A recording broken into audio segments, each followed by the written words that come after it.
Yes, man. Welcome to the best, better live stream. I am Kiprios. What up? I am Jimmy the Bag. Super Bowl 56 awaits. We're about a half hour until kickoff. We're going to go over what all our players have bet already. We're going to go over what Kiprios has bet, what I have bet. We're going to come in on a little parlay that we will do together. We're going to have a lot of fun.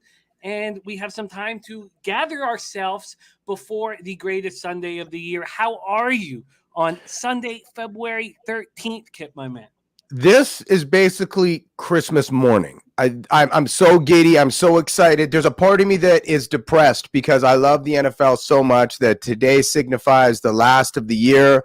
But, you know, it also means that weather's going to get nicer, more chance to get outside. But I am pumped. This is one of my favorite days of the year. How are you doing? How are your spirits? My spirits are great. I'm excited. Great to see Puzzler has jumped in the chat. Great to see everybody who is rolling with us. It's been good. It's been a good weekend. I had an excellent Friday. I had a slightly in the red Saturday, but I'm feeling good. I'm ready to attack. I'm ready to have some fun here.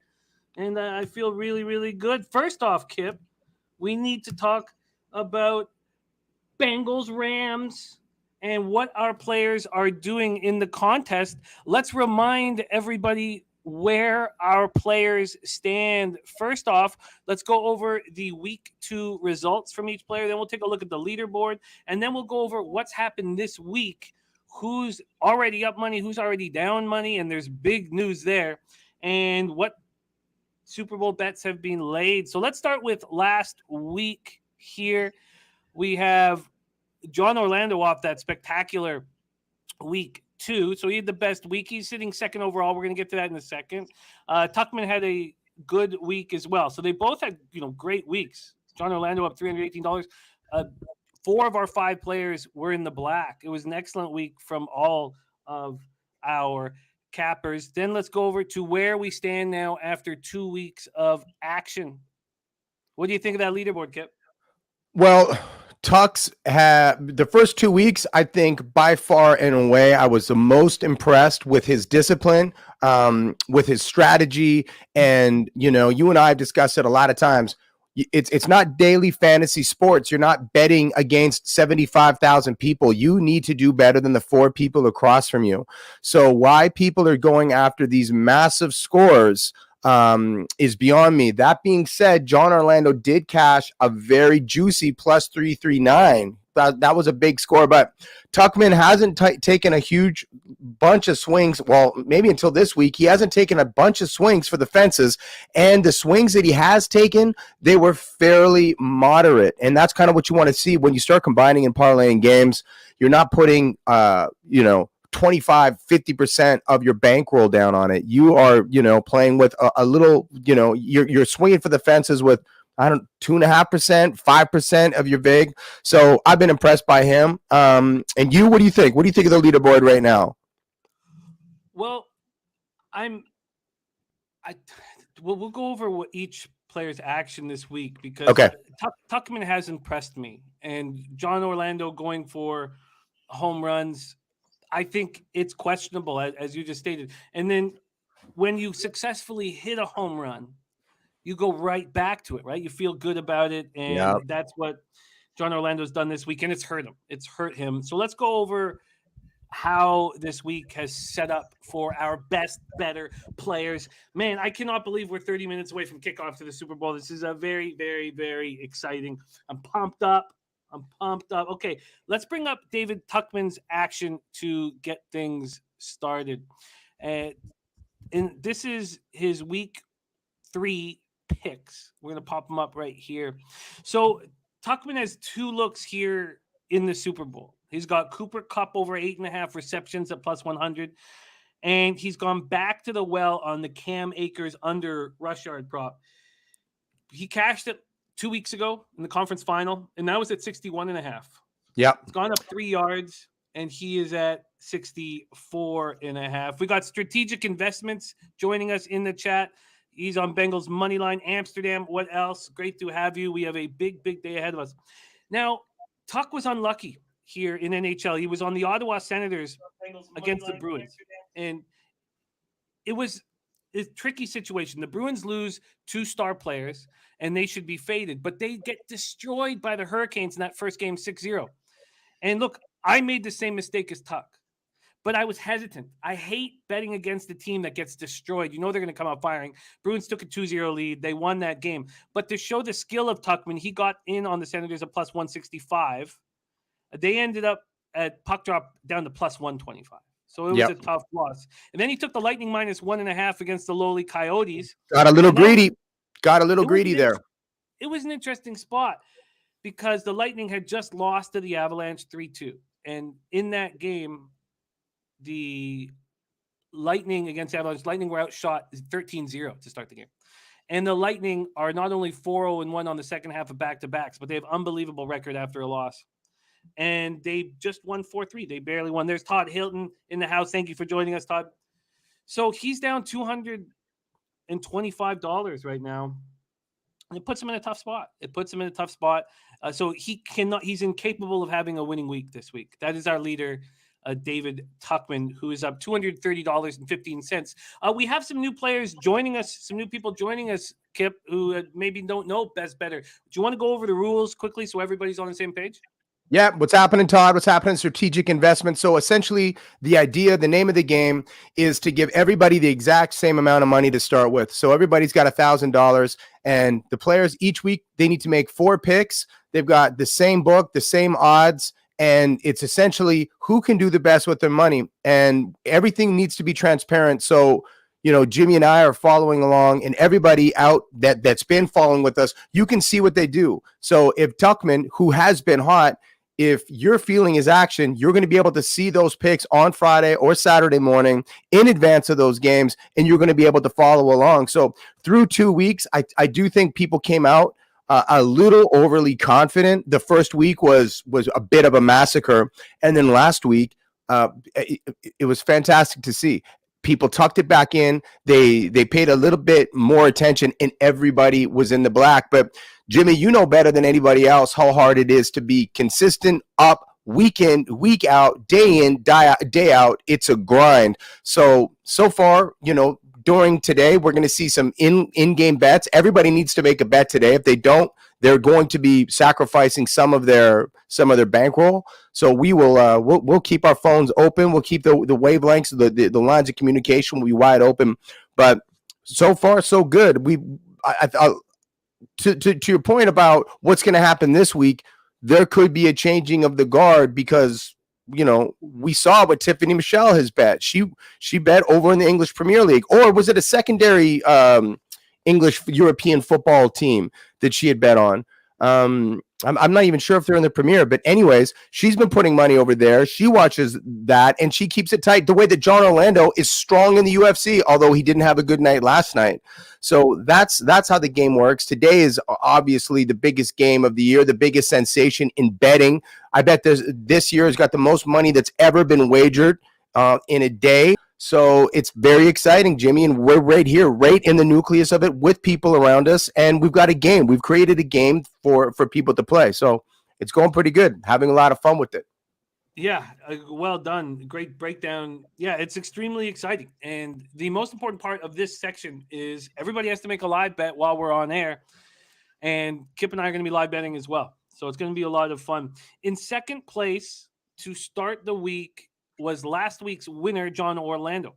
And Jon Orlando is very strong at the UFC. And he also shoots for giant scores.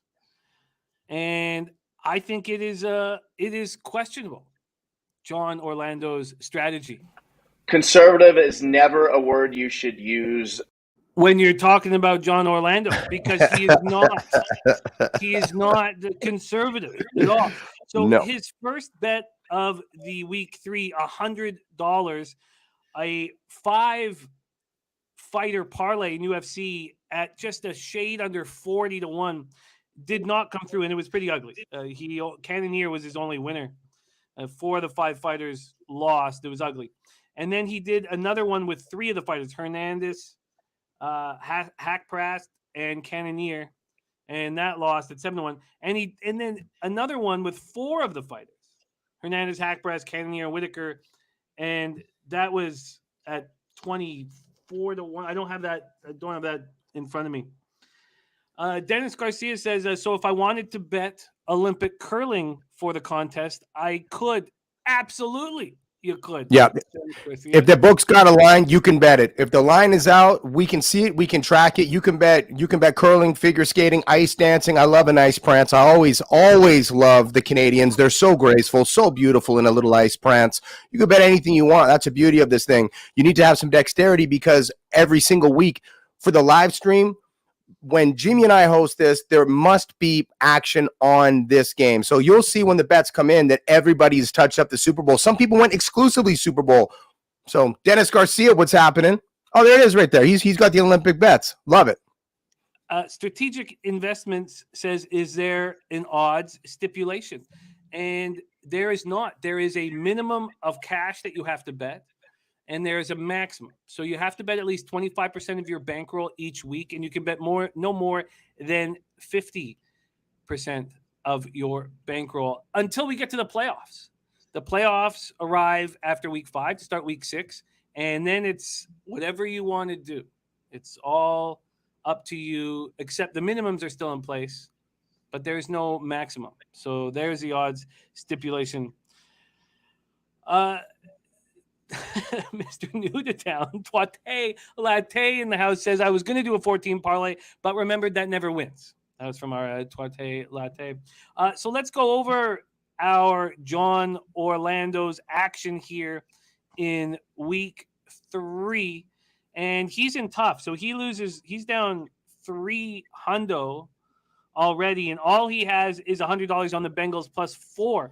So we have our first David Tuchman, and in second place, Jon Orlando, are both guaranteed losing weeks, which opens the door, Kip. It opens the door for the person that I have picked to win it all.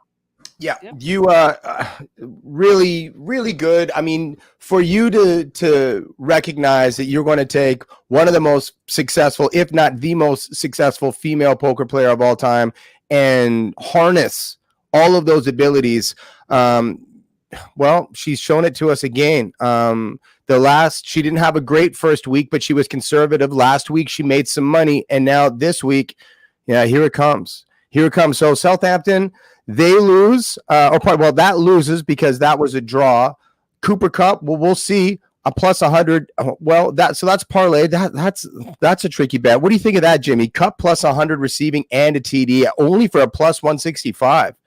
Yeah, I agree with you. I don't mind trying to turn a Cooper Kupp prop into a plus line, but I think that the risk reward is not there, and I think you were, intimating that as well.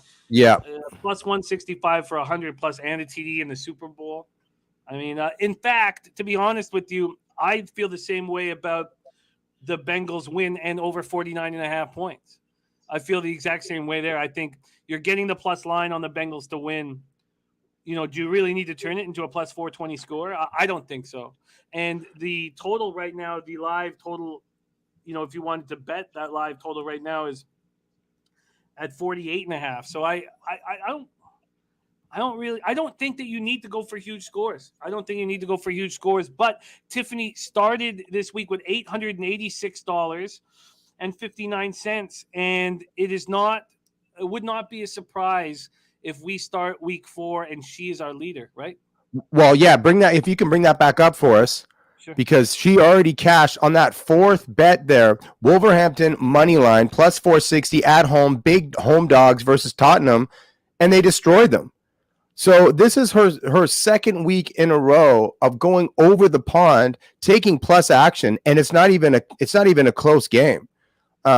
Last week she had another dog that just dominated, and she does the same thing this week. So showing expertise, showing prowess over there, and she's the only one that's paying attention over there. I don't know if she's getting better odds with the odds stack or she just has the information, but I mean, it would be really interesting if this American gal is able to make her stack, her bankroll, and claim this chip really in the Premier League or European football.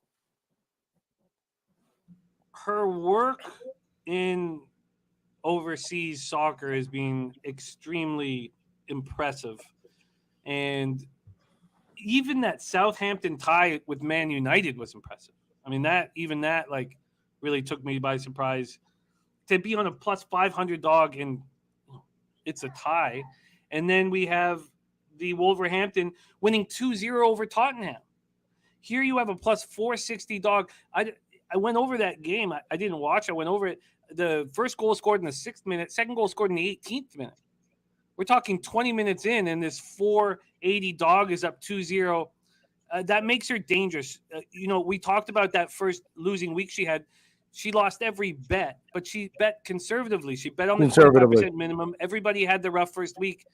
And it's very possible here that we start our show on week 4, and she is the winner. It's very impressive.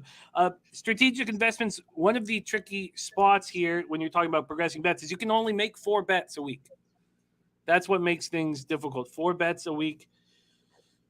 So that makes a lot of that idea tricky. The other thing, strategic investments. The other thing there's a regular season and there's a playoff. You are only allowed to bet 50% of your bankroll over those 4 bets. So as you increase your bankroll, obviously your max increases as well. Conversely, you have to bet at least 25% of your stack. So a quarter's got to go out. So in case somebody does hit a monster parlay, and we've seen Bob Guiney he took a shot that was going to pay him $14,000. And Jon Orlando had a couple of spots this week, a couple of bets this week that would have paid incredibly well. So to prevent them from just sitting back and just, trickling in a couple of bets, you still have to expose yourself. So that's where the fun is. There's kind of minimums and maximums until we get to the playoffs where the governors are going to come off. The gloves will be dropped. But for now, we want to keep everybody in there, and we want to ensure that there is action every week and that we can all follow along. And so far, it's been great because as you'll see, Jimmy's been able to dice up a couple of clips of people being very confident, and now there's nothing more accountable than there it is right in front of your face. What you said, what you bet, how much you bet, where you bet it. It's live for everyone. So there's been some egos that have been punished and some people that have got some nice strokes too to the ego. I believe in me. Well, of course he does. Of course he does. We all believe in Jon. Kip and I have also been side betting against each other on who we, go heads up in the contest. I've been very successful so far, and I have Tiffany here. Let's talk about who you are backing in Bridget Case, ex-NFL cheerleader. She's sitting in 4th place. She has $655.92 left of her $1,000 opening bankroll. Let's take a look at her action today and let us know if you are confident, knowing that Tiffany has already cashed that Wolverhampton, so that returned $230 profit. So let us know what you think of Bridget's action. Here we go. All action is on the Super Bowl, Kip. Do you want me to go over them, or would you prefer? I'm upset. I believe that she was last week's biggest wiener. She had to sing a song for Jon Orlando. She works almost exclusively in the NFL. You can tell that she's sharp and she truly knows the personnel, players, coaches. She understands a great deal about the NFL. For sure, this is her strongest suited sport. And I had thought and I had hoped she would not end up in Wienerville again as the biggest wiener. And looking at these bets, Jimmy, I'm kind of scared. Again, I'm a little bit scared because there's some challenging combined bets. The only thing that I like about it is that they're not huge, like $65 on the Bengals, Chase plus 80, Burrow plus 250, pass yards. That could come in, but anytime that you're doing these 3 and 4 leggers, tricky. Cooper Kupp over 105 reception yards. Could I see that happening? Absolutely. So that's that's not bad. McPherson over 7.5 kicking points. I mean, he's got one of the best legs in the NFL. It just depends how the script goes.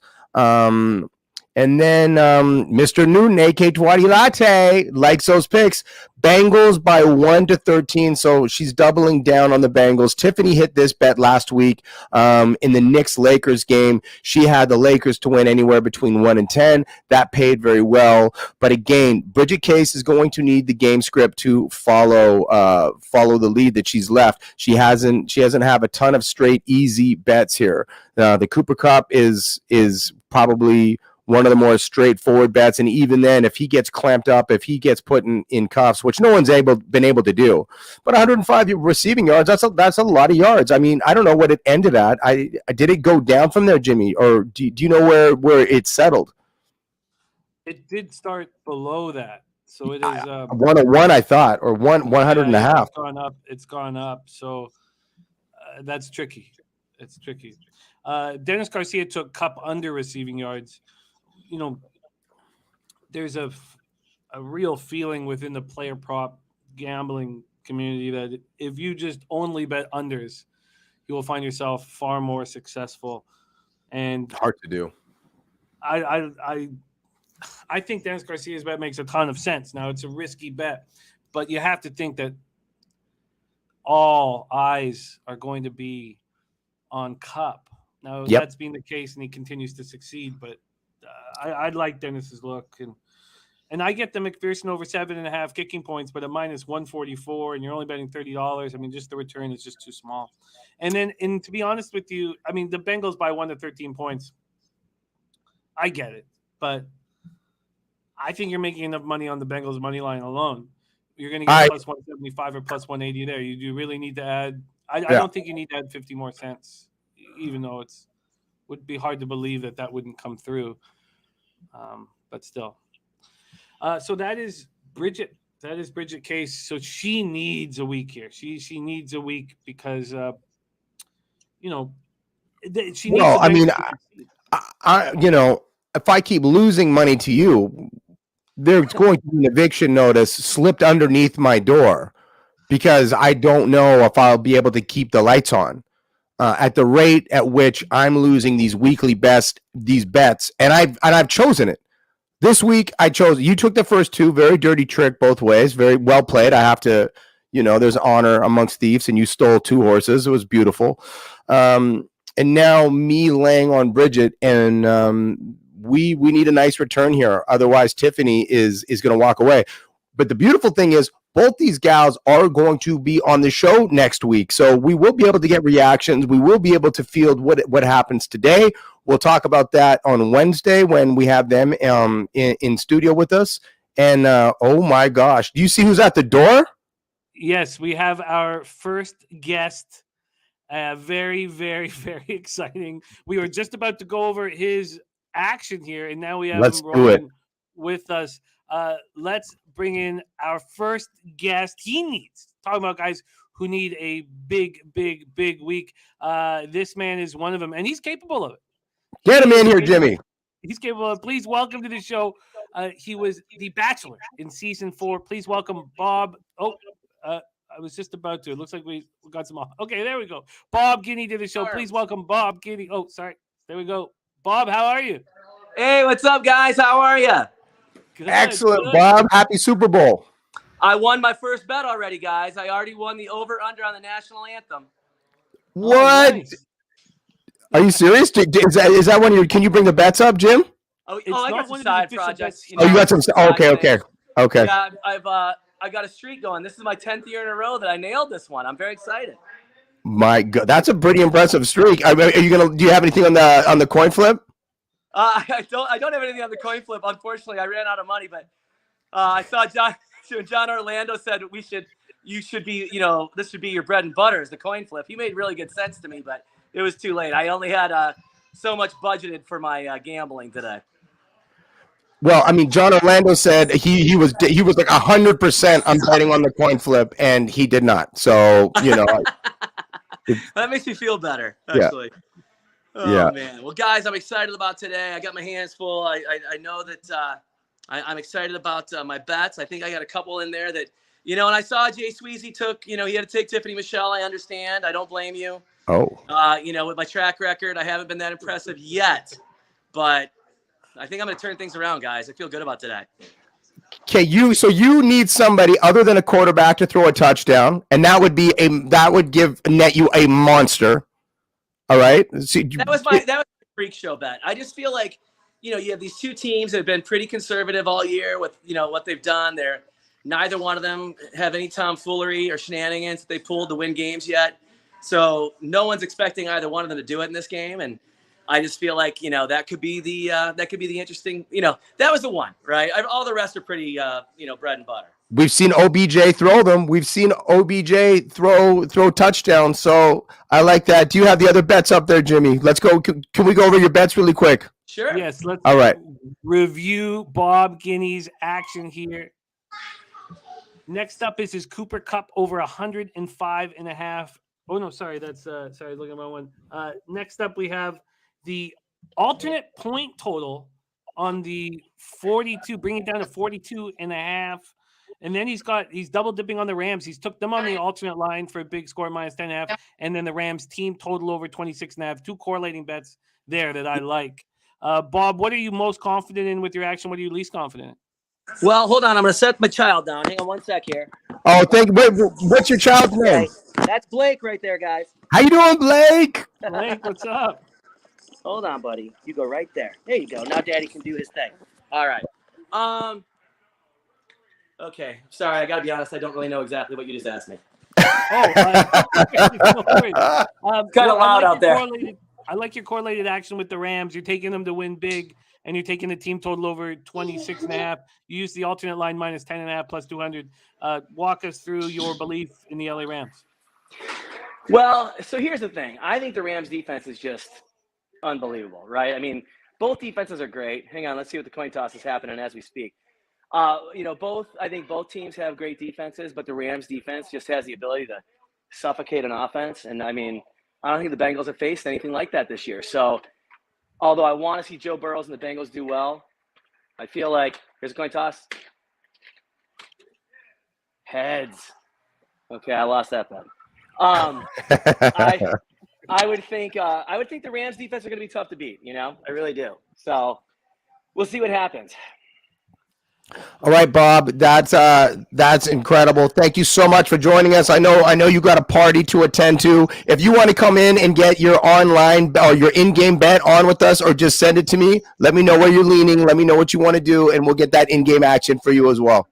Sounds good. I'm just, my goal for this entire contest, obviously, I want to surprise and shock the world and be the best bettor, but I want Jay Sweezy to pick me one week. That's all I want. If I can do that, that means I've made my mark, and that's what I'm going to do. But did you see how quickly he went with Tiffany Michelle this week? Like, was that a bit hurtful? It was a foregone conclusion. He's like, oh, let's see. I've got Tiffany Michelle or Bob Guiney, and effing H kidding me? I thought I heard him say. He did. And it was like, I clearly am going with Tiffany Michelle. So, and I get it, though, Sweeze, I get it. And I think that there's a reason for that, and I do understand that, that I've let you down so far, but I'm going to redefine what I got here for you. I'm bringing Jimmy the Bag into the Bob Guiney betting world. I told you guys it was the chaos theory. I told you that. It's going to be, the risk reward is definitely going to be not making sense a lot of times, but it is going to work itself out in the end. It always does.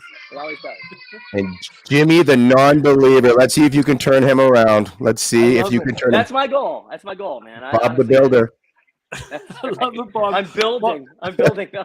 It'd be great if you could drop your live bet live on the show. If you could take a couple minutes to jump back on. We love hanging with you, man. You bring a lot of fun to the show. Man. So if you can, I would love it. I will. I'll call back in when I got some ideas. I'm hoping that it's something, I don't know.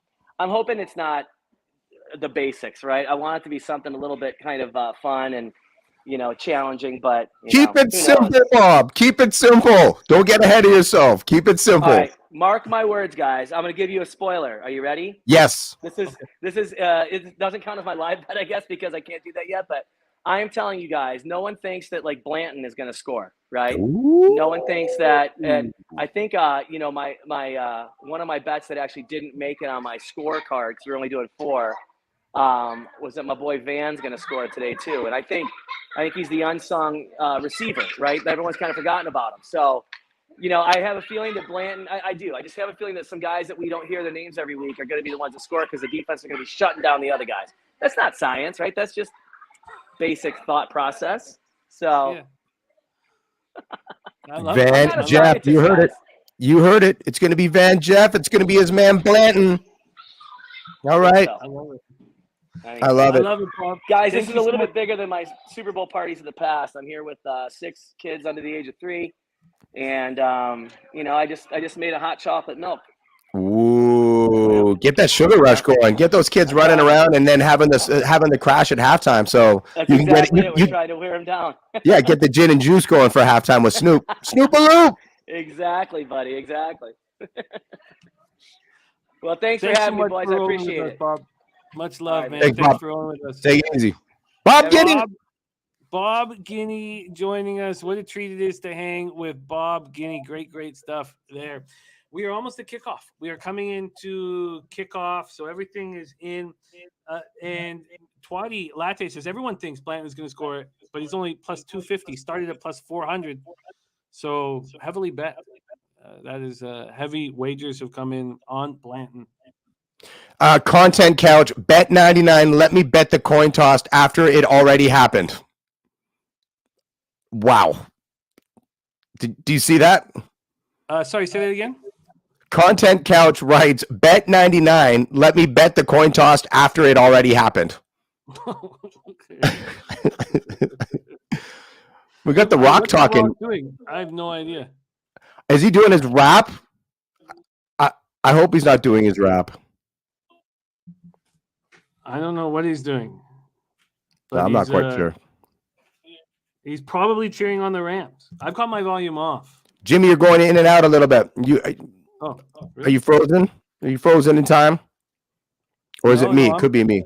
I'm money. At least the way I see it on both sides, it's all rolling smooth here. All right, so we have not. So now we've gone over Bob's action here.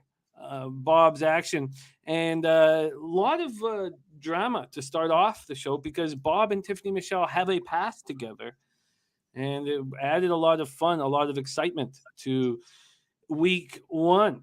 It had a lot of excitement to week 1, and she came at him. She came at him with some heavy hits. Bob comes out fast and hard, but he's probably not going to be the guy who lasts very long. That was from Tiffany Michelle there. That's from Tiffany Michelle. Yeah, and Tiffany also that wasn't the only shot. She took many shots, and then she backed it up when they were on the show together. I think there was a relationship that had taken place. I don't think that it ended well. And Tiffany has some vengeance and some hate in her heart, and she's letting it out every chance that she gets. I love it. So I feel like a winner because I'm not Bob the loser. Okay. So there is drama, there's history, there's intrigue, and there's also proof in the pudding. And Tiffany Michelle is she's crushing the pudding. What about Rock Burgundy coming out hot in the oft-matched Burgundy fit there? He must have done his a cappella rap that I'm glad I didn't hear. My volume is down. I love the Rock. Didn't need the rap, but we're underway, my friend. Are you getting close there? This is all happening right now. So I guess we are all the opening kickoff. So this is a huge bet that was made here. A huge bet was whether it'll be returned. And people just lost a ton of money. All of the sharp action was that this was a hard football, because they're sending that football right away to the Hall of Fame. So there's all this sharp action on this not to be returned. Opening kickoff to be returned. So the opening kickoff to be returned opened at plus 160, and it was bet down to like minus cash. And a lot of sharp money just went out the window.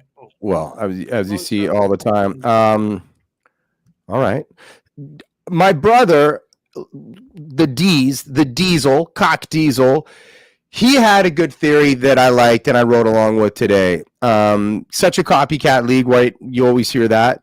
So what San Francisco has done with Debo, he thinks that Cincinnati is going to give Chase a run or two from the backfield. And I think he got that at 2.5.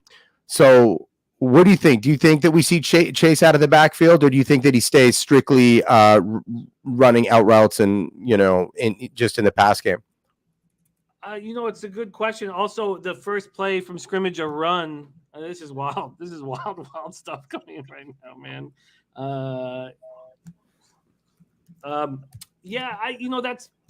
I find like when I'm getting into that point, when I'm going into the mindset of a coach, even though I don't find McVay the most complicated of coaches, I find that to be tricky.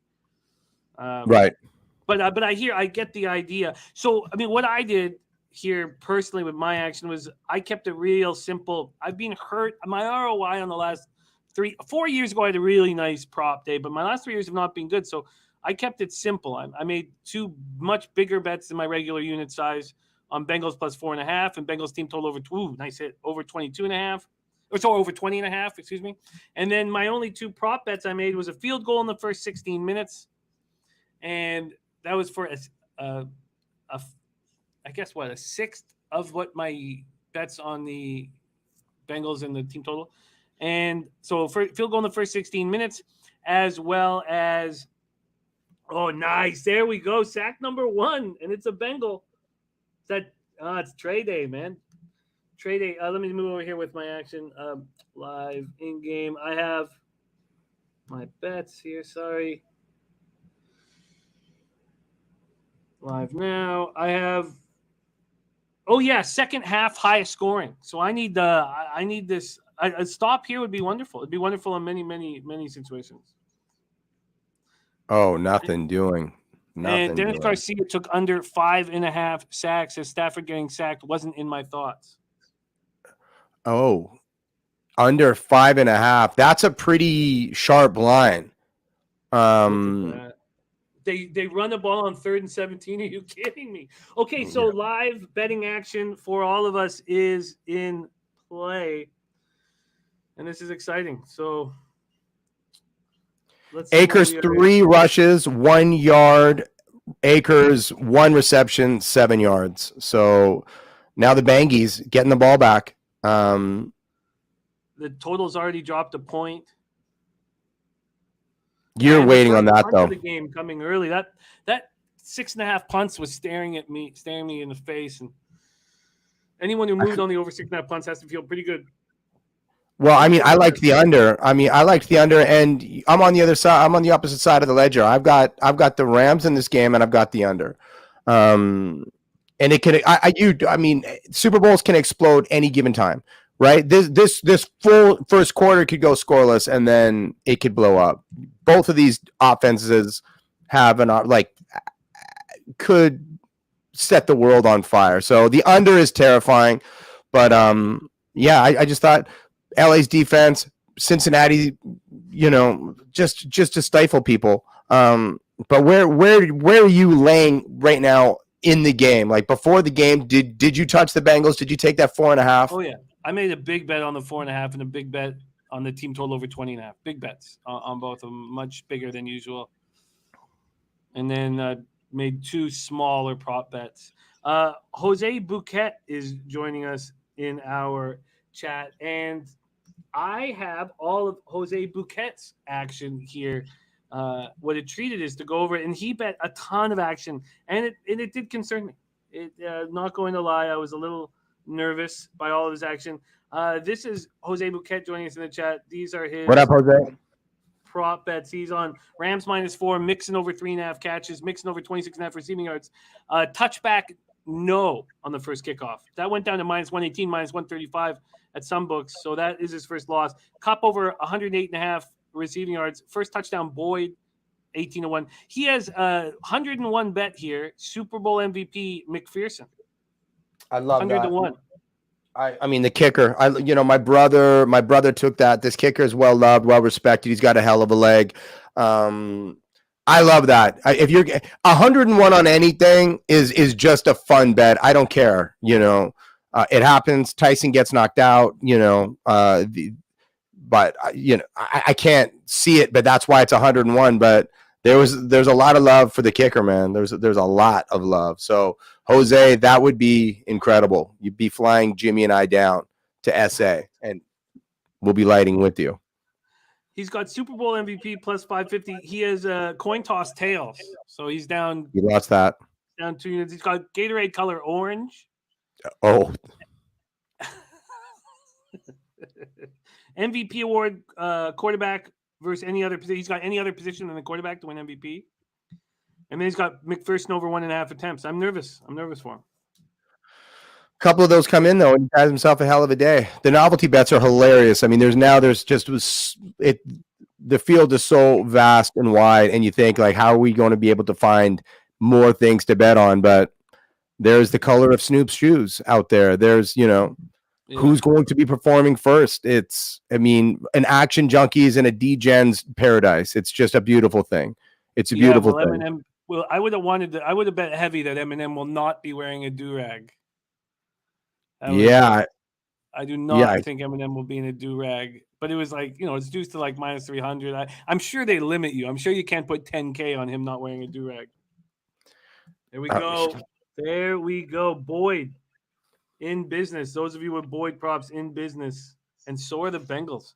Well, you heard me say that, Jimmy. You and I were trying to get one in. That was the first thing that I threw out. I thought that Boyd would be over the 43.5. I think that I got him at. Oh yeah, I'm sorry that we'll get it. We'll get that right. We'll start combining, and we'll have some fun side action. There's just too much going on for the big game. This is exciting. Super Bowl 56 in business right now. Let's see what they do on second. Can't get there. Third and one, so manageable. Synchronicity, Kip. I'm 11-12, 11-11, 11-10. On my computer, I might be able, if I get it on my TV, I'll probably be able to sync up because I am quite a bit ahead of you. Let's see if I can get it on my TV. Yeah, because I got the snap. I should start placing in-game bets with you right now on like just pass or run with that 7 seconds of spread that I have, just to try to win some of my weekly money back from you. Are we going for fourths right now, or is that not a thing? You can't. The Rams just did nothing. You have to pin them, and those punt props have got to come up. You have to pin them, but maybe they won't in a new era, man. I mean, it's a I get it. Math. The math tells you to go for it, but I would pin them. Okay, I'm going to wait for you. I'm going to pause it for a second, and then I'm going to get this clock. The math doesn't put into consideration the big momentum. I got 10:06, 10:05, 10:04. Well, oh, please get this. Please get this first down. Please, for the love of me. No. See, math does not put into consideration momentum. They had the chance to have all of the momentum, and they do that. That's to me, that's just an enormous error. Who cares what the math says? It's the beginning of the Super Bowl, and you have a chance to pin the Rams after stopping them. I think that's just an egregious error, a terrible, terrible mistake. And it's not about math. You just see it so much more in the last couple of years. You just see way more like Madden play, 4th and 3, 4th and 4 from behind the 50, where 15 years ago, punt, and now, the game, I don't know, math and statisticians, they do not take in the personnel and the momentum. They've already made their mind up. But I do feel if you've ever played any sport in your life, when you just start to innately believe that you are going to be able to push, and momentum is like a belief system. So I don't know. I hated that as well. I hated that. I see mistakes in these, focusing too much on what the statistics tell you. One of the things is like 4th and goal, with 3 seconds left in the half. Well, you kick it. because the reason why you go for it on 4th and goal is because you stick the other team with terrible field position and you can hurt them. You kick it, even if it's 4th and 2 or 4th and 1.5, you kick it. You get the 3 points. You don't let them get momentum. You don't want them running into the locker room so confident. I hate when teams do that. I hate it so much. The 4th and goal, going for it at the 1 after 2 makes sense if you're going to hurt the other team, when they get the ball. I think there's a ton of look, I'm 42, so I guess I'm becoming more of an old school mentality, but momentum is so important. It's so crucial. Like when the Niners played the Packers, and when Jimmy, who is it blocked that field goal? Jeez, why am I forgetting right now? But when the field goal was blocked, and they could run into the locker room, even though they were down 7-0, but have all this momentum and hope, I was like, oh, they're going to win this game. Momentum is so important. It's so crucial. Here's the other thing. Old school football, a battle of attrition. You pin somebody, you try to, you're thinking about the next play of where you're going to get the ball back with the new fresh set of downs. The other thing that it does to a defense's mentality, essentially you're telling the defense, we do not believe in you. We are going to punt. And there's times when you watch a team a lot and you don't trust the defense. But, those years when the Seattle Seahawks were on top, you would see Pete Carroll on 4th and 1s punt, get rid of it, because he believed unconditionally in his defense. Is that acres a game? That's probably for lost yardage. Where are you at now? I'm at 947. And now, but I'm watching the TV. So my eyes are unfortunately going to be here. You'll be seeing the eyes in the back of my head. And if I keep losing bets, they'll go further into the back of my head. But that's, you and I are synced up right now.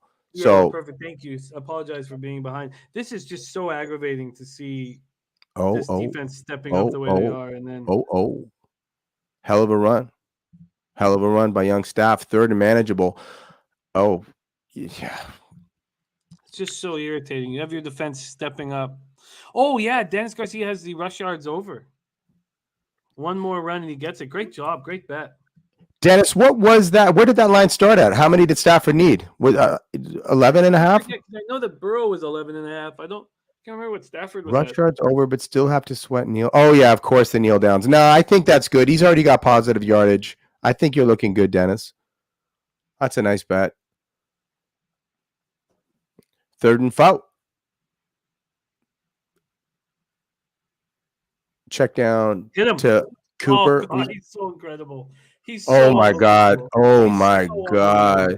Yeah, we might be a little bit. It's just ridiculous. And the yards after catch, the movement that he has, how shifty he is. He's just on ice skates floating. You know what I mean? He's skating around fools out there.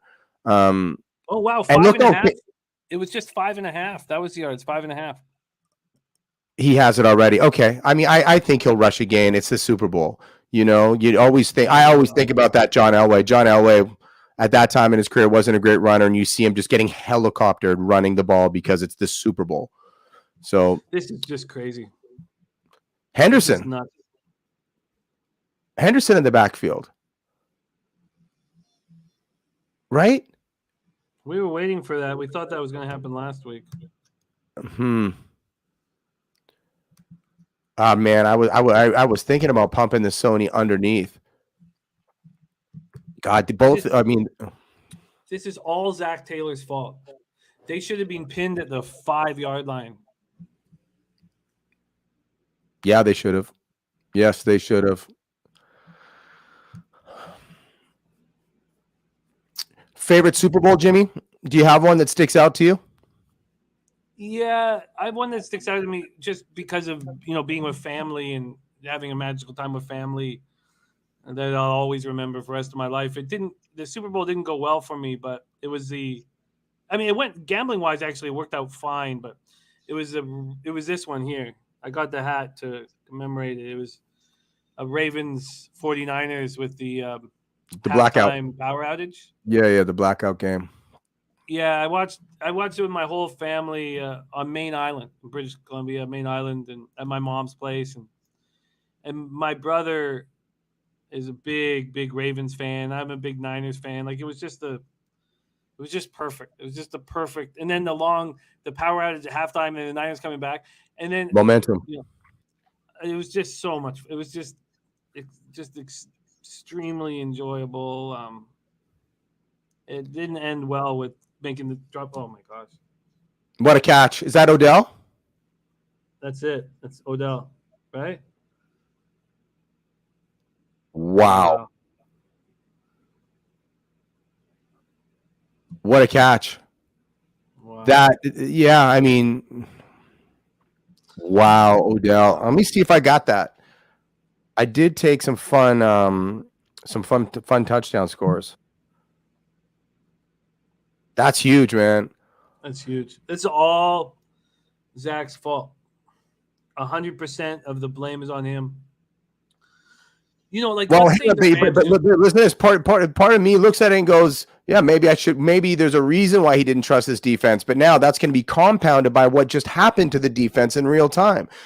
So the coach, you're saying you don't believe in them, don't believe in this defense, and then they march down, they run a couple of plays. Stafford, gets a nice run, a couple of nice passes, and they're in very easily. Not a lot of like pushback. That hurts, man. That really hurts. That hurts Cincinnati. And then, they've been down before. Both these teams have been down before.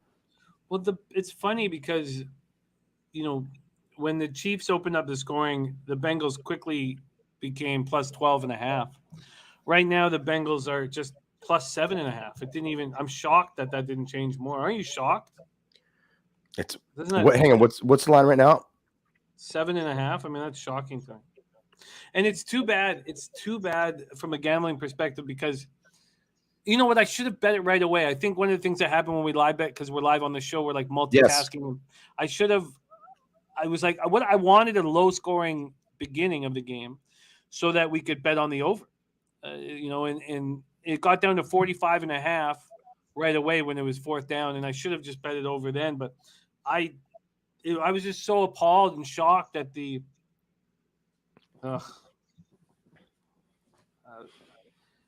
This is all the blame on Zach Taylor. It's funny. Twatty, I grabbed the 12.5. I cashed big on the plus 12.5. What I didn't cash or what I didn't bet was the 18.5 that came shortly thereafter.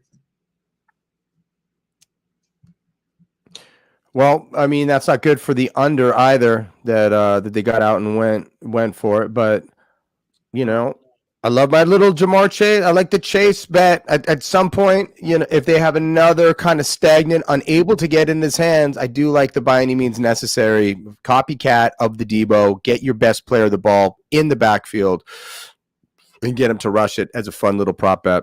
We have live Super Bowl MVP bets. Stafford's now plus $100. Oh, wow. I'm surprised that Stafford's only plus $100 right now after that opening touchdown. I'm going to be on my phone a little bit, checking odds. I usually bet from my phone. I would bet that.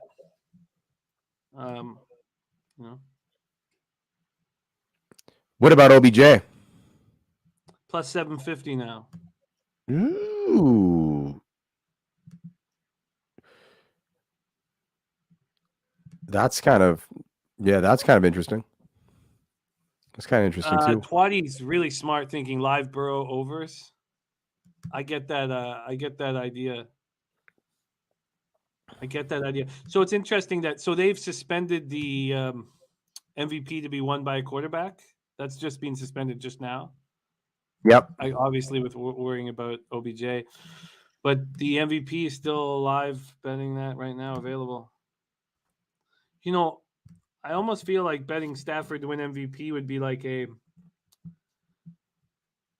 hedge right now. But I'm not going to do it.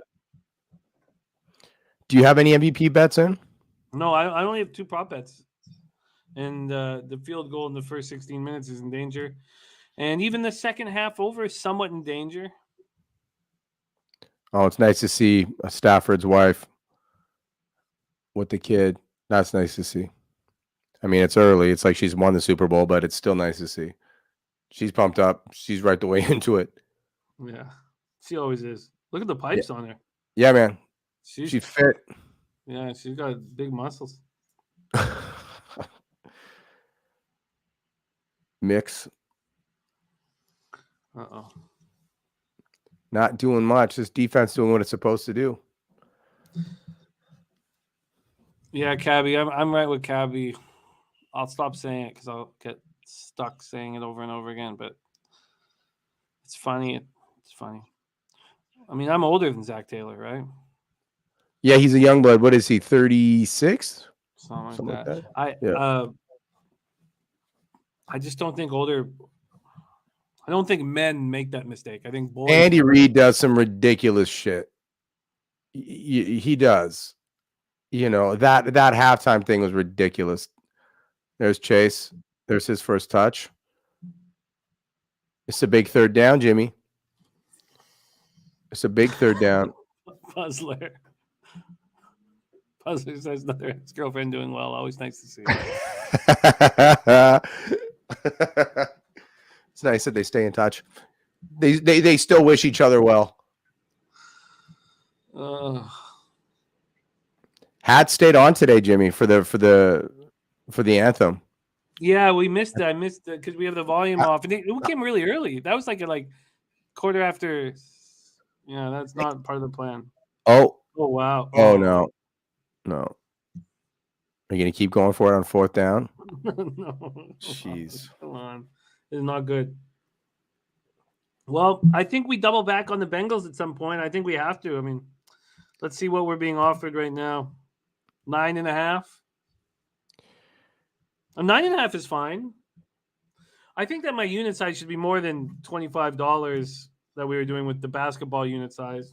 But I don't want to. I want to make lots of bets. I'll go in on.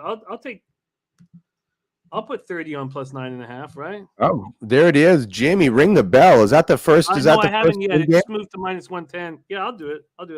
Okay, I'm in. Bet placed. Ring the bell. Jimmy's in. Just 30. I'd like to make lots. I probably should have gone. I should maybe make 50 as my unit size there, but whatever. We're easing into it. What do you think? You're throwing 500 on the live in game?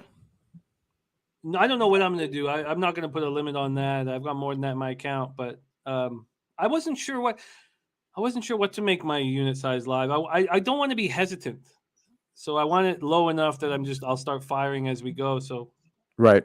I think I would be more comfortable. I probably should have bet 50 there, but we'll see. We'll see. But I started at 30. So we'll see. So 30 plus 9.5. I did miss the minus 105. It went to minus 110 while I was putting it in. The Mateo, thank you for joining us. Mateo, wait a second. That could be my boy Mateo. Let's see. Yeah, I think that's either my man Fern or my man Milan's son, who had a big soccer game yesterday, and they just went out and spanked the other team 7-1. But either way, the Mateo, hi. Hello. Jimmy, if you weren't here right now with me, where would you be? What would you be doing? Would you be hosting a stream somewhere else, or would you be getting after it somewhere else? No, I would be with my family. Watching the game with a big party, so I'd Yes. be here watching. I want my 4-year-old to know that Super Bowl is a celebration. I want my family to know that this is a celebration. Now, if COVID hadn't beaten us up over the last 2 years, maybe there would have been a real funky party to go to. But over the last few years, I want my family to know that this is a huge celebration. Where we all are together and we feast and we give high fives, and we scream and yell, and we love each other, So I think that's how I plan every Super Bowl for the rest of my life. Will be, we invite as many people over, but I just want my family to know that this is a holiday. This is a special, special day where we are together and we party. It's beautiful. There was a family day after Super Bowl a few years ago, and I just thought, well, wait a second. That should be a standing in the calendar in North America, Canada, United States. Monday is an absolute holiday. Mateo, my boy, it is. Yeah, he had a huge soccer game yesterday. Thanks for joining us, Mateo, my friend. He's got the Rams. I spoke to him yesterday, so his Rams are off to a good start. So that's a lot of fun. No, I mean, as a kid, man, I used to watch every Super Bowl with my family. and we would get together with other parents and families. And man, I go back so far that I remember the 3D Super Bowl when 3D was such a thing, like Jaws 3D. Everybody was trying to do the 3D flex, and you'd go to 7-Eleven and you get glasses to watch the halftime show. And then like, so 3D, like, was it working? I don't know. Was it just the greatest spectacle and snake oil sale of all time? It could have been that as well. On the in-game tip, Jimmy, I had $20 from my book for fun. So just for the heck of it, to keep the momentum up. Speaking of momentum, I doubled down on OBJ to get another touchdown. So it's got to be the second touchdown has to be Odell. But if he gets in, it's a pretty juicy, stupid bet. But I like to be ignorant every now and then myself. So let's see if he can make that happen. Let's have some fun. Cooper Kupp is, if they put him in cuffs a little bit, like Odell is still so deadly. He's just got such great hands. He's just got, even there, that was such a clean route. It was a beautiful ball by Stafford. Nobody else had a chance on that ball. First flag? Yeah. Yeah. It's weird watching it without volume, without commentary. Chances Ice Cube appears on stage. Ooh. Man, that's a great bet. That's an incredible bet. I didn't even think about Cube or Ren coming out, or even DJ Yella, but I mean, that would be the right thing for Dre to do for sure. Man, I like just Cube's verse from Straight Outta Compton. I think that got chills. Newton, that I think Cube does come out. Man, that got me really jacked up. We're not gonna hear the halftime show. We've sneaked the volume up. We've sneak it up just a little bit. Can we just a little sneak? No. I thought Kung Fu Kenny was going to perform first. I thought Kendrick was going to, they get the young blood out, but I don't know. I'm so excited. Darn it. I didn't even think about that. Yeah, of course, we're not even going to be able to see it. Or we'll see it. We won't be able to hear it. Yeah, we'll watch it another time. I still, come on. Eminem's not going to wear a do-rag, man. Can we get that bet in still? It depends. Some books have it available. All right, I'm recording this. Yeah, Okay, Jimmy, I'm going for a quick soda. I'll be right back. Sure, I will take over. Thank you guys so much for joining us here on Best Bettor. We are running hot here, and Rams are up 7-0. So my first live bet is in. I think my unit size is a little safe at $30. I should have made it $50, but you gotta get warmed up in your live betting. But I did take the plus 9.5 on the Bengals. The live bet's now plus 7.5. Kick is coming back to them right now, and a huge mistake I think by Zach Taylor. A huge mistake. I really. Okay, let's go. Go. Ooh, hold on to the ball and go. That's a nice run back. So that Odell bet is not looking good. Obviously, I mean they'd have to shut him down, but at some point JoJo's going to get going. Joes love to win Super Bowls. Namath, Montana, Burrow. Let's see. Is there any other Joes that have won Super Bowl? I'm not sure, but that name is synonymous with winning. Winners. Yep. Oh man, this is exciting. There was what's his name? There's one Joe. Let me just write it in here. What up, Jeff Clements? Yeah, Sammy? Did you read that? I did. Yeah, Joe. Joe Murphy is the one Joe hasn't succeeded. He's homeless in Kenora right now. He is. That's a tough story. I've watched a couple of things on Joe. NHL 94. It's still very close to my heart. I stopped playing. I'm not playing NHL right now. I stopped playing video games altogether about I don't know, like 10 years ago or so. Like it was negatively affecting my career in comedy. I was just. We'll go into it in a little bit. We have our next guest. Our next guest joining us live right now here. And man, so not only is she my pick to win it all, but quite possibly could be in first place when we start week 4. Please welcome Tiffany Michelle to the show. Tiffany, how are you?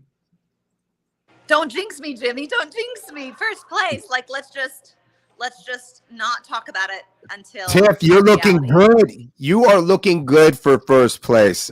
And you're looking good. How's the Super Bowl party going? The Super Bowl party's going, but guys, this is been drinking. I'm in LA. I'm a Good. Rams fan, born and raised here. So but as you guys saw, bet against the Rams. I took Bengals. Listen, sports betting is easy. When you feel confident about the bet when you make it at the time, and then the game starts and you're like, oh shit, I should have done something else. I thought it was going to be a super high scoring game. And let me tell you, in my bet slip, legit, I was like, okay, let me take Bengals to win under 49.5. And then, I don't know, I just kind of read some stuff from some experts, and people were talking about how intense of a game it's going to be. And I bought into the hype. But based on this first quarter, I'm not feeling good about the over 49 situation. It's early. Things can explode on either side with both of these offenses. So I don't think that it's too I think it's a little too soon, a little premature there. If we weren't forcing you to bet NFL, would you ever bet anything other than European football or soccer, as they say? Yes, for sure. Because No. I can't listen. The problem with EPL is the games are too early in the day. So it's if I can't record a game at 3 a.m. my time, it's more fun to bet on a game that you can watch. So I for sure had to set an alarm for. This is what I've been doing with EPL. I'm okay, let me set the alarm for 5 a.m. and I can turn it on and catch the end of the game. So it's been But wait, is everyone losing so hardcore that I'm in a really good position right now? Yes, Tiff. And not only that, but I'm going to win another $50. So I'll be 3-0 on side bets with Kip because I backed you again this week. Oh my gosh. What a catch. What a catch. What a catch by Chase. We're a little bit behind, Tiff, so we heard your party go crazy, but Jimmy and I are a little bit behind. But Jamar Chase just made a catch probably at the 5-yard line, probably just for about 44 yards, 45 yards, just caught a bomb. You've got Cooper Kupp receiving 100 yards plus the touchdown. What does he have yards wise right now? Let me give you a little update. Let me know. I feel good about that though. I feel like that was a pretty good. I mean, he did have one possession where he got some yardage. I felt pretty. I mean, like I said last week, I wouldn't take Cooper Kupp, I think, as MVP for the game, but I just know that's not a really smart bet. But if I'm going to put my money on someone in this game, I felt like Cooper for 100 and 1 TD. How famous last words? How can this not happen? Well, he's got 20 already, so you're off to a pretty good start. The first quarter is. Do you hear the confidence in their voice there? How could this not happen? This is one confident gambler who I've picked to win it all. That'll give me another. I was sarcastically saying okay. But most importantly, guys, what the only reason I join you on these live watch shows is so that you can tell me what do I need to? What do I have to bet? That my in-game live bet. What's Tiffany? The lay of the land. Read the rule book for the love of George. Pardon my French. Just $20. All you need is $20 in game. Anything you like, you can say right now you want the under. We'll give you the under. You've got the Bengals to win straight from here, and if you get the Bengals right now to win straight, you're going to be getting a phenomenal odd. So okay, here's a question for Jimmy. Jimmy, if a friend of mine wanted to know what if a friend wanted to hedge a bet right now. So I kind of thought about betting Bengals to win and then taking Stafford for MVP, but I know as a poker player, I don't think that's a bad thing to hedge a bet, but also at the same time it just felt like wasted money, so I couldn't bring myself to do that this week. But for an in-game bet right now, based on the climate of the game, if I wanted to hedge my bet and put my money on something having to do with Rams, sports betting wise, is that a bad idea?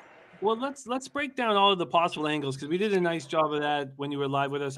By the way, I'm about to cash my first. I have a field goal in the first 16 minutes, and that's about to. Okay, cash. We're here for you for that. But yeah, let's talk about. And then the other problem is we have synchronized our feeds, but because my feed is a little late, we're a little bit about 10 seconds behind. So let's just watch this field goal soar through, and it does. And I'm on the board. Okay, so let's see what this changes, how this changes the odds here. Right now, the Bengals are plus 7.5 at minus 120. And when we go over all of your action, which is very strong, you have the Bengals to win in over 49.5 and Cup. So you can't. The only thing you could do probably is hedge with the. Oh no, they just pulled it. They just suspended Stafford for MVP. That was available. Oh yeah, at that's what I was thinking about. Okay. Yeah, I think that. But just in general, I'll pull up the stats here. But how do you feel in general when people talk about hedging a bet? Strategy-wise.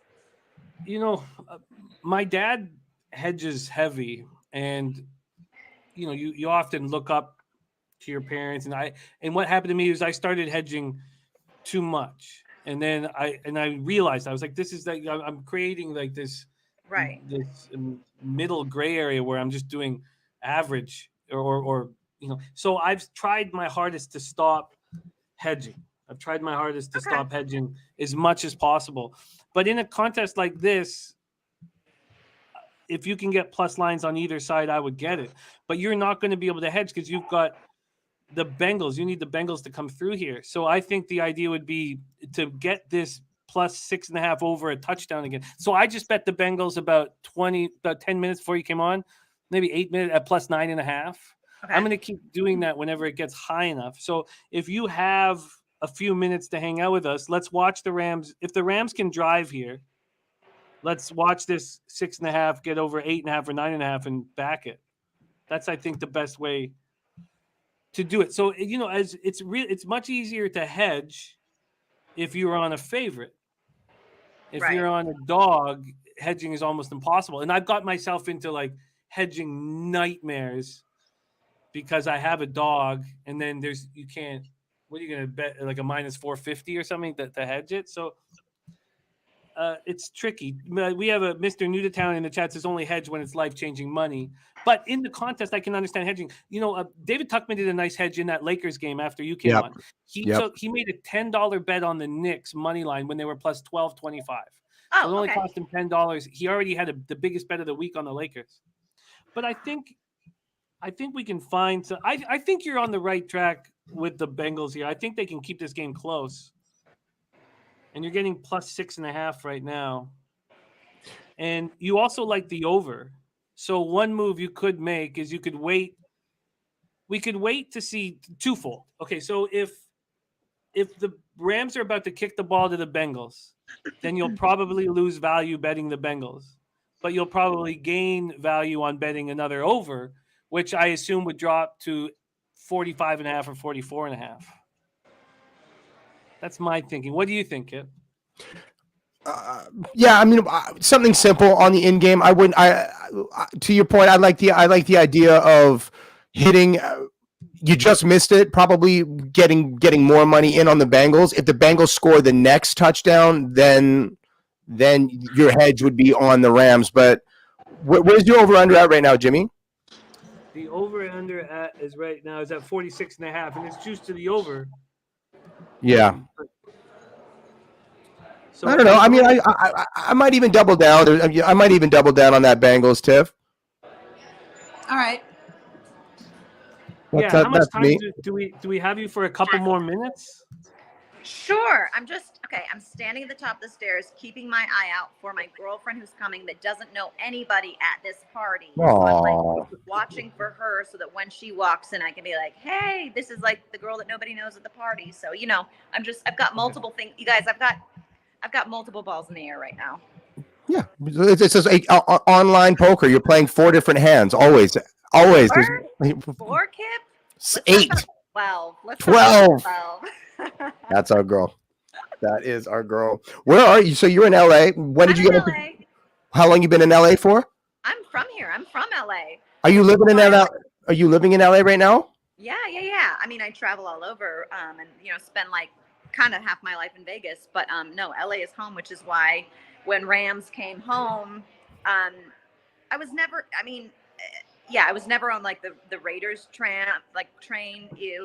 Yeah. So as an NFL fan, I've never had a team. So when Rams came back to LA, I was so stoked to kind of go back to like OG years of hopping on that train. And so this is obviously super, super fun. Got to see them play a couple times at the Coliseum, which was not a super fun venue, but got some good, Rams swag out of it. Have yet to go to SoFi, but that's the dream. So yeah, the traffic's been a nightmare this week, you guys. Like just going to and from simple places has been so difficult, but it's very fun. We can actually out the window here. I can't show you right now because someone's in the room, but like out the window, I can see SoFi from where I'm at. We could watch like all the planes flying over and all the hullabaloo. So you feel the vibes. You feel the vibes. Oh, that's cool. You know what I loved about the Bengals is that you want the Rams, and here's your emotional hedge. I do it all the time with the teams that I love, just so you know either way that you're coming away with something. Your team wins, you spend, you bought, you're like, okay, I helped pay for the win. And then your team loses, you're like, at least I made a couple of bucks. I know Exactly. I really thought about it, you guys. I really thought about how fun it'd be to bet the Rams this game. And I thought coming into this game, in my opinion, this was a real 50-50. But I just feel like if the Bengals the last 3 games have beat the teams that they've beat to get into this position, like, I just have a real hard time betting the Rams when they've been playing at the caliber they've been playing and beating kinds of teams they've been playing. So it feels like they're the team that has the gas to take it all the way. And I just feel like I've seen the Rams too many times blow that favorite. Yeah. I really wanted to bet them. And of course, in that first quarter, I was like, okay, I should have bet the Rams. So this could have been more fun for me. But yes, you're right. It's like, if my team wins, then I win. And if the Bengals win, then I win in the competition. So that was part of the thought, in addition to just feeling like the Bengals want this so bad and have been performing. At the party, I hear when things are happening for Cincinnati, I'm hearing cheering. Are we split there, or was it an LA Bay? Like, who are we cheering for at that party? I know who you're cheering for. It's mostly LA, but there's a lot of foreigners. Like, there's a lot of Brits here that like kind of don't care about NFL, and so they just want the underdog for the sake of having the underdog.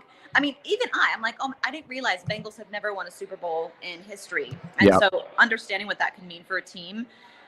I don't think we have so many people here that are so diehard LA that anyone's going to be pissed and go cry to their mom. Got you. If the Rams don't win, because like that's, as a sports fan, it's pretty sick to watch a team get there in this kind of manner. Rams are marching. They're in the red zone now with the like a little wheel route run by Henderson. So, Jimmy, what does that change for you? They're coming in. Well, for a live bet, a ton of opportunities are going to arise. Let's lock this live bet in, Jimmy. Yeah, let's do it. So now, I think that if you want to double back, I think regardless, if you want the MVP, you can move on. It's now again off the market, but it was just back with Stafford minus 120. But Beckham has been so good so far. I think that's kind of a dangerous hedge. And even Mr. Newtown saying you can now hedge with Beckham to be MVP, which I think is a little risky. What I would do is, regardless of the outcome of this drive, I would take. Oh, there's your girl. This reminds me of your great bet on the Lakers plus 9.5 in the live bet. Regardless of the outcome of this drive, when this drive is over, I think you should bet the Bengals plus the point. All right. I have to go host my friend, so I'm going to take Jimmy, whatever we just discussed. That's what I should place. Okay, so we're going to place that bet for Tiffany when the drive is over. All right. And then someone text me if that doesn't happen. We have to recalibrate. Y'all no, that's it. No, well, I'll text you what the odds are and what you got of that. It will be official. We got you, Tiff. Sounds good. Thanks, guys. Nice to see you. You're the greatest. Thanks for calling us again. Or maybe Bengals. There she is, succeeding. She's doing a great job in this contest. You know why she's doing well is because she calls in every single week. She comes in for the live stream. And I'm telling you, last week, the 3 players that came in, those were the top 3 dogs. That was the gold, silver, and bronze. The other two players, not so good. I'm telling you, she it's cares. a kiss a lot. She's passionate about gambling. I mean, she's a good. Oh my gosh! There's that Cooper Cup touchdown for her. Wow! Holy shit! Wow! Cooper Cup touchdown. Wow. Okay, hit her with the Bengals. Well, let's let them convert. Let's let them convert. Yeah. Oh my gosh! Did they not convert? Did they miss? I slowed it down so I could be hand in hand with you. The odds are changing so fast. Okay, it just went from 10.5 to 9 to 8.5. Wait a second. I got 10.5 over here. Yeah, plus 10.5. If that's it, I just would like the juice to go down a little bit. Let's see if it does when they kick the point. Kick the point. Oh, they did. Oh, we missed. Oh, wait a second. Wow. Yeah. Oh my God. They're running it. Okay, they missed it. So it's at 9. You actually, we did a small disservice there. Yeah. Well, we took the juice away, but that's an important number. Okay, so plus 9.5 at plus 100, or do you want to give it, or did she want it straight? No, I mean, plus 9.5, plus 9.5, plus 100. Plus 100. Okay, right, can you write that down? Yeah. Wow. Mistakes abound. That's a break for Cincy. Wow. That is a break. How close is she now to her 100 yards out of Cooper Cup? I'm seeing 31. And Beckham at 52. What was he, 63 or something to start? That over is getting crushed. Yeah. Beckham is looking great. He's having a field day. Great. It's early. We've seen Cincy come back.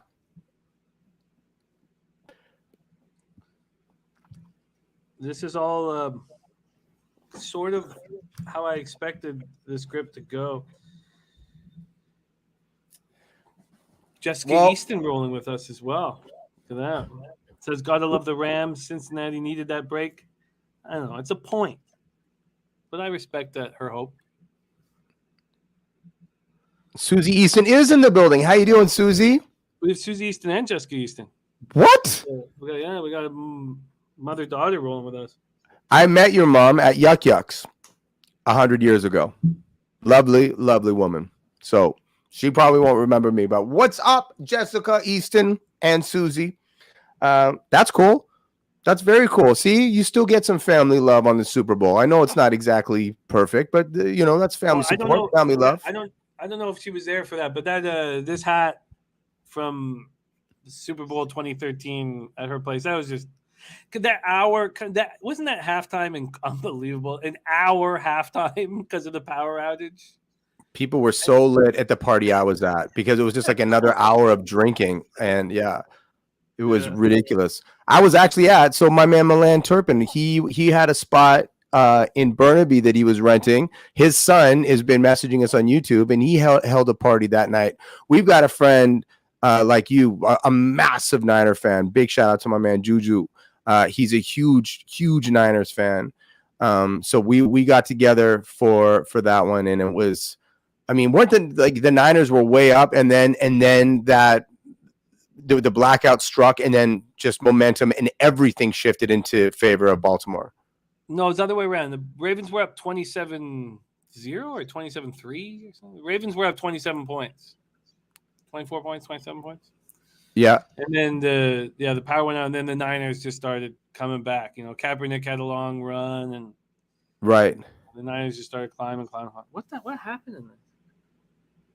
Oh, it just slipped. Yeah. You know what's crazy? I don't have the stat in front of me, but in the last 20 years, the NFC West has sent so many people to this game. Different teams. You could look at the Patriots going every year, but that division was shit. Buffalo wasn't doing anything. They weren't competing. Miami wasn't competing. They were just punching bags. But the NFC West, to be sending San Francisco, Arizona, Seattle, and the Rams, this division has excelled in the last 20 years. They've just been, and they just Yeah. beat the hell out of each other every week. I mean, that Seattle-San Francisco rivalry is as good as any in sports. It brings me back to like Detroit, Colorado, and the NHL when, you know, when they were so fierce, like every time that they played. But this is in the same division. It's crazy to see. And this division, I mean, obviously Seattle had a fall from grace, but at the beginning of the season, it wouldn't have completely shocked me if all four found their way into the playoff. Yeah, it's really an incredible division. Incredible division. We have a live bet from Mr. New to Town. He just took Akers over 34.5 rush yards. So that goes to show that Tuchman was on point. Tuchman was on point with that under 64.5. So Akers over 34.5. And what a great idea by Twiley Latte. What a great idea thinking that if he moves, that if the Rams have this lead, they're going to start running the clock. It's a very smart wager. There's Jamar. Wow, Odell Beckham Jr. is really impressed since leaving the Browns, and I question whether he was capable of this. And he's been very, very good. Did you see the moment, that interview when Jarvis Landry came on? Odell Beckham was. It was. I think Jarvis Landry's a guy with a ton of class. He came on, and Beckham couldn't see who it was. He was like, "Yeah, somebody wants to say a few words to you." Mix him. That's a hell of a run. And he just showered him, and he was, you know, I'm a better person. I'm a better man. I'm a better teammate. I'm a better player. Like, he just showered him. He's like, you deserve this. You absolutely worked for it. You deserve it. And, you know, that's a guy that there had to have been politics there somewhere for it to end in the way that it did. And, you know, best friend or not best friend, you still know he's a hell of a player, and it would probably hurt to have lost him. And in the fashion he did. And I just thought it was really classy for Jarvis Landry to go out of his way just to shower his boy and be like, bigger than sports, bigger than the team is like my friendship with you. Because, you know, they played ball together and in college, and it was good. It caught Beckham. It was funny. There was one thing that was just like, Beckham responds and he's like, I'm a better man. I'm a better football player. I'm a better teammate. He's like, I'm a better lover. And you're just like, wait, a better. What tutelage was happening between? Nothing wrong with that. A couple of gentlemen having a go in the shower is lovely, but I didn't know. I didn't see the better lover teaching sessions where they came from, but who knows? Maybe he's got an incredible playbook and he just opened it up for him. I'll try to get Colin Locke to chop that up for next week, just so people don't think that I'm crazy who haven't seen it, because trust me, he said it. No, what I need is the clip of just you saying I'm a better lover, because I've become a worse lover over the last few years. From listening to me and my prowess. Nilo joining us. Nilo tailed my action. So Nilo already cashed field goal in the first 16 minutes. Shabam. Oh, I like it. I like it when the thread is making money. In the comments, it really warms my heart, especially if it's a following of a Jimmy bet. The Kipper Cup, the little Cooper Cup, the Beckham Jr. bet that I put in, obviously that was up in flames, but for the time I liked it. That's a hell of a ball. Joe Burrow, hell of a ball, hell of an arm, very accurate. Man, he's getting a little bit of protection. If he gets protection, he will be dangerous. I wonder what's in game of of them getting this touchdown right here. Have a quick look, see. Oh, for next. Yeah, next touchdown. Like if for them to cash it right here. Why can't I find it? Result of 8 drive, offensive touchdown. I hope Tiff cashes again with us live betting coming in the right time. She got the same number that she got on the Lakers, plus 9.5 on our Lakers. You're right. Plus 9.5 on the Bengals. You're right. The Bengals need to punch it in, but if they don't, just kick the field goal. Oh, there's Ron Lofton. Nice. We got Arizona in the house. Nilo, great group. Thank you guys all for joining us here. Best, better. And we'll go over the action from our best, better players. But when you have Tiffany Michelle joining us, she was 17th in the 2008 World Series of Poker, cashed for $330,000. it's impossible not to cheer for her. But then you see Bob Guiney with his baby, and it's impossible not to cheer for him. I love Bob. We actually do have a great panelist. Like these guests these bettors, contestants, whatever, players. I don't know what we call them, but they're great people. It's been so much fun getting to know them. They all have really rich stories. I think they were all pretty good gets for us. So, yeah. But again, she's great. What a player. What a personality. And she really kind of gets this. She's quick, sharp. You can see how her brain processing, and she listens a lot. And she obviously asks good questions and good advice. But Bob too. He's so likable, man. He's a very likable, charismatic dude. Yeah. Well, here we go. Look at Chase on the run. Look at Chase on the run. It's not the run that I thought it was going to be. I might not get that 3.5 yards out of him from the backfield. All right, Joe, you got to get this in, man. Yeah, he's coming in. He's coming in. He's coming in hot. Who's going to get this? Well, we need the touchdown. Then we need to know who's going to get it. We need Chase. I want Chase to get one in. I mean, I had one for fun of the big boys showing out. So I got Chase and Cooper. So Cup's already there. I need Chase to match it. No. Running. President Mixon. Not going anywhere.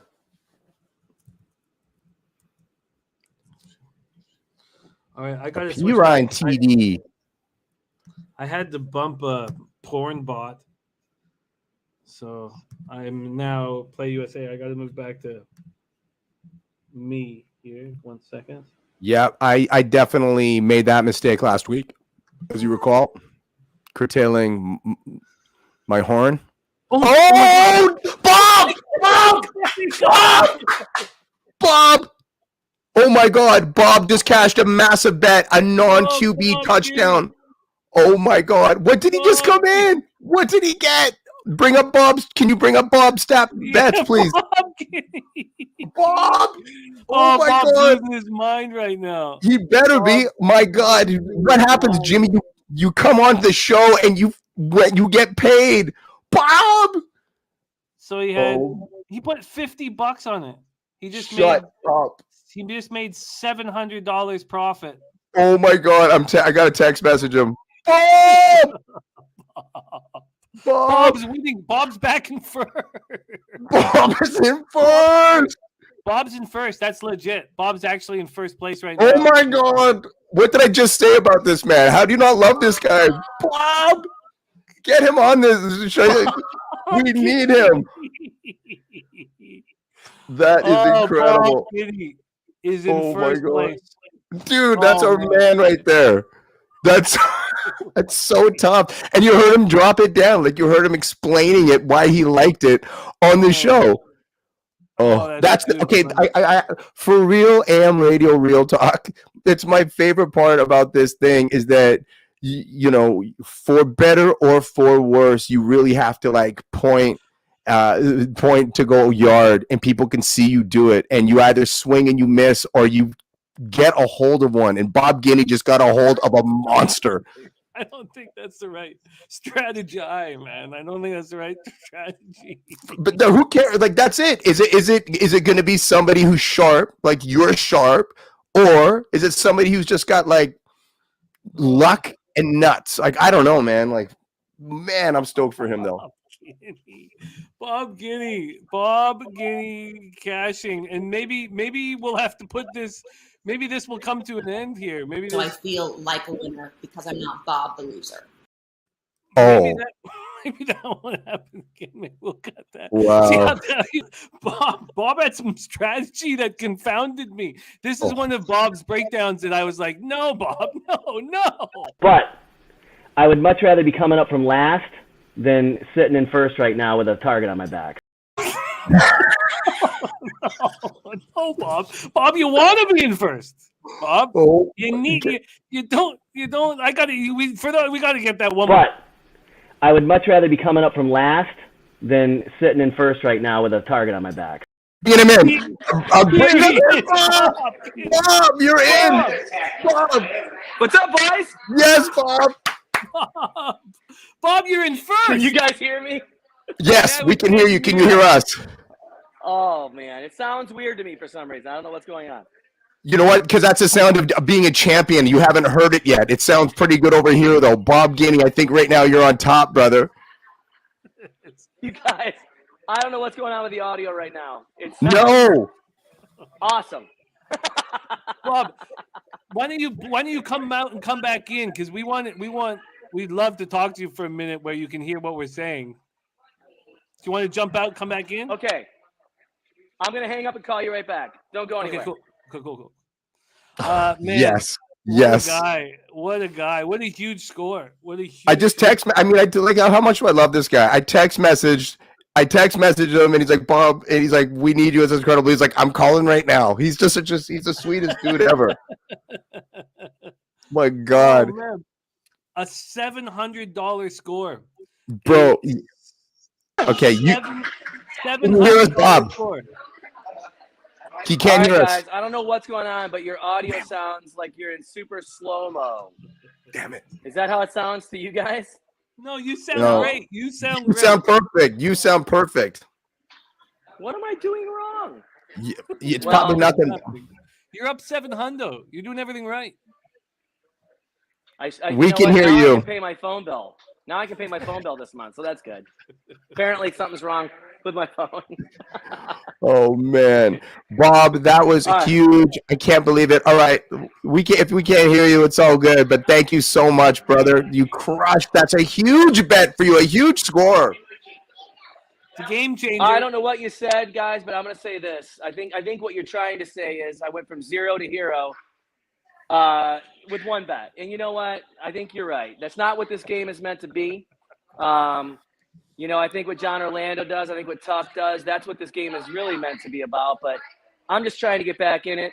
I'm in it to win it.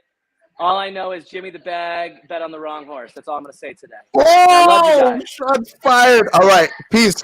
We'll talk to you later. I love you, Jimmy. I know you're going to count on me sooner or later, but, I just wanted to say that. I still can't understand you guys with the audio right now. It's got to be my phone, but I'm very happy right now. Very happy. So, All right. I'll call later when it works. I got to do my All right. in-game bet. I think it's going to be a good one. Okay. All right. Bye, guys.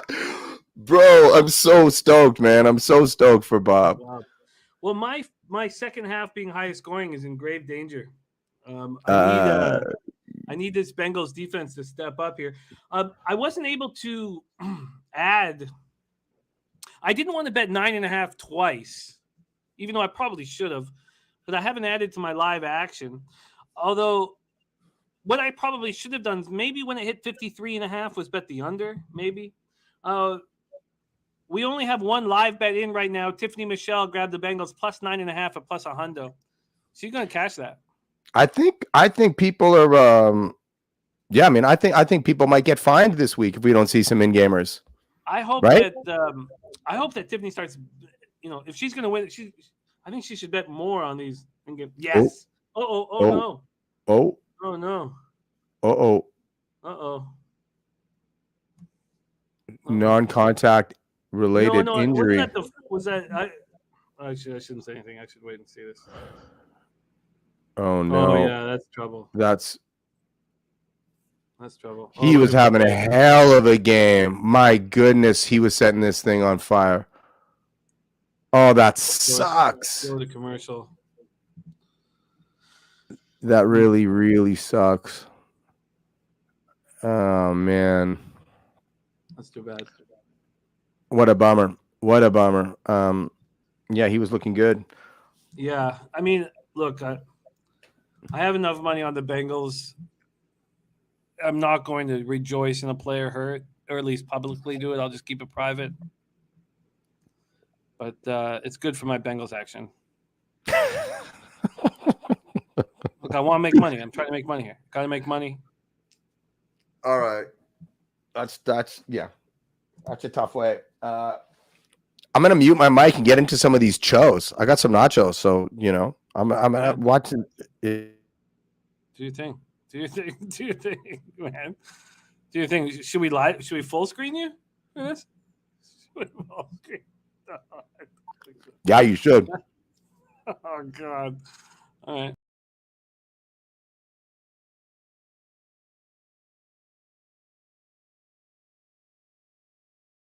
Oh God. Oh God. At least he muted himself. Did you see the disappointment he had in me when I was like, well, it's pretty good for my Bengals, man. He was like, legitimately is like, what kind of man are you, Jimmy? Like, I believe in you. I thought you were my friend. Like, there was some real disappointment. And look, cash rules everything around me, man. I want that bacon, man. I want that bacon sizzling. And so, yeah, look, I will never rejoice in injury or anything like that, but look, so it's still 4.5 is the live bet. The under is 51.5. I think I should take in a little stab at the under 53.5. I don't think I'm going to now because I'm going to need. I get the unders on. I think I'm in trouble with that bet. Second half highest scoring now. What do you think? Hang on. You got second quarter or second half highest scoring? Second half highest scoring half. Oh no, I like it. I like it a lot. Oh, by the way, we have the Nuke worker joining us here in the chat. The Nuke What's up, Nuke? In the house, and the Nuke worker on Friday, February 11th. Yep. Was his final day at Darlington Nuclear Power Plant after 35 years, and he's now retired with so much life ahead of him. Stop it! Yeah. Congratulations, Nuke. That's incredible. That's what we need. That's the energy we need right now. We need retire, like celebrating, like energy and vibe. That's a big catch. It's a big catch. Big catch. Yes, so Nuke. Who's going to step up now for the Rams? Well, I'm telling you, if the Bengals if Zach Taylor wasn't such a clown and had kicked early, the Bengals would be in primetime business. Damn, OBJ. Yeah, that hurts. All right, there's your man Blanton. Yeah, well, Blanton's going to get a ton of run now, right? A ton of run. Yeah. Well, he's just going to be out for all these sets. Yeah. Timeout or flag. What are we talking about here? Uh-oh. Yeah. Offense. So,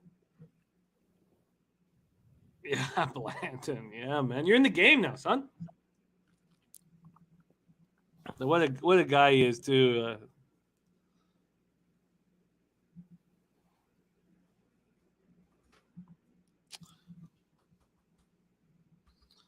Wow, this is exciting. Super Bowl 56 3-point game. I should have went heavier on that 9.5. I knew it. I could feel like. Ugh. Okay, here we go. Stafford, get him, hurt.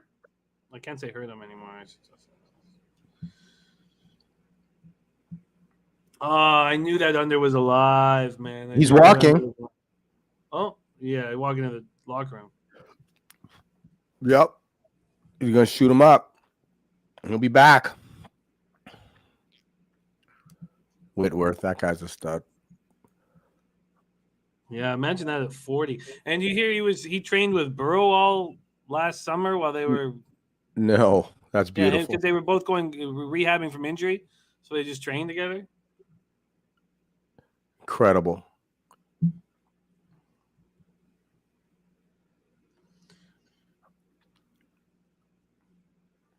Can't bounce it.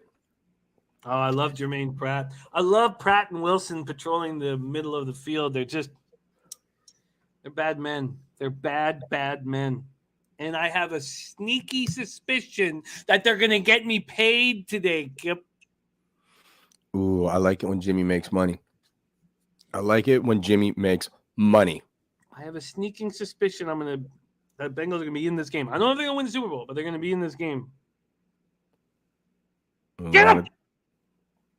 He's going up. That's a bomb. Pickle. There you go. There's your Stafford pick by my boy Bates. your Stafford pick that was a heavily bet prop at -140. Heavily bet prop. And it got bet and bet and bet and bet. I imagine the books just took a bath on that one. Yep. Well, him and Burrow, they both had pretty good odds of throwing a pickle. That's one though for Stafford. Is that not just Elon Musk in a helmet playing quarterback? I don't know. No, man, that guy couldn't run. I was in. But no, seriously, like just he's got some technology that gives him some athleticism, like Sure. some titanium shit, like Wolverine, right? Like an exoskeleton, and he's just running around there. He's dropping bombs. It's Elon. I'll give you a little. We could do a little behind the scenes of little Hollywood behind the scenes here. Yeah, I did a basketball movie in 2003. And Bud.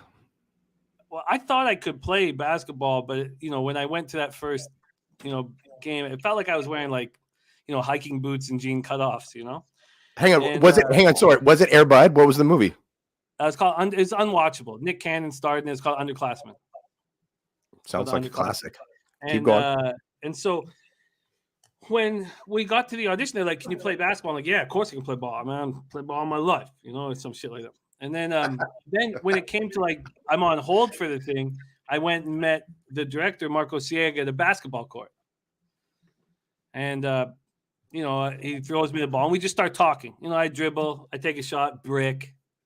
I take a second shot, brick. And we just keep talking. I take a third shot, brick. And we just keep talking. I just pretend, 4-shot brick. And then I missed 7 straight shots while we were talking, just 7 like bricks, And then he looked at me and goes, "Well, can you at least run?" And I was like, "Yeah, I can run. What do you mean run?" And the one of the stars of the movie, Sean Ashmore, another Canadian kid who's done great, had a great career for himself. Sean Ashmore couldn't run. He'd never run. He couldn't run. But so then Marco was like, just run back and forth, so I know you can run. That's how low it got. Can you run back and forth?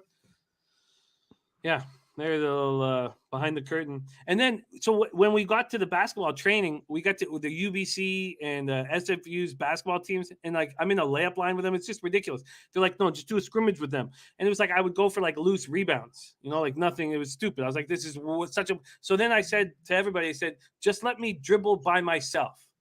Let me dribble by myself. I'll come to every time we want to practice. Just let me sit on the corner.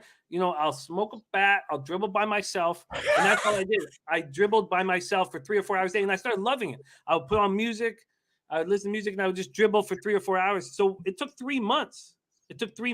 And then we went, 3 months we got to shoot, and I could dribble. Like I play ball. I couldn't play any basketball, but for a movie, faking the movie, I could dribble like a man. I was magic out there dribbling. Dribbling. So that's it though. Basketball career done after that. Did you find a love for the game? Did it spark anything? Did you get any better? Can you shoot now or no? You just learned it. I got baby hands. I don't get this. No, I can't. I don't play any sports really. I think I played with you once when I was like maybe God, what year is it? I think I played with you and Harrison and Clements and the boys, Ainsley. Then we played once, I don't know, when I was like, God, I don't know, like a year or two before I shot. I don't know. I played with the West Fanboys one time. It's been the only game I played in the last 20 years. I started playing again like 4 years ago. We have a Wednesday night run here, and it's so much fun. I didn't play ball for like 20 years, but now I've been playing every week. Just good sweat, good exercise, lots of fun. And then of course there's always betting action. There's drafts, because I like stats. I'm not as big a stats guy as you do, but I love the idea of, like when you're playing NHL or NBA or something and you like get to draft your own team. Well, that's what we do with grown men. And then, of course, there's always action and wagers. We have our old like high school coach is nuts. He's a bigger DGen than I am, and he's just a beauty. But he got a whole bunch of us together like 2 years ago at a track, and him and his friends put money on us running the 400. So he just trotted out his old horses. He ranked everybody. He put odds out, and then him and his D-Gen buddies like put money on who was gonna win the thing. It was incredible. Yeah, it was great. It was great. There is something to it, and there's been there's been a lot of track. And Clements came in talking about 94. So in like 2007, 2008.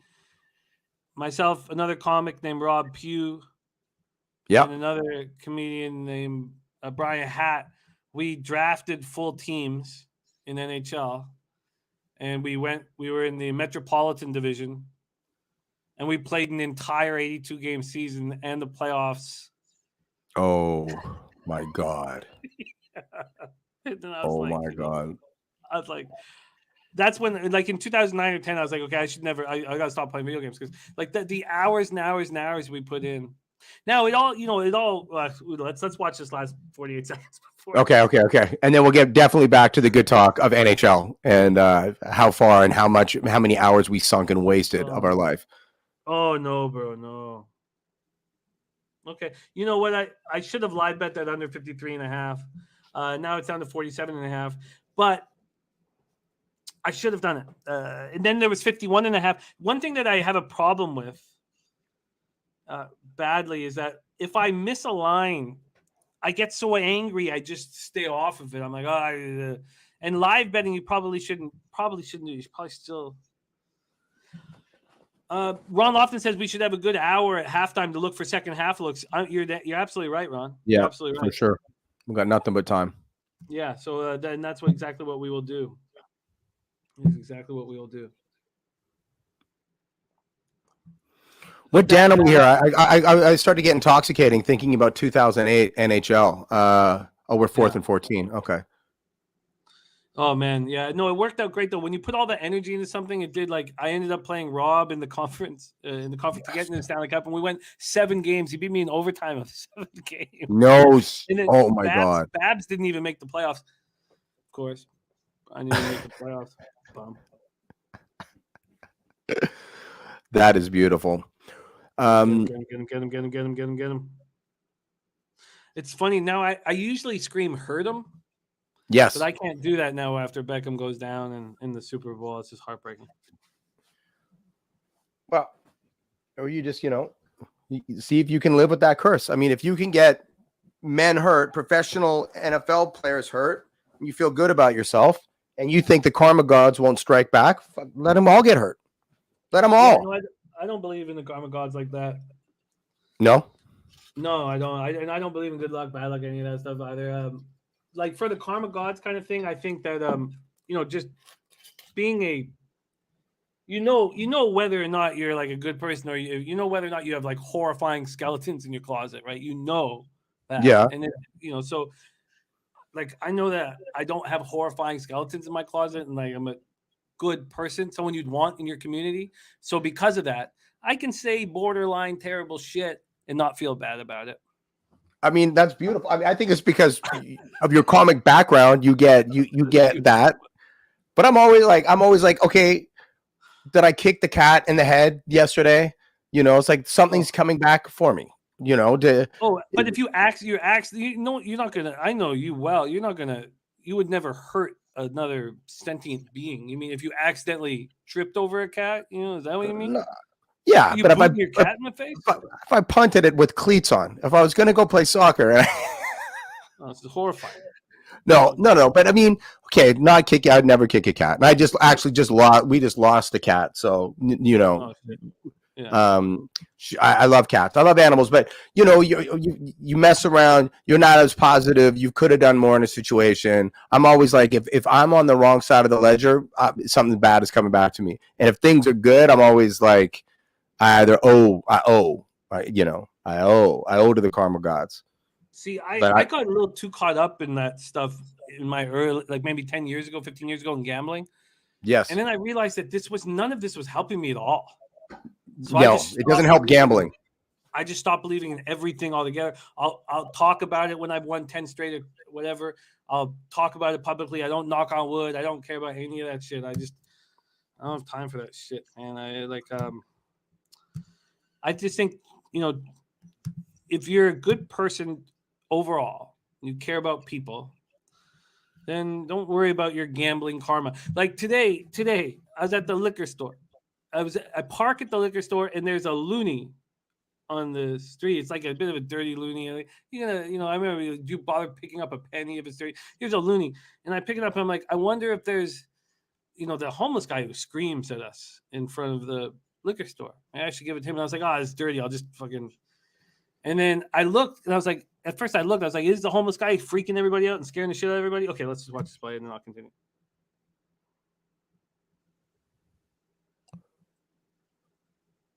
That's a nice ball. No Beckham to catch it. No Beckham to catch it. They had him earlier. I think it was Henderson on that same wheel route. Now that did not. And his hands looked horrible. He didn't look. Yeah. Oh. No, that sucks. I feel bad. Okay, so you give the guy $1, and now he's harassing people. No, this is like a karma situation that happened to me exactly today. I'm like, is there the guy screaming and intimidating everybody in front of the liquor store? And I look and I don't hear anything. I don't see him, so I put it in the little parking fucking whatever change holder. And just sorry.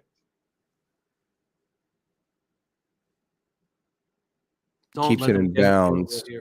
Got to call a timeout here. All the field goal over 47.5 yards going to be in business here. They call a timeout. Okay, so. Yeah, they did. Yep. Okay. Okay. So I was like, is he there? I couldn't hear anything. So I threw in and then I go, and then he is there, scaring everybody. And I got my booze and I came out and I was like, I should probably, I'm making all these bets. And that even came through my head. And then I was like, no, don't think about that shit. Yeah. Don't let that get in your head. It doesn't matter if you give him a $1. Now, maybe he really does scare the shit out of all of us, scream in our faces.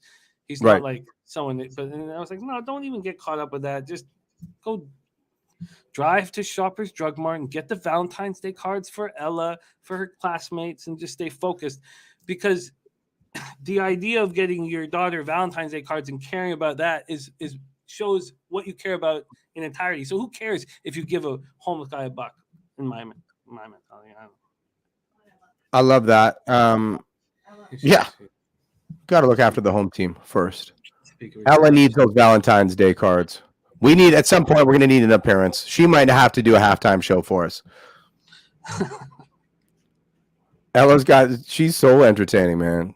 She just rolled in. You missed her. She just rolled in and she just rolled in and gave a wave. Did she? I missed it. She's the greatest.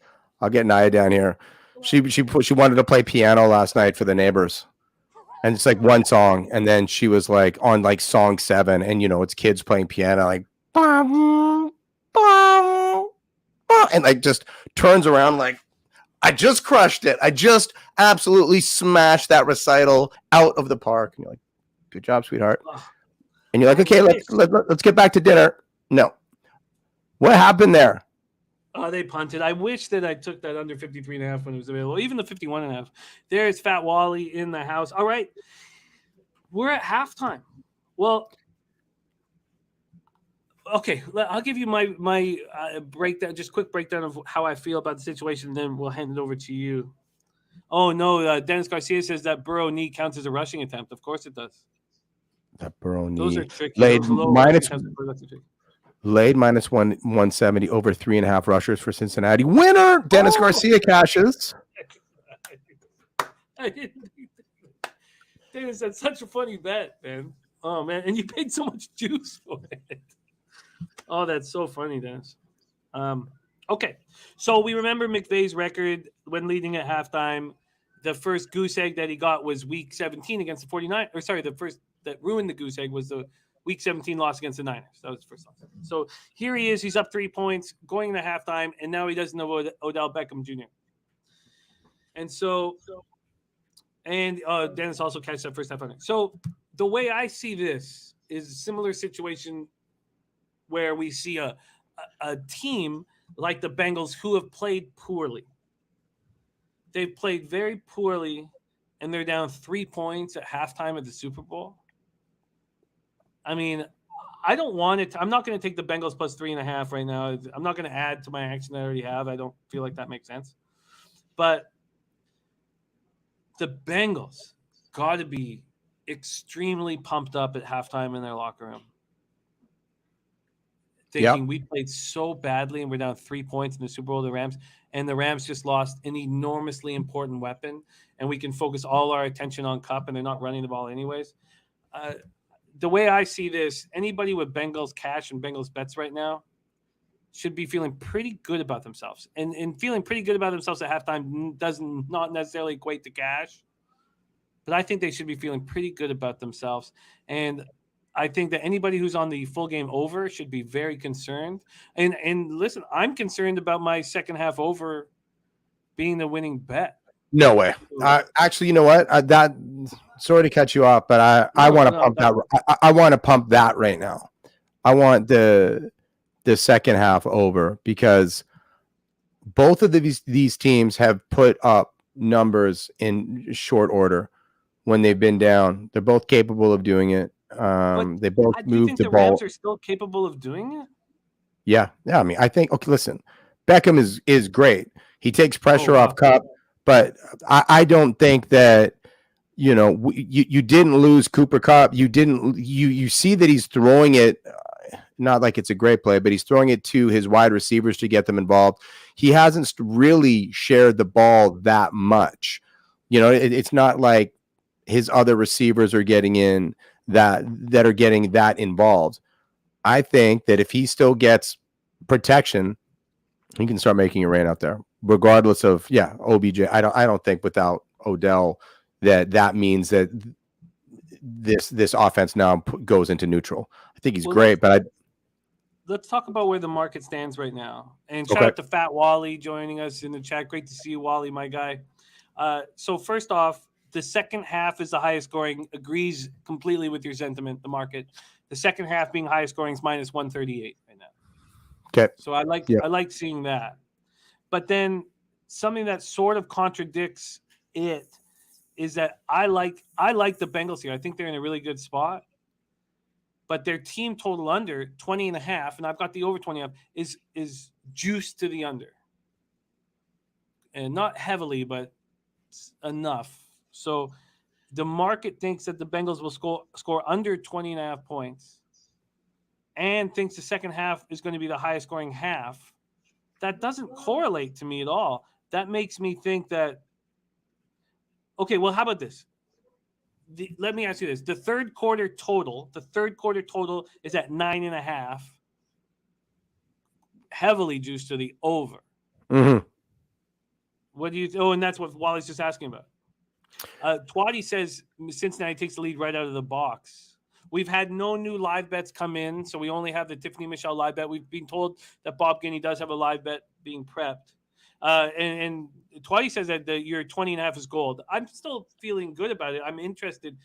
I'm not sure. I noticed that the 20.5 to the under is juiced. What would you do if I offered you the 9.5 at even money? Would you want the over third quarter total?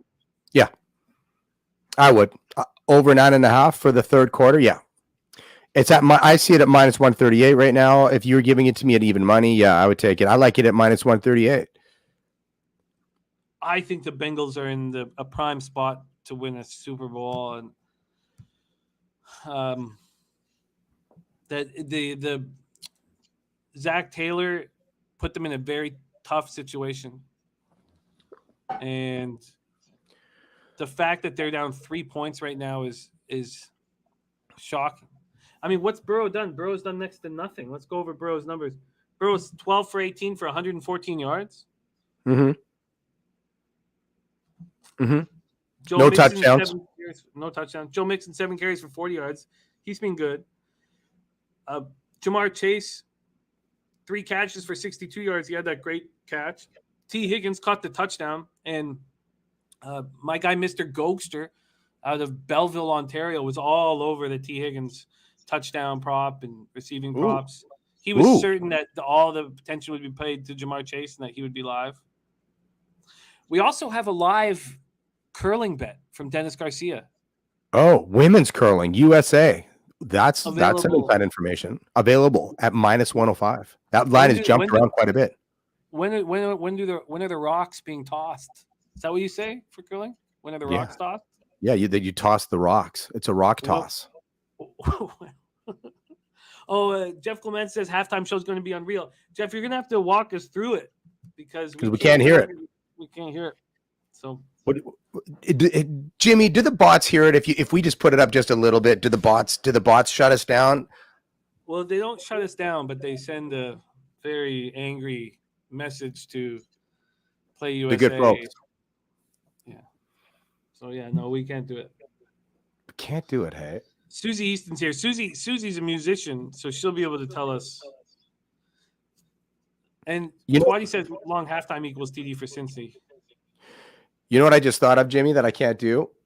If you have in-ear headphones and you have another device, you could Bluetooth and be able to listen in one ear that the bots wouldn't be able to pick up. No, that's legit. You can do that. If you can pull that off, do it. Because it'd be great if one of us could hear it and give comments. I can run. You want to take the mic for a couple minutes? Yeah, absolutely. Yeah. I'd like if one of us could hear it and make comments on what's going on. Because but no pressure. You don't have to. But I'm going. Okay, Hold me down. Hold me down. You're good. Get me out of here. Okay. You are good. All right. We have Jeff Clements, maybe with the best wager of the Super Bowl. Snoop to be wearing gold shoes. Snoop to be wearing golden shoes. Jeff, what do you get? What did that cost you, man? What was the juice on that, man? Is that a plus money bet? What's the vig on that? Kev Reed joining us. Kev Reed joining us from Montana. Kevin Reed, the chicken chaser, says Bob Baffert running towards the Rams locker room. OBJ, help is coming. Oh, no. Fat Wally making a move on Mixon plus 350 first reception.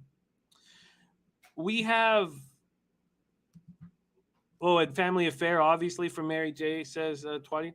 We have the only live bet that's come in right now, A Thing of Beauty from Tiffany Michelle. Well, I believe is A Thing of Beauty. I mean, it's not cash till the money's in your bank, but she came in and she got, at a great time, she got the Bengals plus 9.5. We could have bet it earlier. We could have bet it a second early before they missed the point after. But the key was that we waited for the drive to be over, and then the Rams got the touchdown. It was the best of all worlds for Tiffany Michelle. She joined us last week for Knicks Lakers, and she got in on the Lakers plus 9.5. At one point, Lakers were up double digits. Lakers were up 7 points with 2 minutes left. Then they go 2 for 7 from the stripe, and RJ Barrett hits this phenomenal late three, and it goes into overtime. But the Lakers still won by 6. It was great work by Tiffany Michelle. Mr. New to Town says, I think there's a decent chance for a POC hologram for California Love. POC hologram for California Love. Kev Reed, the Bob Baffert joke is really funny. It's really funny.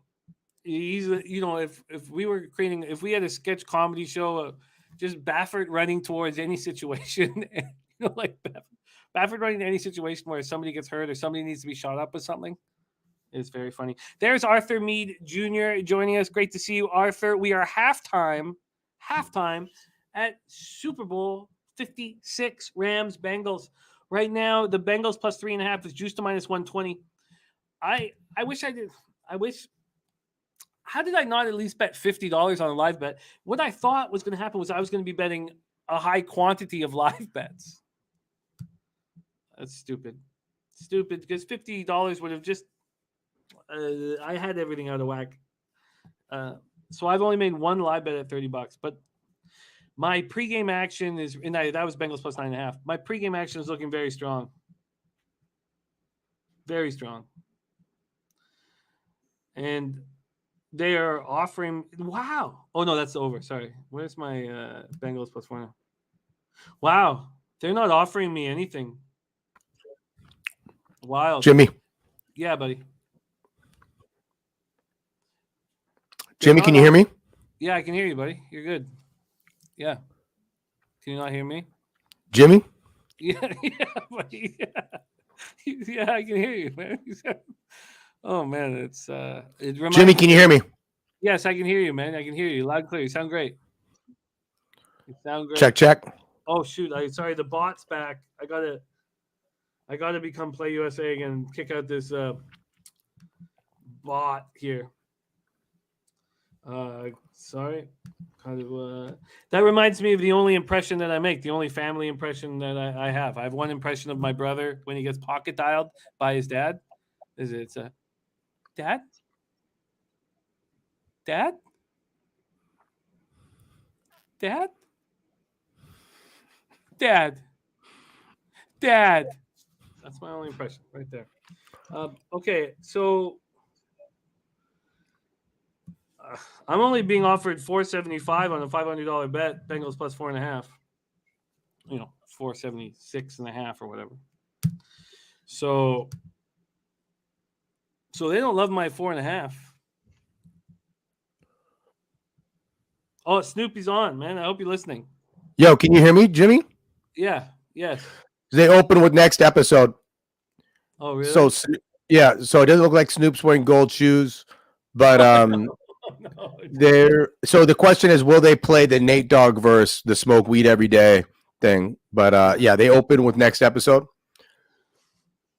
So, and hang on, I think somebody in our thread had that. Somebody in the chat.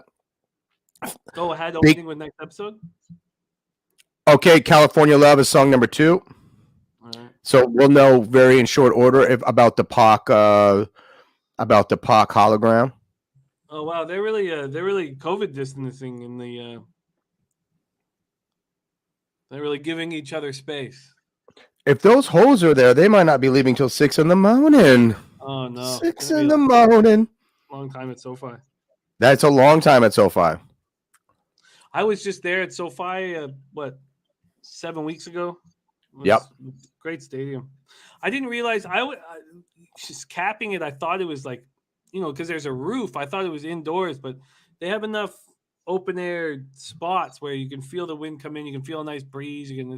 It's a beautifully done stadium.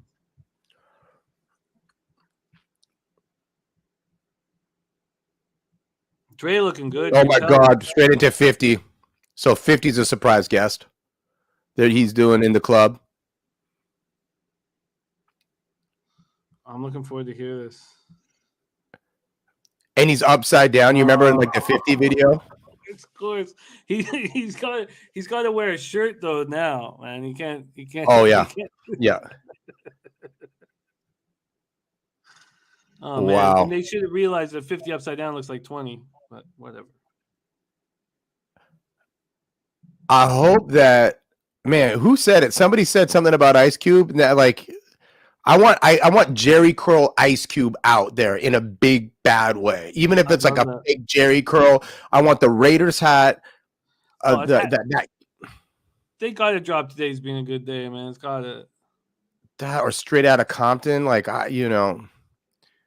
that would be great. But I mean, all of the people that I think they're gonna probably go from 50 to Mary J.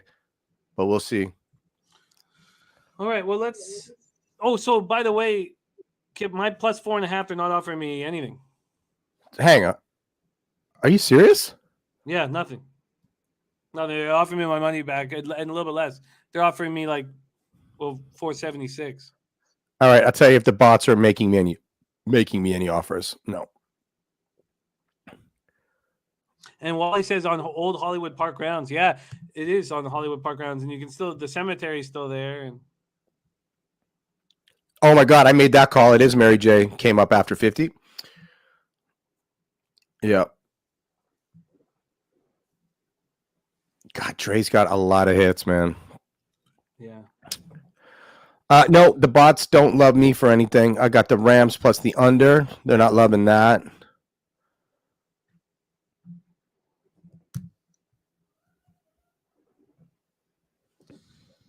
I feel quite I just wish. I feel like Remember we were talking about what the unit size should be for the live bets? Yes.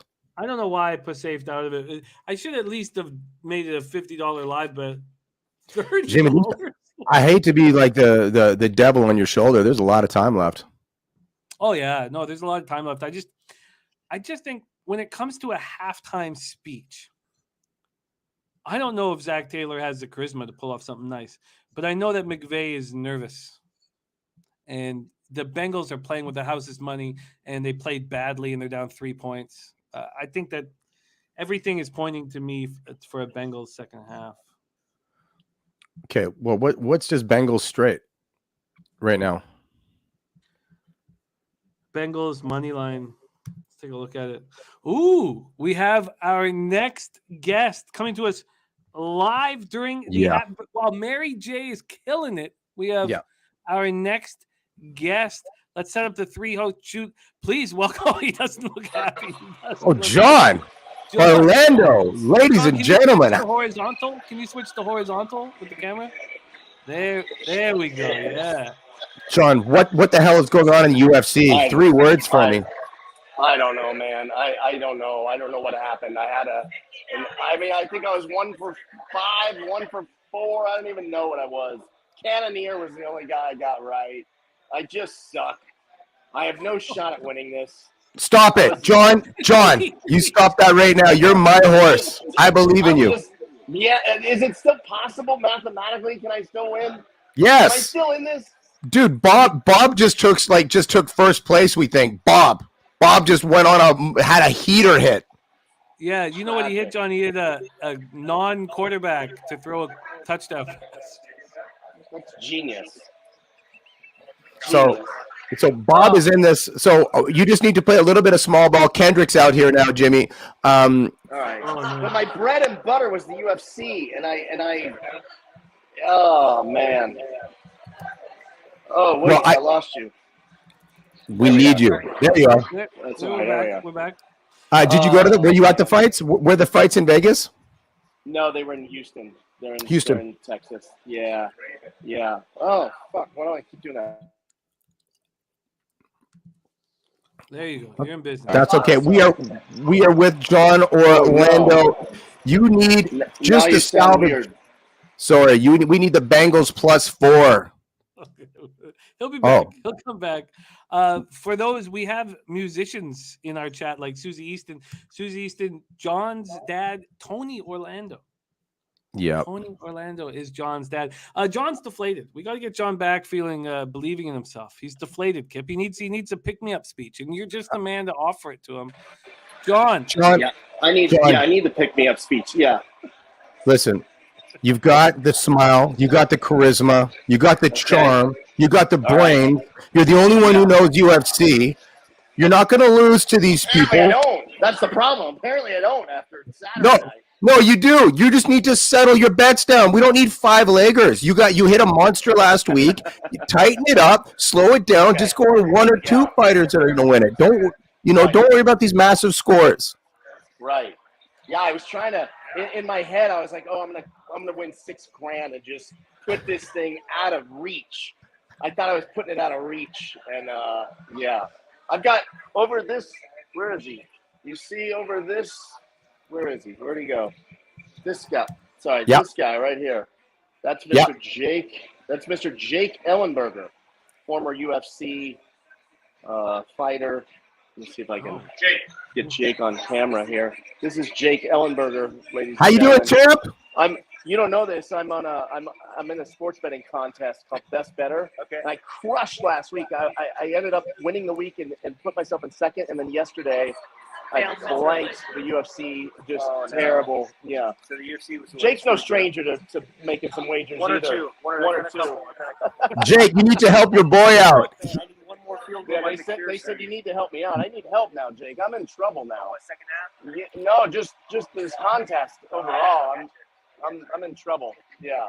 So tell Jake. Jake, for the March card, for the March 5th card, I'm getting into. All right, M&M's coming on. This is where we take a break, and I'm coming back. I'll come back. All right. Okay. Cool. Okay. M&M's doing Lose Yourself. Yeah, I imagine that. Kip, your mic is needs to be turned down a smidge if you can. Got you. He's got Anderson .Paak on drums. I knew. Yo. Come on, no do-rag. That was the easiest bet in sports gambling. Is that a sports gambling bet? I don't know. I should. How's my mic now? Is it a little bit better? Yeah. Thank you. Yeah, it's money. Yeah. Yeah, you can. Okay. Wow, Anderson .Paak. I wonder if that's pretty crazy. No do-rag. How could he ever pay? No, there's no way he's wearing a do-rag. It's Minus 310. It's 2022. Who's gonna? Which white dude is rolling out? That's a very bold move.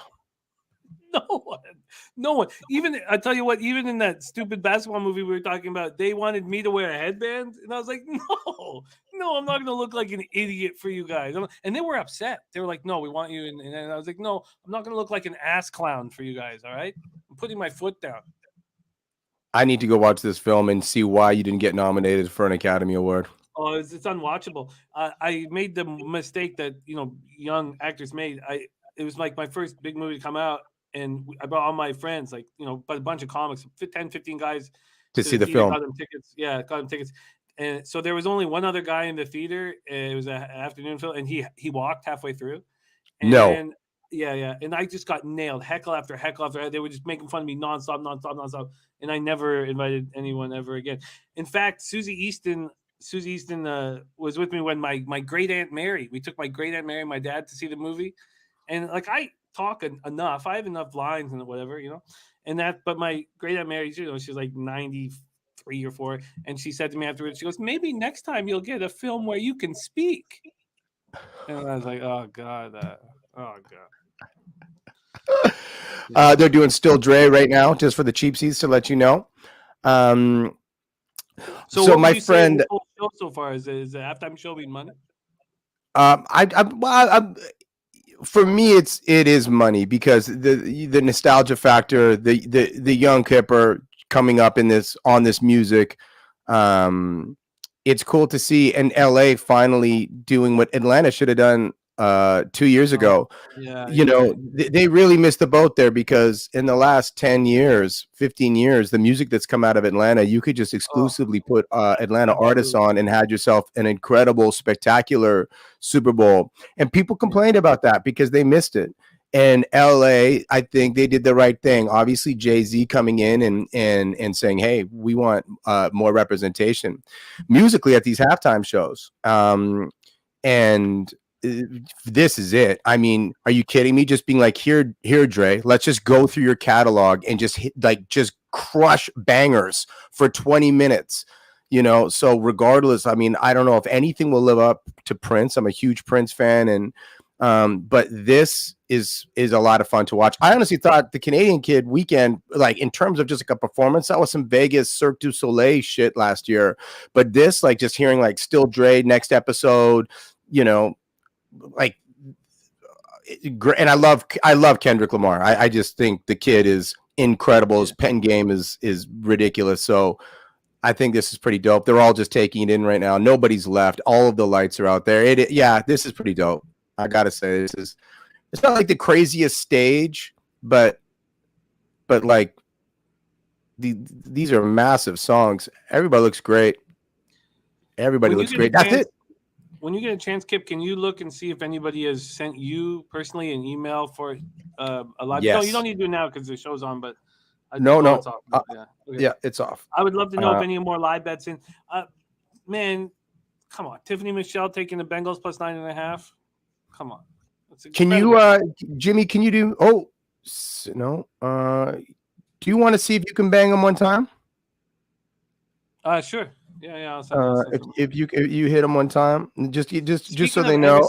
Anderson .Paak. Did you like that Bruno Mars Anderson .Paak album? Did you like that? Yes. Yeah, I did. I mean, I'm kind of a stan on Anderson .Paak, and I've got some incredible like remixes of those, and I like what they were trying to do. Like, I love like roller skating music from the 70s and 80s, like roller skating, like funk and stuff, like Von Mason and bounce rock, skate roll, and that kind of shit. So I know what they were going for to bring it back and to have the aesthetic. I thought that it was of like a high art conceptual idea, and I love like throwbacks to to music, like, you know, Amy Winehouse being a throwback to Motown, but her like updating it and having like her unique lyrics and stuff over it. I love stuff like that. So the fact that they went and swung and tried for it, I love Anderson .Paak. And I mean, say what you want, Bruno Mars for sure, like overexposed over the years, but just an incredible talent and swaggy as hell, like just a funky dude. So yeah, I like that project. I did like that a lot. I get why people like Bruno. I like Anderson a lot. Yeah. But I get why people like Bruno. It doesn't really appeal to me, him personally, like what he does, whatever. But I've heard a lot of people loving that album.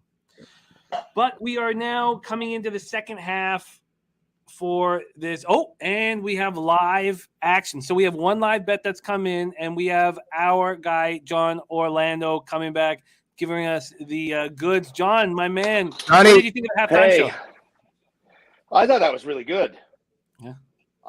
I didn't really pay attention until Eminem came out. That was really good, though, I think, compared to other years. I like all those artists. Normally there's like, I'm like, really, this guy? Like, I don't know. Yeah, I thought that was good. Eminem's just, come on. I mean, incredible. So good. So, Yeah. Jon, It's just crazy. Sorry. No, take go it away. The first live bet has come in. It was from Tiffany Michelle. She jumped on. She got Bengals plus 9.5. Bengals plus, that's a good bet. I like that. I like that. She's the real deal, man. Do we know what she bet on it, or we're not allowed to say? Yeah, $20. $20. Just $20. She bet the minimum. She bet the minimum. 20 is the minimum. What's the max? Hang on, Jon. 25%, right? Yeah. So John's bankroll was. Do you have John's bankroll? Mm-hmm. I'm doomed. Yeah, I got I'm John's so bankroll right doomed.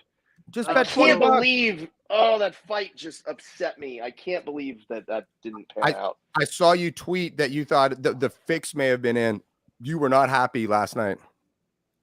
Yeah, I don't think Adesanya won that fight, the main event. I mean, it didn't affect me because I got so many wrong. It didn't matter. Right. But yeah, I don't think I now I will say I've got a bunch of people in town for Super Bowl, so I was at dinner and I was watching it on my phone, so I was kind of half watching. So it was probably wrong of me to even give my opinion because, in all honesty, I didn't really watch the fight like I normally would. But just from what I was seeing, like I felt like Whitaker won, but I don't know. That's cool that you got your man there. Jake's when did he stop fighting? Jake stopped maybe 4 years ago.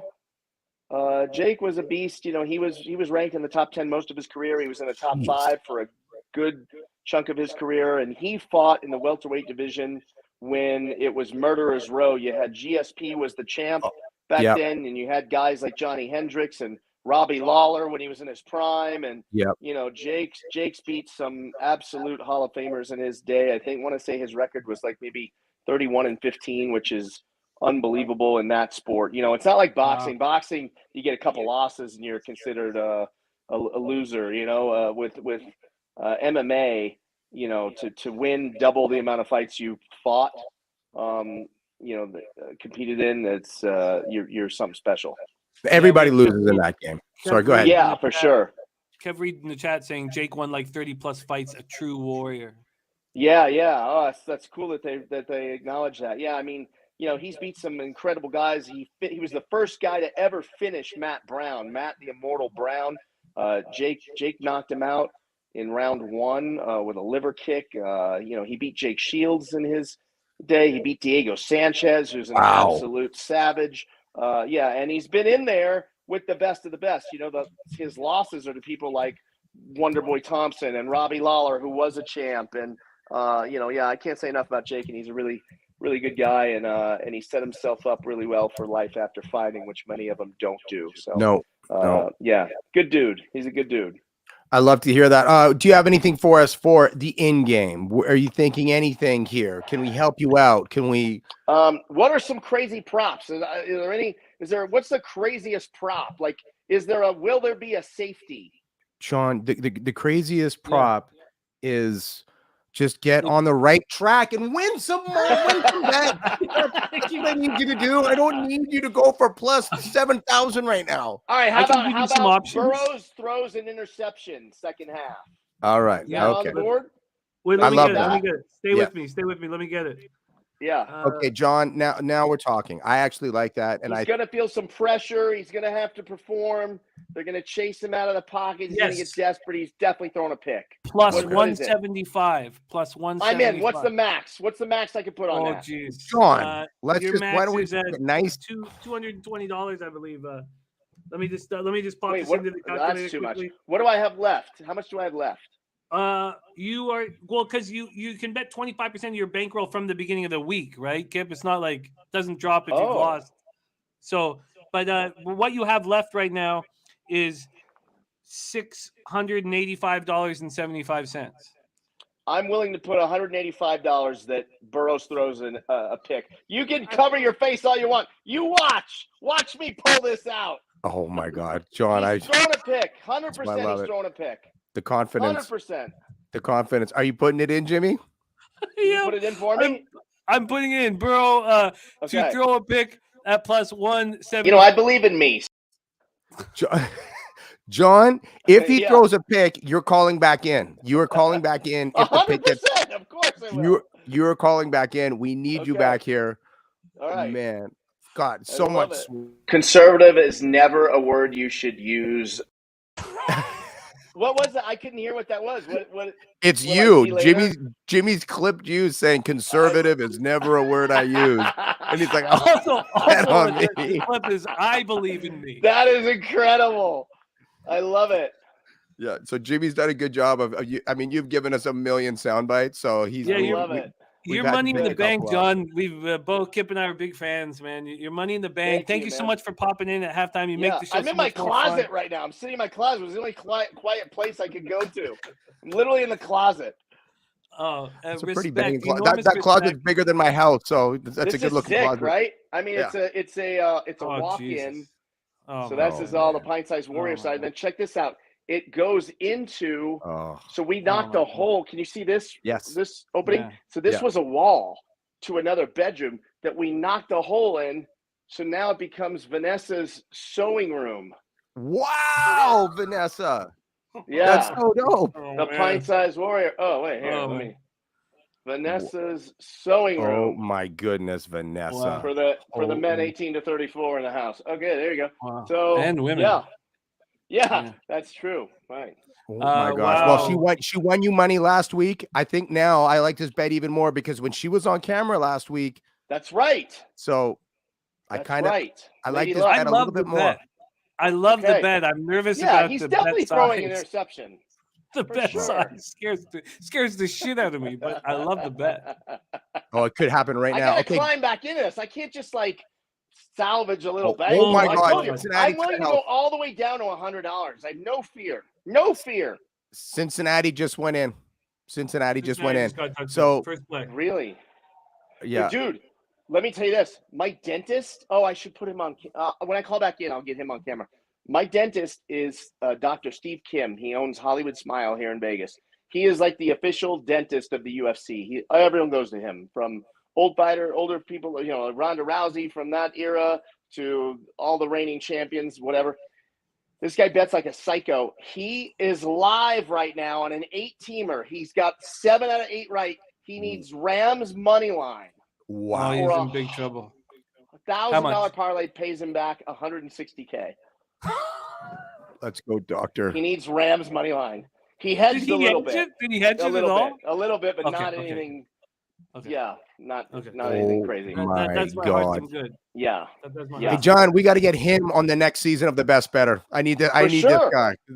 sure. A grand to Yeah. 160. He's put Yeah. everybody out of business. He's only gonna put parlays in. Like, he's psycho. He's absolute psycho. He's been, I'm not kidding you, 7 out of 8 or 8 out of 9. I'll go back and look at my texts. In the last 2 weeks, he's hit 7 out of 8 or 8 out of 9. I'm not kidding you, 7 or 8 times. And he actually hit one, a 7-teamer, I think, last week for like 90K or something. But No. He's a straight up savage. Yeah, And he's where, savage. does he bet these? Does he go in the casino to bet them, or does he do it online? Both. Okay. Both. I have to Do you look guys and have a see. sports book? Do you guys have a sports book of choice? I go wherever. I live close to Red Rock, so I go to Red Rock Casino a lot.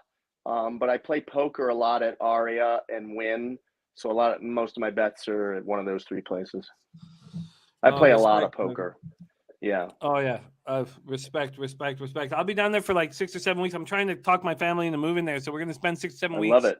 July, August, and When I'd love to July? come. Okay.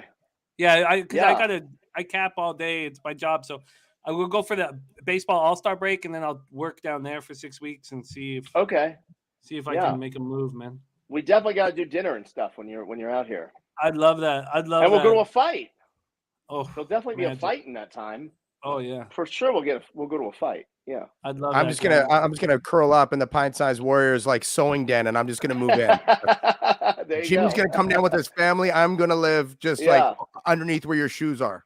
It's crazy, right? Yeah. It's amazing. Yeah. Listen, get back to your party, and you call us the second that Burrow throws that pick. Yeah. So I'll be back in 20 minutes or so, right? Give me 20 minutes. All right. I'll see you guys. Much Easy, love, John. my man. Cheers. There he is, Jon Orlando. Oh God! Ah! Oh, Bengals wow. interception. Hang on. Did he have any interception or just Burrow interception? Just Burrow. Wow. This is just going to be a huge night. This could be a Jimmy kind of night. Huge night. Well, I'll stop. No. I love it. But look, Jimmy, let it. Well, half, yeah, don't. No, but just there was live betting opportunities. I was upset I didn't get the under 53.5. Now I'm thankful. Remember, we have the second half over. Yeah, well, I had the third quarter over 9.5 points, and I got the second half over. So. Oh, you did move on it. Good job. You took it at the minus 138. You're gonna catch that right now. You're gonna catch that 3 minutes in. Great job. And Twatty took the plus 265 on the Bengals. From a psychological angle, we broke it down perfectly. The halftime. The bots are already offering me honestly, the bots are already basically offering me that. What? I'm cashing it. They're offering me $2 less than what the bet is worth. So I'm taking it. It's the funny, bots killed me last week. It's so funny, Kip. But I told you, like, my local doesn't allow the live bet, so I've now been live betting with an account or whatever. And this whole issue about taking the cash early and stuff, like, you're in my head now, and it's like I'm so sorry, bro. No, I like it. What I'm doing is I'm not cashing out ever, and it's costing me quite a bit. But I'm also not betting enough to make it like I'm just doing my regular unit size. Now this is different for the Super Bowl. I'm betting more, or what I would do for a big event like this. Right. But I'm not cashing out ever. Now, if I had, maybe I should think about cashing out for the $500 bets here. But man, I'm about to cash the over 20.5 here in a quick second, right? I mean, I hate to give the bots anything. I hate to tip a bot, like to leave 20% on the table. But if it's 3% or 5%, or like even sometimes depending on the size of the bet, if it's 10, I'm getting out of there. Burrow was that late? You got hit hard. Oh, Donald, that's good. That's what you got to do. You got to push him. Look at Donald. You do not want to. No, but we don't want a flag. No flags. Oh, there's gonna be a flag. No flags. When you asked me about cashing out that 92.5, you were gonna get 92.50 on that. That's been playing over my head and stuff like that. And I think that I don't believe Look, I know the books win, and I know they win in NFL football, and that plays in my head. Obviously, they're going to offer a situation that's going to benefit them, and that's overplaying in my head. So, and also another thing that we talk about a lot of time, forever, we always talk about is we're trying to be better gamblers, and we're working, and you never stop learning, you can never stop improving. And so, obviously, from a live betting situation, I can be better, and I should probably take these cash outs once in a while, but I'm just never taking them as a rule right now, and it's costing me. Well, I hate that You never want to be in anybody's head, what are but they gonna I do think here? because What are they I'm gonna do here? conservative. Sorry. No, there's nothing wrong with that, and I want to. No, what are they this gonna is do this here on is fourth? this is Of course, Zach Taylor goes for this it. is theatrical. This is great theater. Of course, Zach Taylor goes for it. Oh He my went for it from the God. 50. He's going to go for it here. Now, I mean, you're. Do you hate it again? No, I don't hate it because you're down here, and if they get the ball, it's okay. Would I? I'm not sure what I would do. If I had already kicked it at the beginning of the game, I'd probably likely to go for it here because you can really hurt them. Oh, he got it easy. You He can got really it easy. hurt them. Oh, there's the rush props done. You can really hurt them here. The whole idea about going for it and not going for it is if you go for it at the 50 and they get the ball, you lose all the momentum. You lose all the momentum. So going for it here, like, sure, you're going to lose some momentum. But what? The Rams get the ball at the 21? You know what I mean? It's still a difficult proposition for them. It's funny. As we talk, sometimes some of the nuances of the game, it's that decal at the half is so big. I thought that they were closer to the 50 and didn't realize that they were on the 30 there or the 20, you know what I mean? Because look how far that thing extends. It's on the 20-yard line. When I was looking at that, I did think that he was making that call from the 4th and 1 at like the 50 again. Oh yeah. Or behind the 50. I didn't realize how much he was. Yeah. I love having Deacon. This is a hell of a drive, Mike. though. This is a hell of a drive. Thank you guys all so much for joining us here on Bet Better. Deacon Mike, Ron Lofton, Dennis Garcia, Nilo, Mr. New to Town Puzzler. Real fun to cap with you guys. K. Reed, Wally. This is fun. The only thing that's not fun is that I've made one live bet at $30. But whatever. Well, it's hard. Like it's hard to keep your eye on the line and the momentum of the game and what you like. No, I think for me, it's more about unit size and balancing unit size with my need to gamble and balancing that with, a young family and all that stuff, like trying to figure out, because, obviously I have my own gambling account and, bank card that's only gambling. That doesn't have anything to do with my family. But still, Still, there's certain situations where I should open it up, and I haven't been. I've been kind of keeping everything to a strict unit size. But that's kind of momentum and feel and gut that plays in as well. It's a hard game to not second guess yourself, and it's hard. Shoot, Joe. All that's important is holding on to the ball, and I have so many friends on kicker props. So if they kick a field goal here, it's great for everybody that I'm rolling with. I'm over 2.5, so I think this is going to be a second field goal. I need him over 3. Second. Jeff Clements giving love out to Jake. Says Jake is a beast. Watch many of his fights. GC is a massive UFC guy. He did some. He was a boxer for a little bit, so he knows a lot about the fight game. He knows a lot about boxers, and those kids. He's into the UFC. That's cool. I mean, Jon Orlando knows everybody. He's got a million stories, and every time that you think that, all right, he's just going to start repeating himself because how many stories have you got in the bag? And there's my man Jake. Then the dentist story, like what? Like Jon Orlando's got 1,000 different lives wrapped up into one. He's so good. He's so good. And then firing that bet out too. He's just got I don't like the unit size there at all. I hated it. That's him. I think he's lit at the party. I don't like you, but you were goading him because you need him to do worse than Tiffany Michelle. I see psychologically you're like Professor Xavier over these people, and it's really annoying to watch. And all you care about is winning money from me. That's it. Really, at the end of the day, you don't care if the show does well, if it gets any better. You just want, your subscription fee from me. It's hard. Man. Oh, come on. You love it. Look, I love it. I love winning, but you do. So my $30 bet on it's such a safe bet. I should not mention it again, but the only live bet. Oh God, I don't want to mention it again. But just to give you an example, plus 9.5 is they're offering me 49.10, so it's $8 less than what I bet. I'm not gonna $8. No. What's funny is I struggle losing, and you've seen it. we've worked together. Like when I'm not a very good loser, you know, and Yeah. in life, I'm an okay loser, but not Yep. in gambling. Gambling, for whatever reason, I get a little angry, and you need to help me out at times. And I think we saw a little piece of that when the Lakers Knicks game went to overtime, and I apologize to our viewers. I mean, I could not get you out of that dark zone. But it is entertaining. Like when you're looking over at the Pigeons and they've just made it a complete mess. You know, like you could still make losing kind of swaggy and funny at the very least. I mean, you're so mad. But I'm from a family too of brothers, and I've got, you know, you're always just like on edge of what type of mood might be coming at you and trying to redirect it. But at least if you're upset, it's hilarious and it makes for pretty good theater too.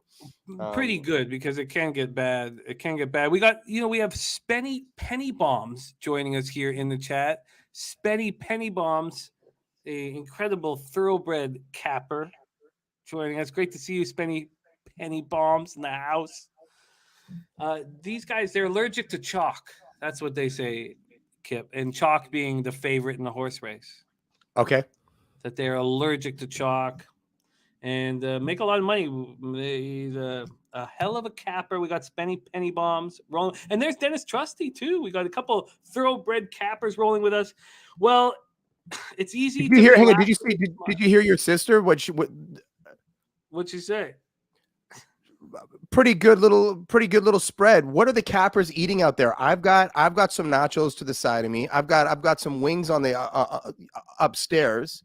But this has got to be the most decadent day of the year for food eating. Like a 15-layer dip. Who needs 15 layers? Like, Jimmy, what you have something on the go after here? What are you going to reach into? Food?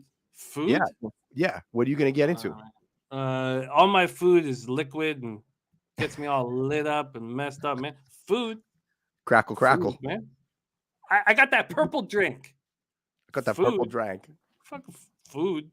What's cracking? But if anybody wants to jump in and show how much they're loved and how great the food is. See, I see your wife dropping plates in front of you. How many plates have you seen being dropped in front of me, man? Fucking zilch. Ella, get Ella out here. She's gonna drop a plate for Dad. Fucking food. Yeah, why don't you guys talk about how well you're eating? Oh. Stafford panicking. Panicking. Oh my God. This is McVay's McVay. Look at that face. Oh man. That guy's that guy's in big trouble. Losing a Super Bowl in front of everybody, scoring 3 points in his first Super Bowl. How many more Super Bowl opportunities is he gonna get? Well, more than me, but still, at least I'm never lost one. Dennis, we're getting menus coming in as well. But Dennis, I'd rather be hung like a horse than be a horse handicapper. Thought that was good. Family ate Chinese. I had some homemade lasagna, wings, mozzarella sticks, tacos, pizza, beer, and weed. Spenny kind of doing it right now, I would say. Nachos, tacos, and wings from Dennis. Man, oh my God. And then Deacon Mike throwing some love over to the family, Jimmy. I'll let you feel that one, my friend. Deacon said, Jimmy, you have a sister? Is she single and can she cook? Never mind. That would make you my brother-in-law and you'd be wanting to borrow money.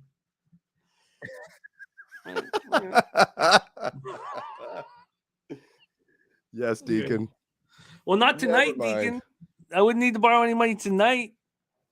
Well, actually, I should wait till. Oh, Jimmy's going to lose that 30 spot. What's 30 spot? Can you imagine if Gurley stayed healthy and relevant, like what he'd be doing in this game? What do I care about Gurley, man? Was he that good?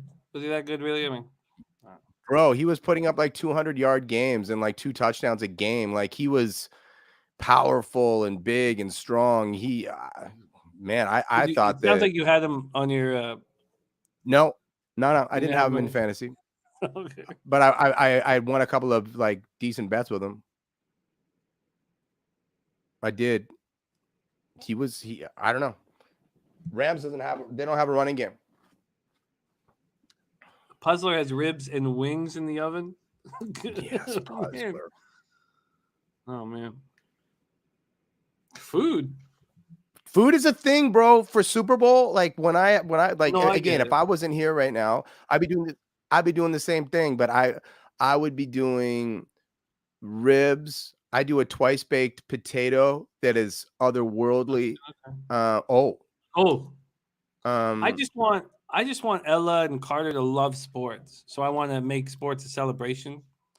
So that's what they a very like. important part of my life. Like so that's all. I would make it the most fun day possible and have as much food as possible. Look at Burrow. He's so focused, that guy.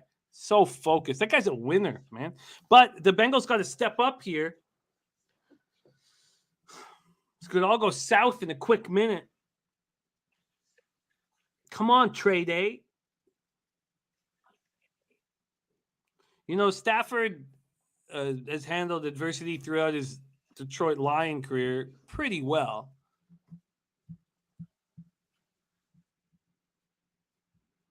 Ron Lofton.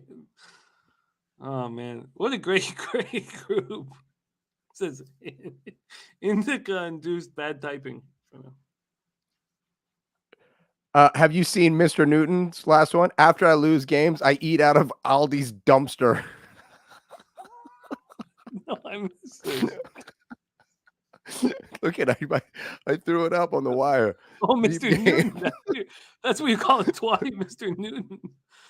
Oh man. Yeah. Mr. Newton Twatty Latte, no? Yeah. Mr. Nuditown, my bad. Sorry, man.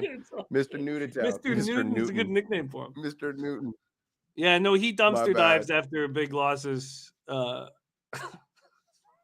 his whole thing. I love it. Jimmy, are we firing anything at the fourth Q here?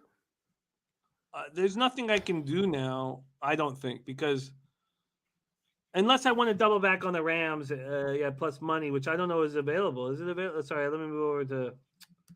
Oh, we can do. Oh, look at the double around. Oh, another one. Oh, horrible pass by Cooper. Horrible. Rams plus 1.5. That's a stupid pass. What do I? Did you see that play, Jimmy? Yeah, I just did. With the peripheral, so I kind of missed. I was kind of looking at Rams. If I could get some plus points on the Rams, I could double back at some point. So we're behind, by the way, and thank you guys for being so cool with us while we're 10 seconds behind, because I see what's happened on the live betting opportunity. So I see what's happened here. So I'll wait till it happens. Fieldy. Yeah. So for those of you guys with the multiple field goal looks, so Rams are plus 2.5 at minus 105. That's not enough for me to double back. Twatty. You used to sleep behind the toilet paper on a pallet at Walmart. So I'm going field goal for this next drive. I'm going field goal. That's cool. What are you getting? Plus 400. But I'm just gonna lay down. I just got like a little fat in the account right now, so nothing that's gonna devastate me. I'm gonna lose. I hate having odd numbers in my account. I'm gonna lose the second half over, or second half higher scoring than the first half. I imagine. Well, I came along on that as well, so you and I will lose that together, my friend. I imagine that will be my only loss on the card, but it's not. It's still definitely up for grabs. You know what? The market's telling us we're going to cash it comfortably because the live total's at 53.5. So maybe I should take that back. Maybe I should take that back. The market's telling me I'm just. Oh, I got a bet from Tux. Oh shit! We got a Tuchman live bet. Tuchman is our leader in the best better, and coming in with a little action for us, which is great. Let's show the leaderboard after. Great call. 2 weeks. There he is, David Tuchman in first, Jon Orlando in second, Tiffany Michelle, who I've picked to win this, in third, Bridget Case in fourth, Bob Guiney in fifth. Man, Kip, how much is this leaderboard going to change this week? Isn't it incredible? It is I love this, man. You love numbers. I love this so much because it would be boring if it was one guy that knew what they were doing and four Muppets that just got punted. But it is people throwing haymakers, connecting, people throwing, English Premier in, connecting, UFC connecting. And then we've already seen this week's had a couple of monsters, and there's still a lot to be determined in this game. The outcome is not determined yet. So I sent you over the bet. I like you announcing them. So Sure, I we sent you have- the bets. Yes, we have, and I've double checked it, like compared it at different books. But Tuchman was able to get the plus 3.5 for the Rams. So he got the plus 3.5 at minus 117. So he paid the juice associated with getting over the field goal, which I get. That all makes sense to me. I can't. Let me just see it on my phone. My phone might be. I can't see the amount he wagered. He wagered $59 to bring back 50.74 profit. I think, you know what, Tuchman is. I bet on Tiffany Michelle to win this contest. Yeah, and but I'll stick with that. I believe in her, and but watching Tuchman handle, he's clearly a veteran gambler, and he handles the line changes, and he bets unders at its highest point, and he bets. He's ahead of market moves. Let's say that he's ahead of market moves, and he's been very impressive in this contest. And I think finding a book that would give him the plus 3.5 is very important, and he did that. Most books are still hanging the 2.5 there for the Rams. They don't want to give you the 3.5 because the idea that the Rams could keep it within the field goal is really likely. So Tuchman's a hell of a capper. I think it's a good bet. What do you think of it? Yeah, I like it, and I like where he got it, when he got it, what the payment is. I think that 59's a little rich. He just gets sacked there, so now my field goal is not looking great, unfortunately. So no, I mean, I think that's a great bet. Yeah. Dennis, I hit 3 bets so far, over 8.5 songs, minus 380. First player shown during the national anthem, Rams minus 165, and Odell anytime plus 138. Lost 1 so far. Nice, so, Dusty. The cappers out here are doing well. I'm still on Cup under 103.5. OBJ injury scares me. Akers anytime plus 138. Burrow over 279.5 passing yards. Rams minus 4.5. And will there be a roughing the passer? Minus 105. That's a nice little card. Bro, come on. Get the ball to him. What's wrong with you? My stupid chase out of the backfield. Well, it was Diesel. I liked it. He sold it to me well. Deez was all over it. My brother. My man, my godson has been stealing his dad's phone, knows how to get onto the sports book, and he's been winning money. He's a ferocious little beast. He likes NHL and he likes NFL, and he's been like stealing his dad's phone. But he's won a couple of times, so now his dad is kind of encouraging it. I'm not saying that that's something that we encourage here, but I have to respect the hustle. And it's a lot of fun right now, and then in 15 years, it's a horrifying, debilitating. But let's focus on right now. Right now, it's a lot of fun to have your kid interested, And I don't worry about Ella becoming, a degenerate gambler. I think Ella is she's sharp. She'll find her own way. But Carter, you know what? Carter has gambling and boozing in his blood. Yeah. And I hope I'm alive to keep him on the straight and narrow. But Ella, she'll do fine. She'll be great. But Carter. So there's 5 lights on the way to my daughter's school. This is how degenerate I am. Every day we put action on how many of them will be red. There can be an over under, or you can try to hit the post and get the exact. Nice. So yeah, every morning. So I don't think that I'm necessarily setting a good example. What you said of at two that, and a but- half? You said 2.5, and then she calls over. Well, yeah, we can do 2.5, or you can try to hit the post and be like, it's 3 and it's extra, right? Nobody's ever hit 5. There's never been 0. So those are kind of sexy because if you're able to get 5 red lights or 0 would be incredible. Just like all greens, it's a beautiful thing. It just never happens.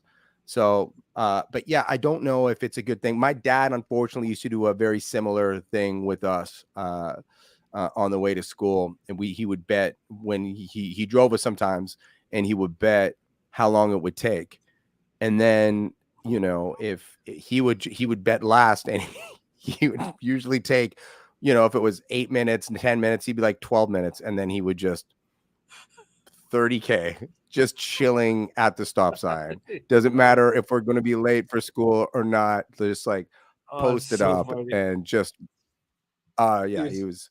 Yeah, So we have pretty funny. Kev Reed. Kev Reed's son helped him with parlays, and he says nothing wrong. They could be selling drugs.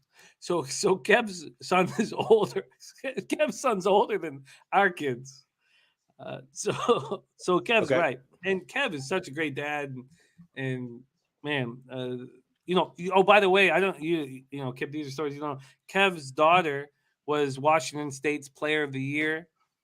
Got a full ride What? to, yeah. In Washington what State, sport? basketball. Come on, I wouldn't talk about it. It wasn't a major sport. She can dunk. She got full ride. She chose Boise State, so she's at Boise. That's Kev Reed's daughter. We know Kev is a great parent, not just because of his daughter's success, but get him.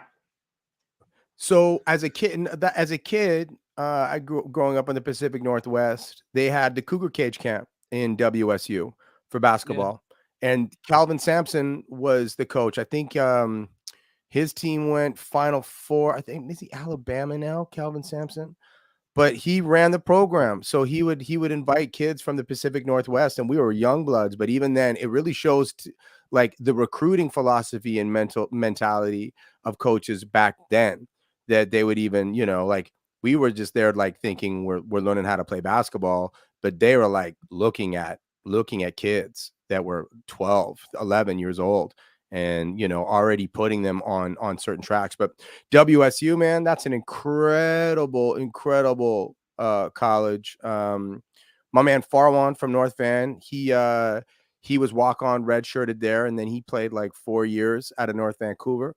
So yeah, lots of history with the Cougars, man. That's very cool. That's very cool to hear. I got a Cougars sweatshirt that I rock, every 6 months in the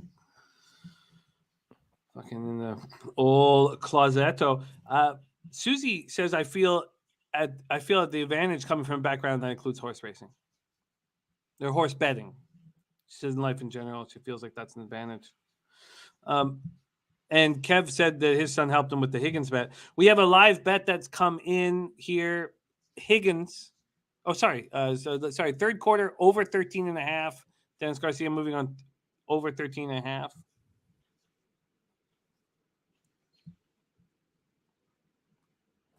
Yes.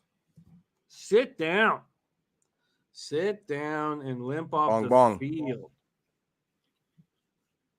DJ Reader. Bong. Okay, so we got live bets. I just said DJ Reader over and over again in my breakdowns. DJ Reader stops the run. DJ Reader. Nobody respected this Bengals defense, man. I'm still very concerned with my second half over. Sorry, take it away, Kip. Nope, that's it. I was gonna see. We haven't heard from Bridge. We have not heard from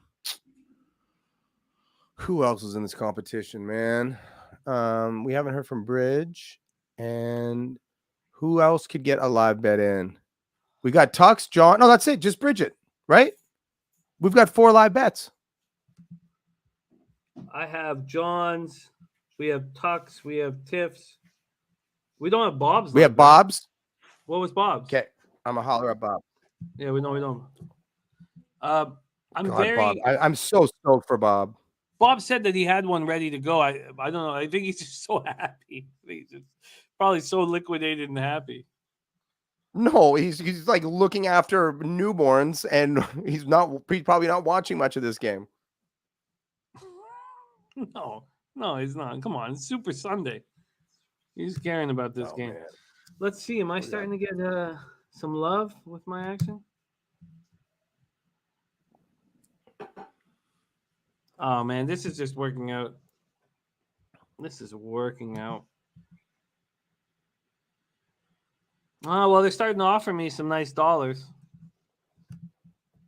Oh, feels good. Feels good. Well, Bob Guiney has the biggest score in best Bettor history thus far. You know what? The fact that there's been a plus 1,400 score in the first 3 weeks is nuts. But our players have been aiming for the fences. They're not trying to minus 110 you to death, which I think you should be doing. Oh, look at Kev Reed. Look at Kev Reed. Oh God, Kip, you gotta wax poetic on this. Look at Kev Reed. Said had fun in Surrey. Richmond used to go to a club called Richards on Richards. Yeah, Dicks on Dicks. That's what it's called out here, Kev. Richards on Richards is a very storied nightclub in Vancouver. It started a whole bunch of people, like really famous people played there. Tina Turner, Ray Charles, 2 levels. So there was kind of a balcony overlooking it. And then another club in Vancouver called the Commodore basically took that and widened the scope of it. And then there's another sister club in Toronto that is smaller than Commodore, but the 3 of them are related, and all 3 of them have very like storied and hallowed vibes. Now, Dicks on Dicks, Richards on Richards, done. They shut it down, unfortunately. But in Vancouver, that was when I was a young man. Fugees, The Roots, Black Alicious, Farside. These are the people that came through there. It was that was sacred land there, sacred ground for me. The Dicks on Dicks. Saw Shaquille O'Neal there. Like, he wasn't big enough. You know, he's a 7-foot man, and he's walking around Richards on Richards with a Superman leather jacket that had batteries in it and was glowing, lighting up like a light bright. Really? Like, Shaq, you're 7 feet tall. Yes. But it was amazing. Like, you're amazing. Well, so, I know it from Steve Nash. Had fun in Surrey and Richmond. That's really cool. Steve Nash holding Nowitzki's hair while he was puking out front of Dicks on Dicks is like at the Roxy. Oh, that's Dicks on Dicks. Was that right? I thought it was Dicks on Dicks, but I was hammered. So, Richards on Richards with Lou Blair on Richards on Richards, right? Like Lou Blair from our community. Rest in peace, Lou Blair. Lou Blair was such a big part of my youth, and his son Tyler Blair I went to school with and played sports with. But Lou Blair is such a storied past, and you were talking about Bublé last week on the show, and yep, you know, Lou Blair had a big hand in all that for Bublé, and Lou Blair was incredible with all of us growing up. He was just, you know, he was larger than, oh my goodness. Did that come out? That's not out. That's not out. You're good. But Lou Blair was larger than life, right? He was 6'5" or 6", and you know, big man. And when the Alouettes would be in town, and he'd come out of a bar and he would just pretend he was a Montreal Alouette. Everybody, he'd be signing autographs, whatever. But he was probably, one of the coolest. He probably was the coolest dad that we had in our circle, was Lou Blair, and he was part owner of Richards on Richards. And then they got really hurt when the bouncer threw the guy out the door, and there was that $1 million case. Tough owning clubs in this day and age. Well, I mean, Richards on Richards. You're liable for so many things that can happen in your club that you have nothing to do with. I mean, I don't think anybody's watching that cares now, but I was there a night that somebody got killed, and that was, somebody got shot in the club. And that, the club I don't think lasted another year, but that happens, right? It happens to nightclubs. It happens at restaurants. If people aren't proactive about, about that shit. Yeah, it'll shut you down. But wow, I mean, Bengals. This is good field position for LA. We still got a lot of time left I'm too in this confident. game. That's my problem. I'm just being too. Oh, that's a hit. That's a hit. I think what's happening, Kip, is I'm just too confident. You were more confident. You were more confident in the San Francisco game. You were up feeling very, very good there.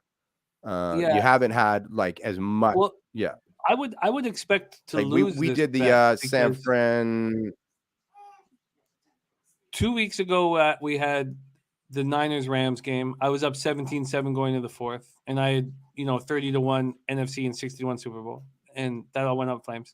And then last week we had Lakers-Knicks, and I live bet the under as we went on, and it was, I got up to 231.5. It was 214.5, 215.5, and then they went to overtime, and I lost those live bets. I did catch all the Lakers live bets, but still, it was a small loss, and it should have been 7-0, sweeping the board. And then here I'm on the Bengals. So if everything continues, I should lose this bet and lose everything here. But then win it all back from me every week, so you're fine. No, man. Look, I love taking $50 from you every week, winning this. But I'm only, I think everything will even out by the end of the year. We have 10 weeks of this contest. It's so funny when you said it to me. So the first week I bet Jon Orlando and Jimmy bet David Tuchman. Then the next week he bet Jon Orlando and I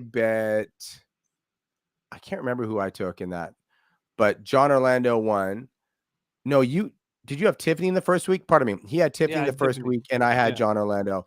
The next week he goes, just to get in my head, just to mess with me, he's going to take Jon Orlando, who was my horse.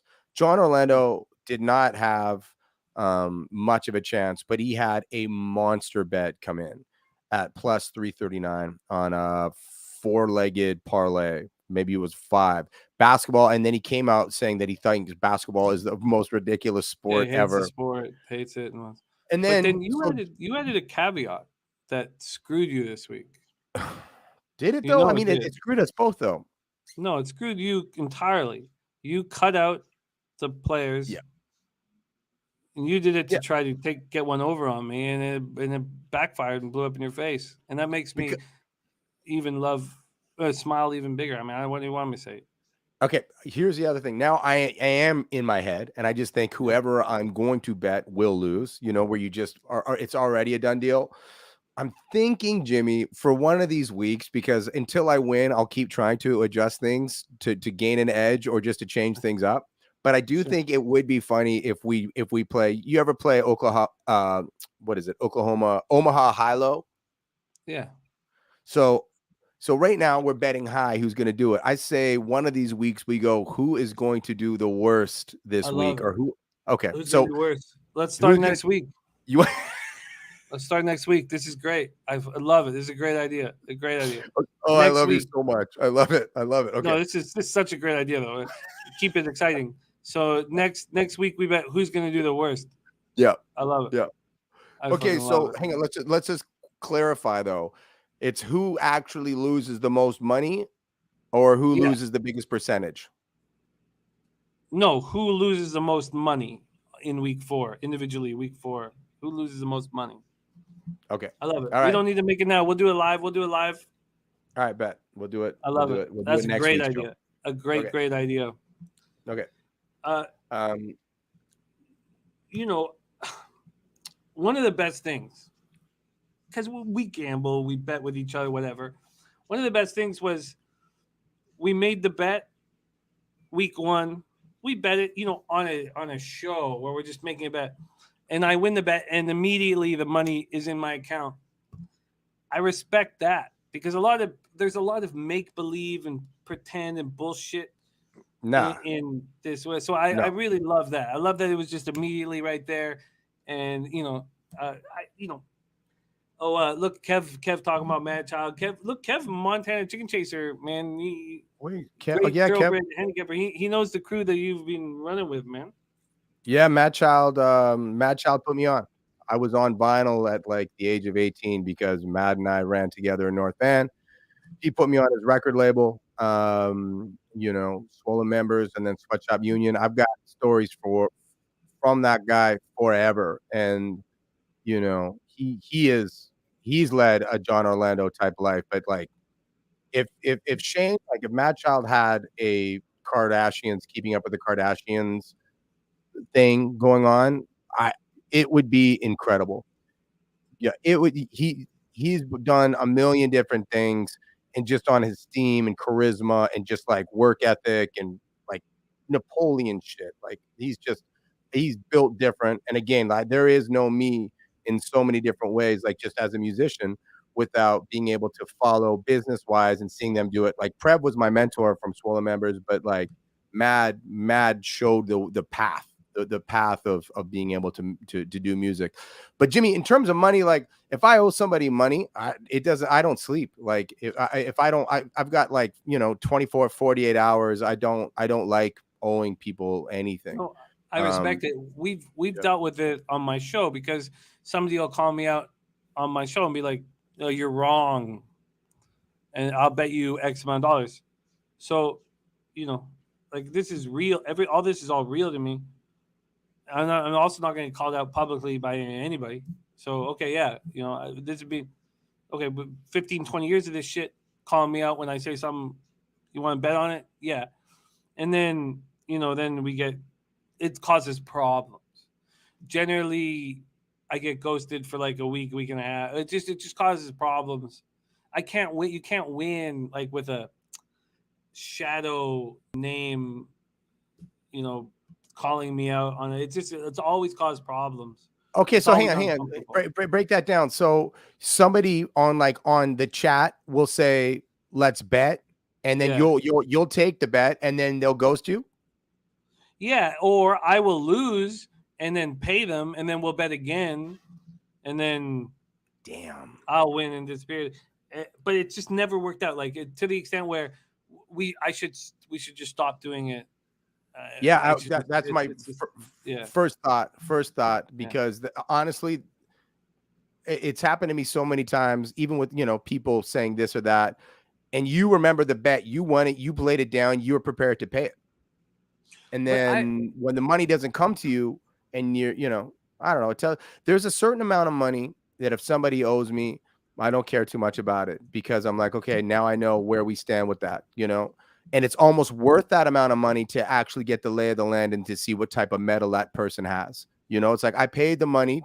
It's like when you know you've got a losing hand playing poker, but you want to call them anyways because you want to see exactly what they have.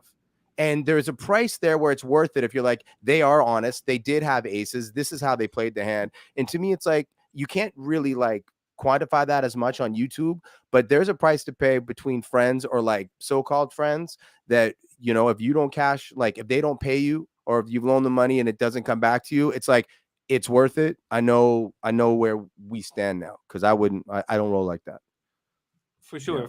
And we know this is a huge drive for the Bengals. We're 1st and 10 here, and I need to forget, but I got a really interesting, I should say, not good, but a very, very, very interesting gambling story, you know, especially from a couple of Van City dudes. So, but let's roll here. We're 2nd down for the Bengals. I know some of you guys are about 12 or 15 seconds ahead of us. Yeah. Most importantly, thank you, Dennis Garcia. Dennis, see, like you know, Dennis and I have a little bet for Dallas Stars Canucks, and I don't want. Dennis has become such a close friend of mine, and it just doesn't help. I would rather go for dinner, Dennis, than hang out together. I don't want my friend's cash. And I even felt that when I saw the money instantly in the account, because there's a lot of pretend make-believe on TV. You know, I didn't even know what we were doing really, if it was real, you know, because there's a lot of pretend. And when you had it in the account, I was like, okay, it's just real, you know, and I respected that. Keeps it real. There's the king, your man LeBron. Yeah, there he is, man. Yeah. Oh, he's drinking too. Look at that cup. Oh, he's got the rouge going. That's vodka soda for sure. He's usually a wine drinker, but I think he's getting a little. Oh. No! Just hold the ball. Don't let it go. Turn. I knew. Oh no! Oh my God! Who? They're staring at Bengals. Oh no! flag. Oh no, he's hurt. He's hurt. Hang on. He's hurt. He's hurt. They know it. Pros down, flags. Okay, I'm very confused right now. We don't have volume when Jimmy and I watch this, so when we see flags in the backfield like this, we've got no idea. He's walking it off. He's not going anywhere. Nah, he's fine. Oh, he's fine. I know. Again, we're 10 or No, he's not 15 fine. seconds He's not behind. fine. This is the He's not fine. better. He's fine. He's fine. You don't run off like that. He's getting off the field anyways. It's fourth. Unnecessary roughness On the Bengals. Yeah. Because he was looking at two Okay, let's do Bengals. this. Must be a legitimate hit. Well, hang on. Where's this Prince fool right now? I don't see him.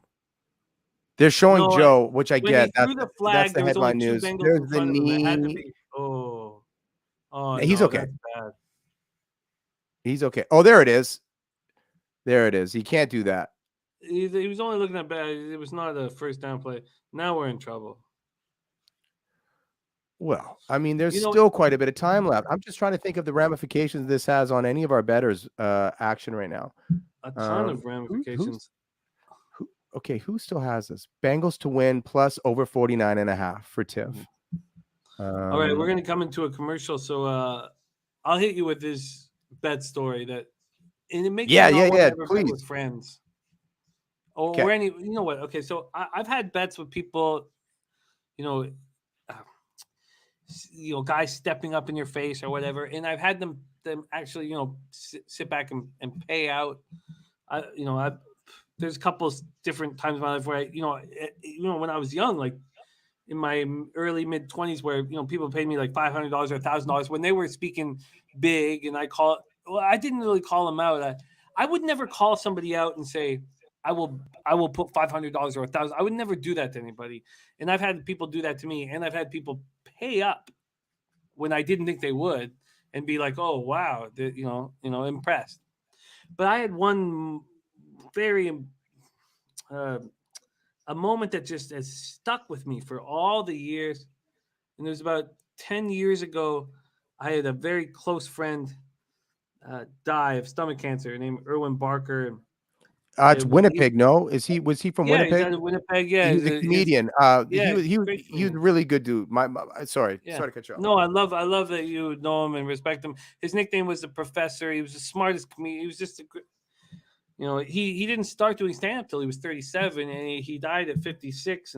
But I was the best man at his wedding, and we were really close. And so he dies. We do,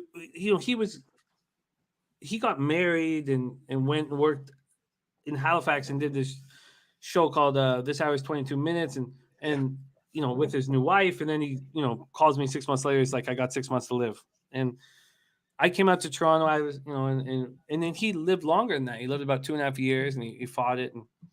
And so we did the memorial for his death in Toronto, and we had his family come out. And I was, it was a very heavy time for all of us. And we're drinking heavy, and we're emotional, and we're holding this weight on our shoulders. And I'm hanging out with his brother-in-law, whom he was very close with. And we get back to my apartment, and it's 4:30 in the morning. And I was saying how I can't imagine the Sedins holding the Stanley Cup over their head. I just don't see them as those types of players that can battle you and wear you down every second day. And this is no disrespect to the Sedins, who I think are spectacular. I stop at Hall of Famers, but I think they should be, and they're spectacular hockey players. But I just can't imagine it, because you have to have this toughness, this something where, whatever. So I say this to him, and he's a Vancouver guy. He takes huge offense. He's so angry. We're emotional. We're drinking. He's so angry. And so we bet $1,000. I bet him $1,000 that the Canucks won't win the Stanley Cup in the next 5 years. He doesn't remember it. Well, yeah, that's the end of the story. There's no recollection of it. And it weighed on me every single day. I hated myself every day that I would bet against my team. Every day I hated myself. Every day I woke up thinking about it. They get to Game 7 of the Stanley Cup Finals. The city goes up in flames. All this stuff it's all weighing on me. He has no idea what I'm talking about. I hate that. I got the same. I've got not the Canucks, but I know that one. My You knew it my right mom. away. You knew it right away. You knew I know exactly the story right away because my mom is a receptionist. She works for great hematologist, great doctor. He's looked after. If anything, like if anything, I owe that man a ton, anyways. But we bet after the Tiger Woods thing happened, right? He's a big golfer and he loves golfing. He's super passionate about golfing. After the Tiger Woods like Easter incident, he was injured and then his wife came for him and yada yada, like all of that was going down. He was like, "That's it, he's done." And I was like, "Bet you," it was $500. Was like, "I bet you $500 that he wins another major." And he was like, "No, he'll never do it." And he did. He won another. He won another major. 3 years ago, 4 years ago. Yeah, it was wild. But I know that feeling because you'll never forget a bet like that because So you're. what happened when you asked? Did you ask him? How did that go down?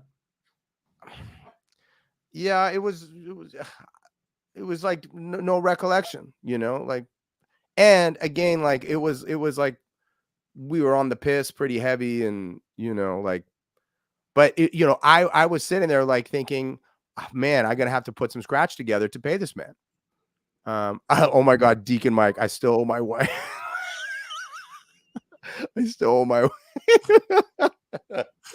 man. All hail the Deacon. Praise the Deacon. Oh, he's money. He brings so much joy to our lives, man. Oh, but I mean, this is all completely exclusively Jimmy's crowd. I love it. I love that I get to ride along with you and your crowd. Man, we love you. Oh my gosh, it's he a didn't good even crew. see where the ball was. He was, It's a good crew. The idea that this guy wouldn't have any because it weighed on me from the morning I woke up. Every single day, literally my favorite team, my whole life, the team I only have one favorite. Well, now I have the Raptors, but I shouldn't. It should be the Canucks and the Grizzlies.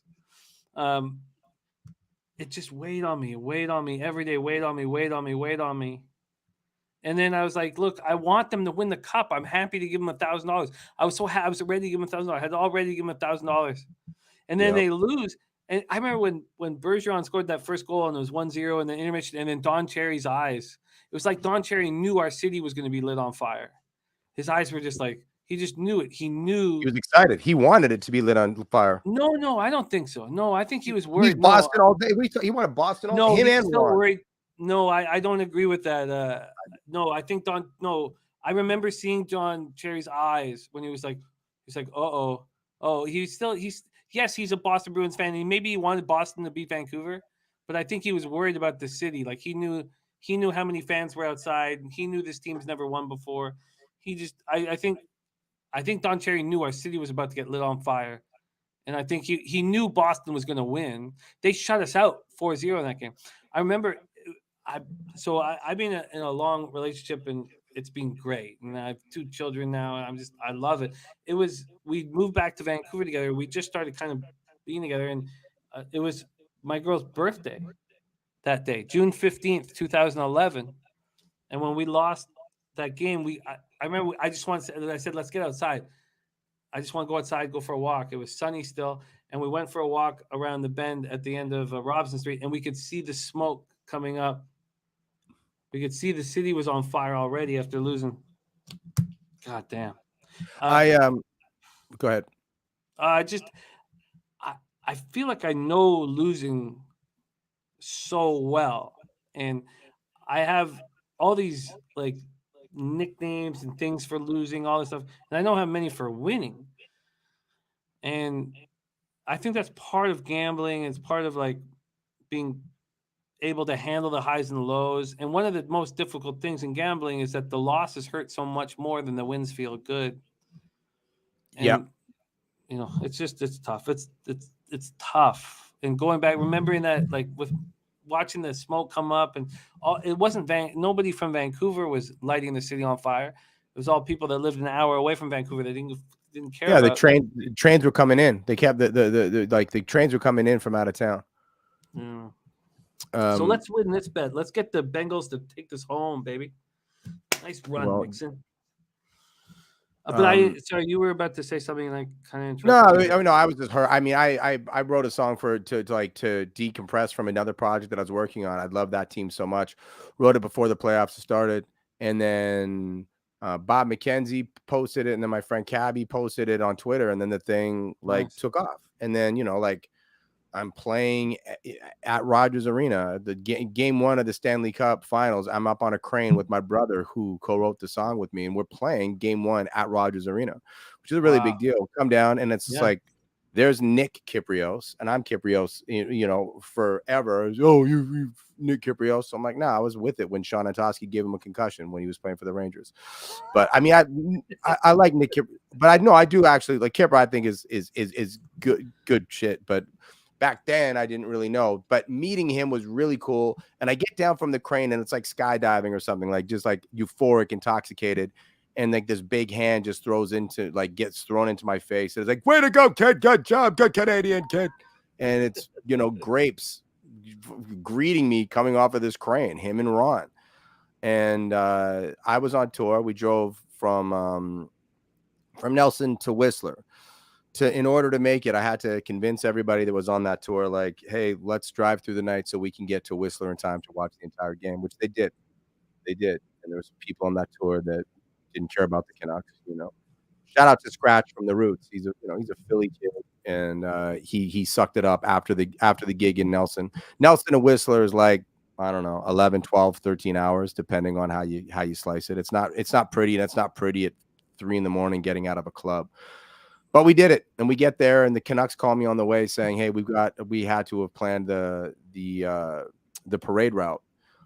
So we want to fly you back in as soon as they get they pass over the Stanley Cup. We want you to be there to perform the song." And the rest is history. For Bagel, I come into Vancouver the next day. I'd seen everything. That show just sucked, right? The show that night in Whistler was horrible, and it would have been bonkers had the Canucks won, but that was by far one of the toughest losses. It was too precious to me. I didn't even have money on it one way or another. I didn't need it. It was a drug enough at the time. But I'm sure there's people that are watching this thing that are like, ha ha, I'm glad those Canucks never won it. But for me, people hate the Canucks, and that's fine. I mess with everybody. It's all love. But in my life, I just have the sinking suspicion that this team won't be able to get it over. But anyhow, that's it. Yeah. That's my game 7. My mom's in the chat. Jessica Easton there saying hockey, football, losing relationships. Yep, it's a Super Bowl. So it was her apartment that we were living in when we came out and watched the city, smoking. It's a big third down, have Jimmy. to be able to. It's so important to be able to handle losing. It's so crucial in life to be able to handle losing in all facets of life, failing and losing, and understanding the feeling, and understand that that's not everything, and that you're more than that. And then when it comes to gambling, you have to bet within your bankroll. And it's the most important thing in all of gambling. It's not whether you're good or not. It's betting within your bankroll, because you have to be able to lose. It's the most important thing. It's not about winning. It's about anything. Take it away, Dennis Trusty just has a good point. Yes, because we're talking about. Look, I still think if Stafford could pull this off, I'd be shock and awe. I still think I'm completely in business here. I wouldn't be shocked. Cheers, Dennis.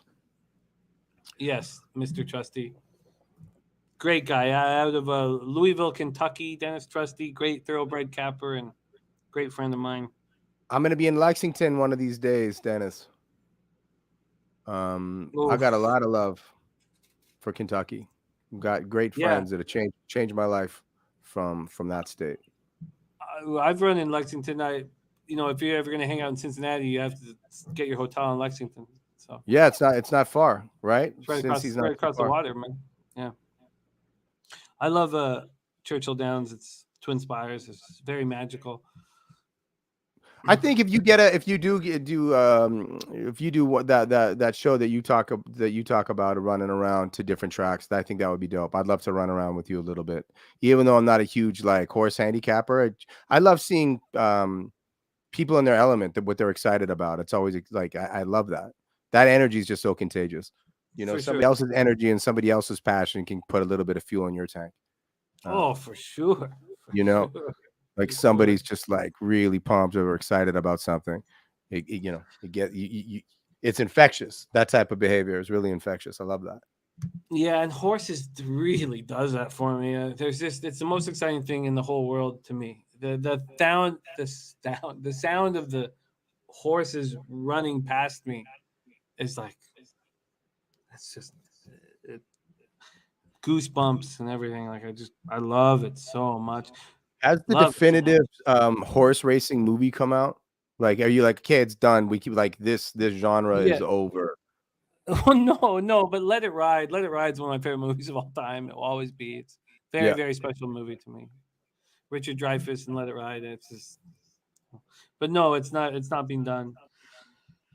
You know, I could sit here and talk horses for a long time, but we are at a crucial point. Okay. We'll clean it up. We have 6 minutes left. And the live total is now down to 42.5. And, you know, Bob Guiney cashed with that huge bet, non-quarterback throw touchdown. But he also made an alternate line bet that I told you that I didn't think make any sense. And he bet the alternate line at 42.5. I think those bets don't make sense to me. If you're going to if you're going to bet an alternate line, there has to be a plus sign beside it. There has to be. You can never move an alternate line that is a negative. You can't give any juice on an alternate line. It's a mistake, I think, personally. And so I did not like his bringing it down to 42.5. So, you know, Maxwell Smart's one of the cappers that we run with that's NCAA capper, and he always bets alternate lines now. He's been doing it heavy. So if a team is like a 3-point dog or 2.5 or 3-point dog, he'll take them to win by 1.5 or 2.5. And he'll get either plus 125 or plus 140. And I think that look makes so much sense. And I don't think you should ever, there should be no alternate lines that are adding to juice. The vig and the juice will always be our biggest enemy.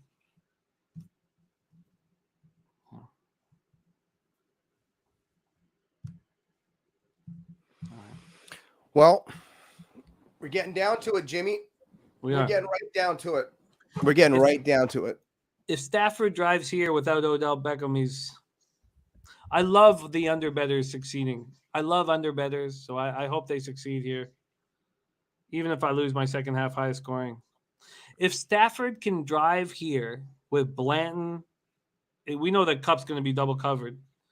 If he can drive here, then it's unbelievably impressive and worthy of a first Super Bowl champion and MVP and all that stuff.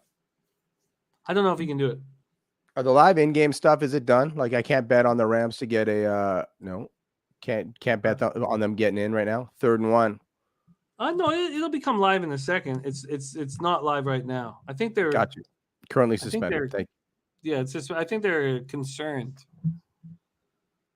Oh, and Ron Lofton says also a hot young Gentili. For my money, so have you ever seen Let It Ride, Kip? No, I haven't seen it. Okay, so for my money, Gentili's the hottest. You know the poker player, Jennifer. Poker Tilly? player, of course, with the voice. Yeah.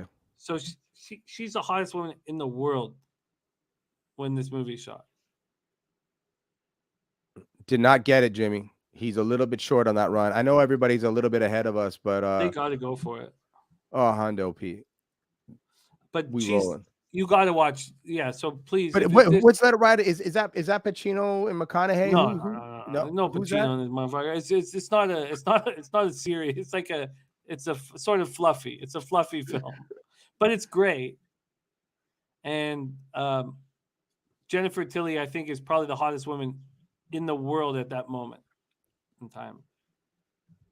So let it ride. That's a little Jimmy kryptonite right there. 4th and 1, Jimmy. I've watched it over and over again. Oh, come on, stop him. Cooper Kupp. Of course, he's you're not gonna gonna get stop it. him. If you mention Cooper, you're not gonna stop him. That guy's so shifty and tricky and interesting. He really is. And but I see what they did right there. I needed just one of those from Chase, and that's not going to happen. I just needed that one time. But at least the theory stand correct, right? Like of running your stud wide receiver from the backfield, and that's predicated on the success of Deebo Samuel. Underneath, early, Akers, bum. Rams running backs is going to be it. I mean, this team, they're not going to be able to bring back these people. They just can't. If Stafford could do this, it's worthy. It's very worthy.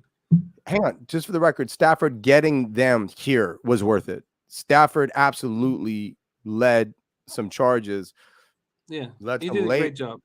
He did it like you got a Super Bowl. They can't make any more money. Like just strictly like follow the bag talk. They couldn't have made another dollar, squeeze another dollar out of this. Yeah. And Matt Stafford's name is on the handle of that. It's a nice ball. Look at that. Still in an open zone coverage, and he just. I don't know how they're going to get in the end zone here. And they're not going to go for a field goal anymore. Hell no. This is a pretty key down. Jeez, this is exciting, man. This is a good, really. This is a great Super Bowl. 4 minutes left, and we got ourselves a game. Oh, he's got time. Oh, he's got him, and he's got him in rhythm. Yeah. All right. Happy. Wow, this is great. Oh, man. Kupp with the handoff, not a pass. Yeah. Terry Garr. Let it ride. No. We have a live bet that did come in. It came in 53 minutes ago from Bridget Case, and I apologize for not finding it earlier. I'll mention it in a second. I love it, though. I love that Bridget Case is in. Well, I need Bridget Case in. That's my horse. What do we got, Bridget? I know you do. I know you need Bridget Case bad. Stop laughing at me, Jimmy. Sorry. Let's take a look at what Bridget Case has up here in the best better. Let's go over. Oh, here we go. Okay, I've got too many things up here.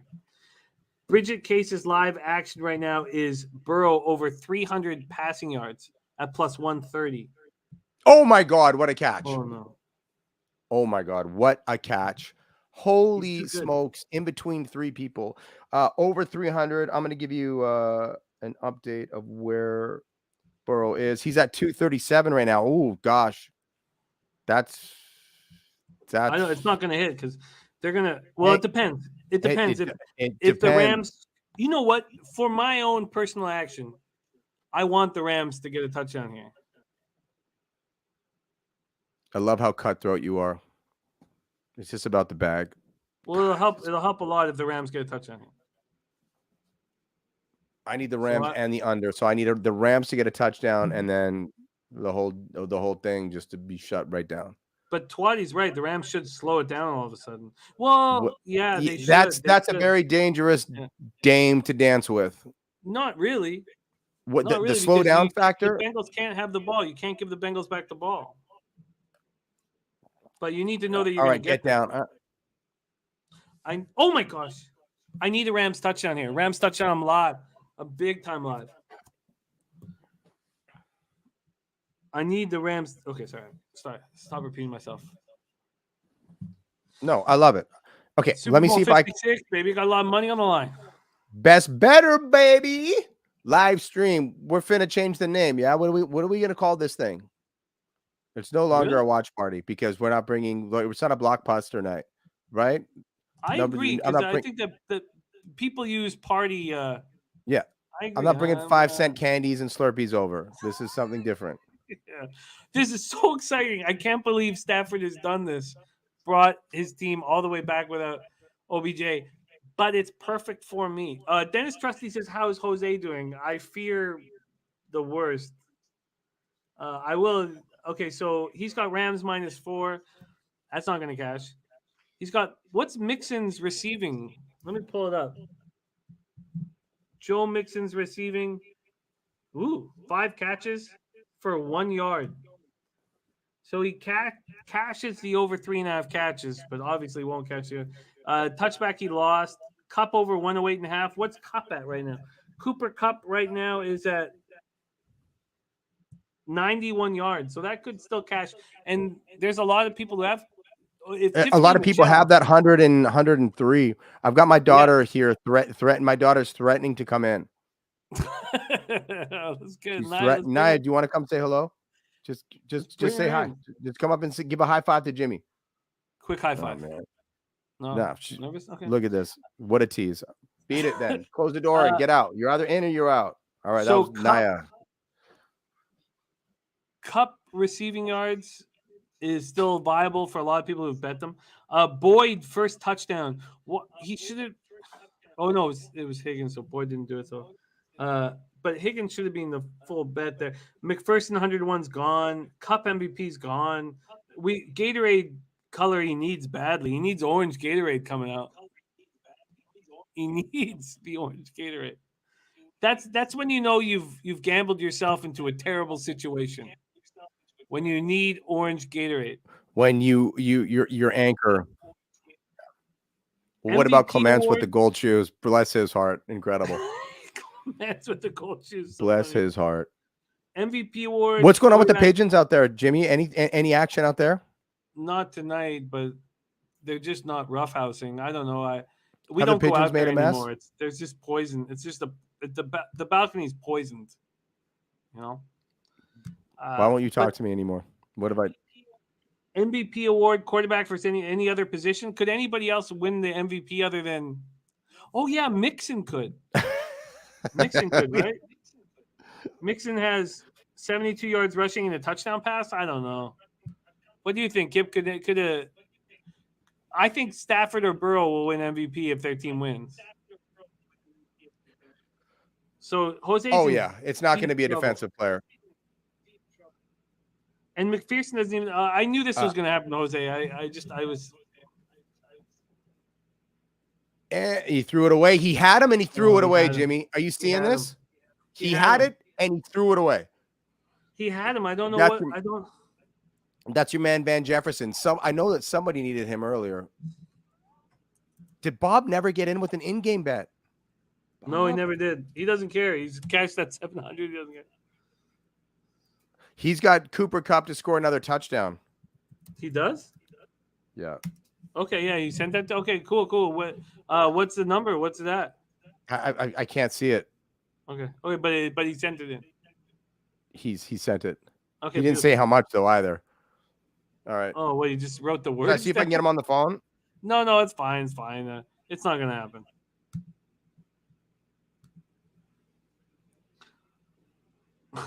I'm just text messaging. I'm sorry. I know this isn't great theater. Wow. Here we go. 3rd and goal. The Super Bowl's on the line. Minute 47. I want the touchdown. I can only win the money I need to win if they get it. Okay, hang on. I don't know what to do with Bob. Maybe I'm just screwing myself, but I still don't. Bob wants Cooper Kupp for the touchdown. Okay, I don't see what the line is, but he's saying he can't get into the book. Oh, flag. Okay, what do I do with this bet, Jimmy? I'll try and. I mean, it sounds dice game, but I'll see if we can get. He wants it right now. Yeah. All right. Okay, let's get it. And live in game. I'm text messaging with the infamous Bob Guiney. It's all suspended now. It's I think he's in deep trouble. I hate that flag. Maybe a little. Nah, he grabbed him a little bit from behind. I'm seeing it. I'm a huge Logan Wilson fan. I probably am biased. I mean, I don't know what to do with this. And Cooper Kupp gets another touchdown for Bob. Yeah. Cooper Kupp gets another touchdown for Bob. I want the touchdown. It happened. I mean, I don't mean obviously I'm cheering for the Bengals, but I want this all that. But no, it happened. Cooper Kupp gets. What do we do here? Oh, I don't know what we do about that because there's no odds of it. When did he send it initially? 6:47. He sent it prior to. Well, it wasn't available like 2 minutes ago. So, Should we just? We have huge drama. A minute 38 left. We'll figure out that stuff. I'm gonna need you to take control here for a second, and I will be back Okay. for the last 138. Okay, go. Okay. So, Bob Guiney calls a Cooper Kupp touchdown a minute before it happens, and Jimmy and I cannot find a line. It's still being reviewed. 1 foot down, ass down, offsetting penalties. Again, I'm behind you guys. I can't see, or pardon me, I can't hear what you're hearing. But we're really going to need to figure out and find out what to do with Bob as usual, because he's just made an incredible pick. He's made an incredible bet with Cooper. Oh, 1st and goal. So that doesn't go. Oh man, this is tricky. I need Jimmy right now. I need Jimmy right now to help me figure out what to do. I got Bob on the line. Okay, he wants LA. That's fine. All right. I'll see what LA is right now. LA right now is 20 minus 220. All right. That's what I'm going to do. 20 minus 220. Folks, I was in New York in 2000 for the Rams Titans. It was one of the most incredible Super Bowls I had ever witnessed. It came down to just a stretch being down by about 3 yards. And again, the LA Rams find themselves in the exact same predicament with it. It's so close. And this is all you wanted for the last football game of the year. At the very least, you want it to be close and both teams to have a chance. And now they are lining up. QB sneak, that's not going to do it. 1st and goal, I don't think that they got through. Not quite there for young Stafford. We're going to line it up again. I mean, what do you do here? I mean, clearly you want to run it and run the clock. Cincinnati, no more timeouts. 0 timeouts. This is it. Lucchini falling from the sky. So no dice there on the first one. A few more chances to get into it. Joey ain't scared if they score, says Spencer. Dennis, I need them to hand it off to Akers. I love the fact that this chat is so lit and there's so many different outcomes to happen. Mr. New to Town, what happened to the Cooper TD? I don't know. I cannot hear the commentary, but what I gather is there was offsetting penalties, so it was a redo on the down is what I think had happened, because I don't know, but what is going on? Okay, here it comes. 2nd down, 2nd and goal. He drops back, he airs it up, behind it is Cooper Kupp. That's a touchdown. That is a touchdown. My God, that's exactly what Bob called. It just wasn't on the board. It wasn't on the board.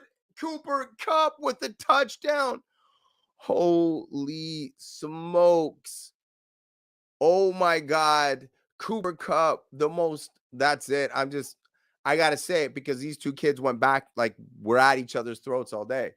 Between Cooper Kupp and Chase, I can't believe that we're saying that Chase is already in that conversation in year 1. But I mean, look at this. This is no joke. This is probably his 3rd touchdown, because God knows he made that catch. He had nothing to do with that flag. He got it in bounds. The extra kick is good. It is now 23-20, 43 points total. The under would be alive. Oh, what? Since he's got, pardon me, I said that since he had no timeouts, they got 2 timeouts left. All right. Lot of time left. Multi-TD for Kupp. Yes. Cash. Come on, Joey time. Why hasn't Kupp in like concussion protocol? I hate these refs. Yeah, it's not bad. 120 with 3 timeouts to win or tie. Joey got this if they score. Ron Lofton, penalty on both teams, Twatty. All right. So the thread is helping me out. Thank you guys so much for for keeping me up to date. Jimmy, did you see that? Did you I see did. what just happened? I So- saw all of it. Okay, so for the record, my transaction, not transaction, but the communication with Bob, Yeah, Bob's in tough here, man. It wasn't available. I tried to find it too. You know, Bob was right, and hopefully that helps him sleep well at night. But he's not going to get. At this point, I wrote $29 by accident. $29 at -220 instead of $20. That's When what I have you- on my phone. Oh, when you saw -220? Yeah, that's what it was at. It was at When? -220. It was at -220 at 6:51 p.m. Pacific Standard Time. Oh wow, really? Okay. So and I said $29. I meant to put in 20, but he's like, "Thank you, bro." And then I'm like, "Bro, so sorry it wasn't available." Oh, you know what though? What are you saying it was Wait a second. John might still get the Burrow pick. Jon Orlando could still get a Burrow pick here, and it could be massive. Well, I need the Bengals to come down and take this to overtime. I'm 3 points away from pushing. Well, obviously, I'll catch it at that point. I could sweep the board like I should have done last week. I should have gone 7-0 last week, but it went to overtime. That was the only reason why we didn't go 7-0. Oh, here comes Joe. That's a hell of a catch by Chase. Go. Look, last week, obviously it turned into a sad soliloquy, and I apologize for it. But last week, I should have gone 7-0. I should have gone 7-0. It would have helped promote 7-0. And I didn't go 7-0 just because it went in overtime. That's all. Not because I was wrong. I want to go 7. Well, it won't be 7-0. It'll be like 5-0, 6-0. Come on, man. I really don't know what to do with this Bob Guiney bet. It's actually stirring me up a little bit. It's not a.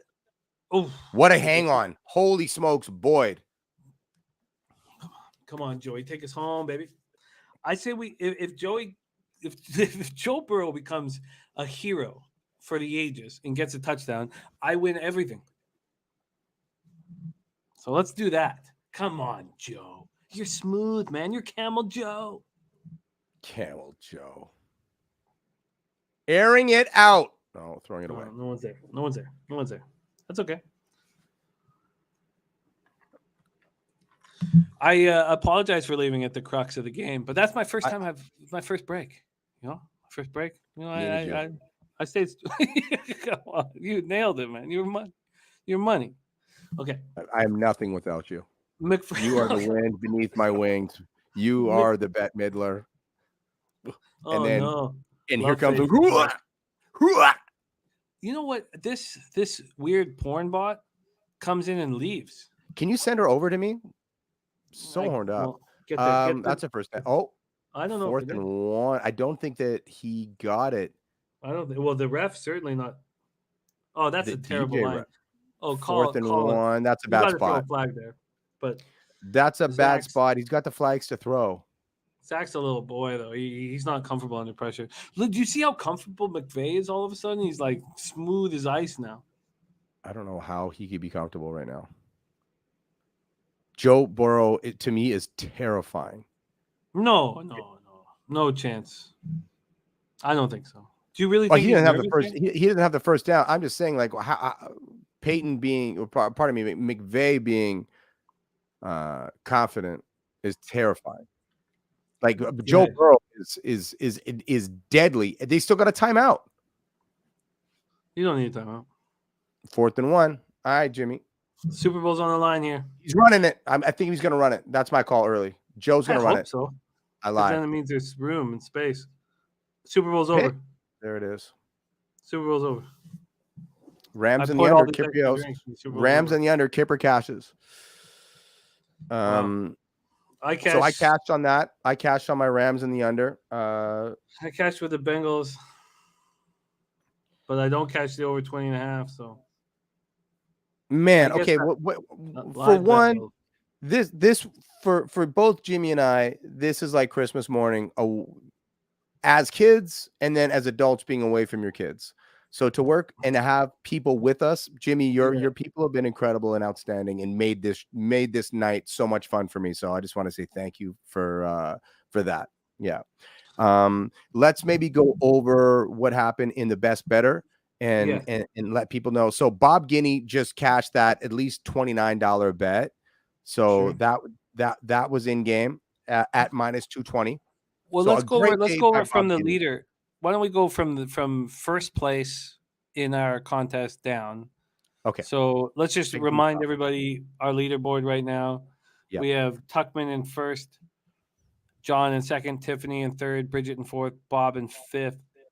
And let's go over their action. So we'll start with our leader, David Tuchman. So pull this up here. So Tuchman lost his 2 hockey bets, so he was in a tough spot. He took Cam Akers under 64.5. That cashed.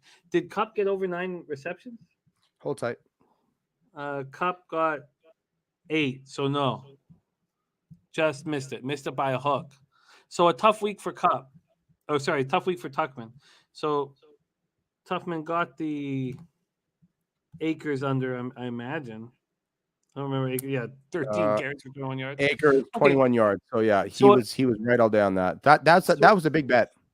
Yeah. So Tuchman's going to be right around his $1,000 opening. Right around his $1,000 opening. And hang on a second. What was his in game, Tuchman? Oh, yeah. What was it again? Sorry, I had it up. You're my fault. I apologize for not bringing it up. I have it. He had LA Rams plus 3.5, $59. So he had a big bet. Well there. It was a great bet. $59. Put him in the black. That was good. Tuchman's a good gambler. Tuchman is going to be tough to beat. Yeah. Tuchman, that was a great live bet. Then we have Jon Orlando coming off winning last week. John comes in. He missed his parlays, but he cashed the Bengals plus 4. But Burrow interception, he bet too much on it. $185. He's gonna have to. That's gonna. He might be the biggest winner. Oh, he's the biggest winner for sure. That's locked down. And you know what's beautiful is his father is Tony Orlando, who has got an incredible voice. So now, John, see what you got. Who got MVP? Who got MVP? Oh, it's coming out Staffy? right now. I'm not. I don't think it's come out yet. I poured enough drinks for overtime, so I'm ready to break down all of these players' action. Well, I'll have a little glass.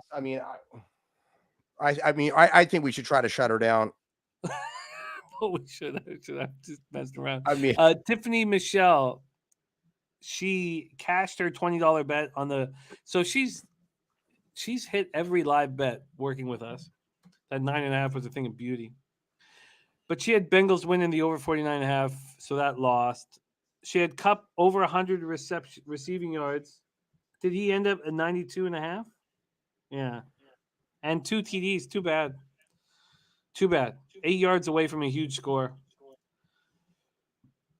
So she won't be first, but she'll be second. Kip, she'll be second when we come back tomorrow. I'm sorry. I'm texting with Bob. I mean, he's such, he's trying to get clarity on the Cooper Cup thing. I mean, truly, that was an incredible call to hit and then to not be able to get paid on. But anyhow, I know. Let's keep running down the line. Thanks. We have so many great cappers that are saying goodnight to us right now. Thank you. And then Dennis Garcia's curling play on USA now minus 500 live, in great shape there. Thank you guys so much for joining us and hanging with us. We do a live watch party each weekend, so keep hanging with us. We love rolling with you guys. And we do. Some excellent live betting. I should have obviously bet more on the plus 9.5. So Tiffany will be in second when she wakes up tomorrow. But let's talk about Bridget Case, who you bet on this week. I did. So Bridget Case has Bengals money line, Chase over 80 receiving yards, and Burrow over 250 receiving yards. The Chase was very dangerous early and then did nothing in the second half. Still caught for 89 yards. and Burrow threw for 263 yards. So she was very close to catching a huge score. Very Just for the close. record, Chase did rush once for 4 yards. What do you have it at? It was -3.5, so I cashed there. Oh, nice work. I cannot Sorry, believe I sorry. didn't cash everything. I cannot believe I whatever. So Chase Yeah. over 80 had that. Burrow 263 had that. Pass yard. So did Cincinnati money line screws her. Cooper Cup over 105 rushing, over 105 receiving yards. Oh, she got the McPherson. McPherson kicked 2 field goals and 2 extra points. So thank God she got that. So she got that. That's the only thing she got. So I owe But you she'll- another 50. You do owe me another 50, and that's great news. Not for me, Jips. But Bridget Case is now in last place in the best better. And then Bob, any non-quarterback to throw a TD pass, cashed it huge. Plus 1,400, brought home 700 in profit, 750 total. The alternate point total, which a bet I despised, he cashed that by a half point. I despise that bet. Then he lost. Called it, dude. I despise that bet. Then the Rams. He lost the Rams total. Yeah, he lost both those. But still, Bob might be ahead of Tiffany. I'm not sure. They're going to be neck and neck. Hang on. Is Bob this week's biggest winner for sure? Oh yeah, that's done. Bob's this week's biggest winner. And he's got the Betty White for sure. Oh, for sure. And then I guess the Bette Midler is going to go to Tiff. That's the biggest bet? The biggest Winning bet, bet? the biggest laid down bet that came in. No, well we have a draw, so we have a draw because we have the $100, and it's not Tiff. No, we have the biggest winning bet that came in it's a tie between Tuchman and Jon Orlando, and we should give it. I think this should be a rule. I think this is a pretty legitimate rule. I think that the biggest bet that comes in, if it's a tie, should go to the least vig, the smallest odds against. Okay. And that's -108. And that's Tuchman, Cam Akers. He wins it by 2 cents. Cam Akers under 64.5 beats the Bengals +4. So yeah, so it's Tuchman. It's a fair rule. But it's so all Tuchman about, gets the Bette Midler.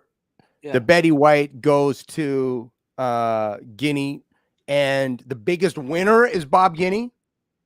The biggest winner is Bob Guiney, and a lot's changed. A lot has changed here. So I feel like a winner because I'm not Bob the loser. That's That not the has case changed. anymore. No, That is not the case anymore.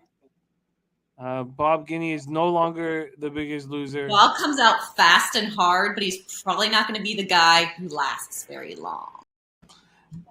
I think she's talking about something else here because I respect Tiff's gambling action and acumen, and Bob is now in this.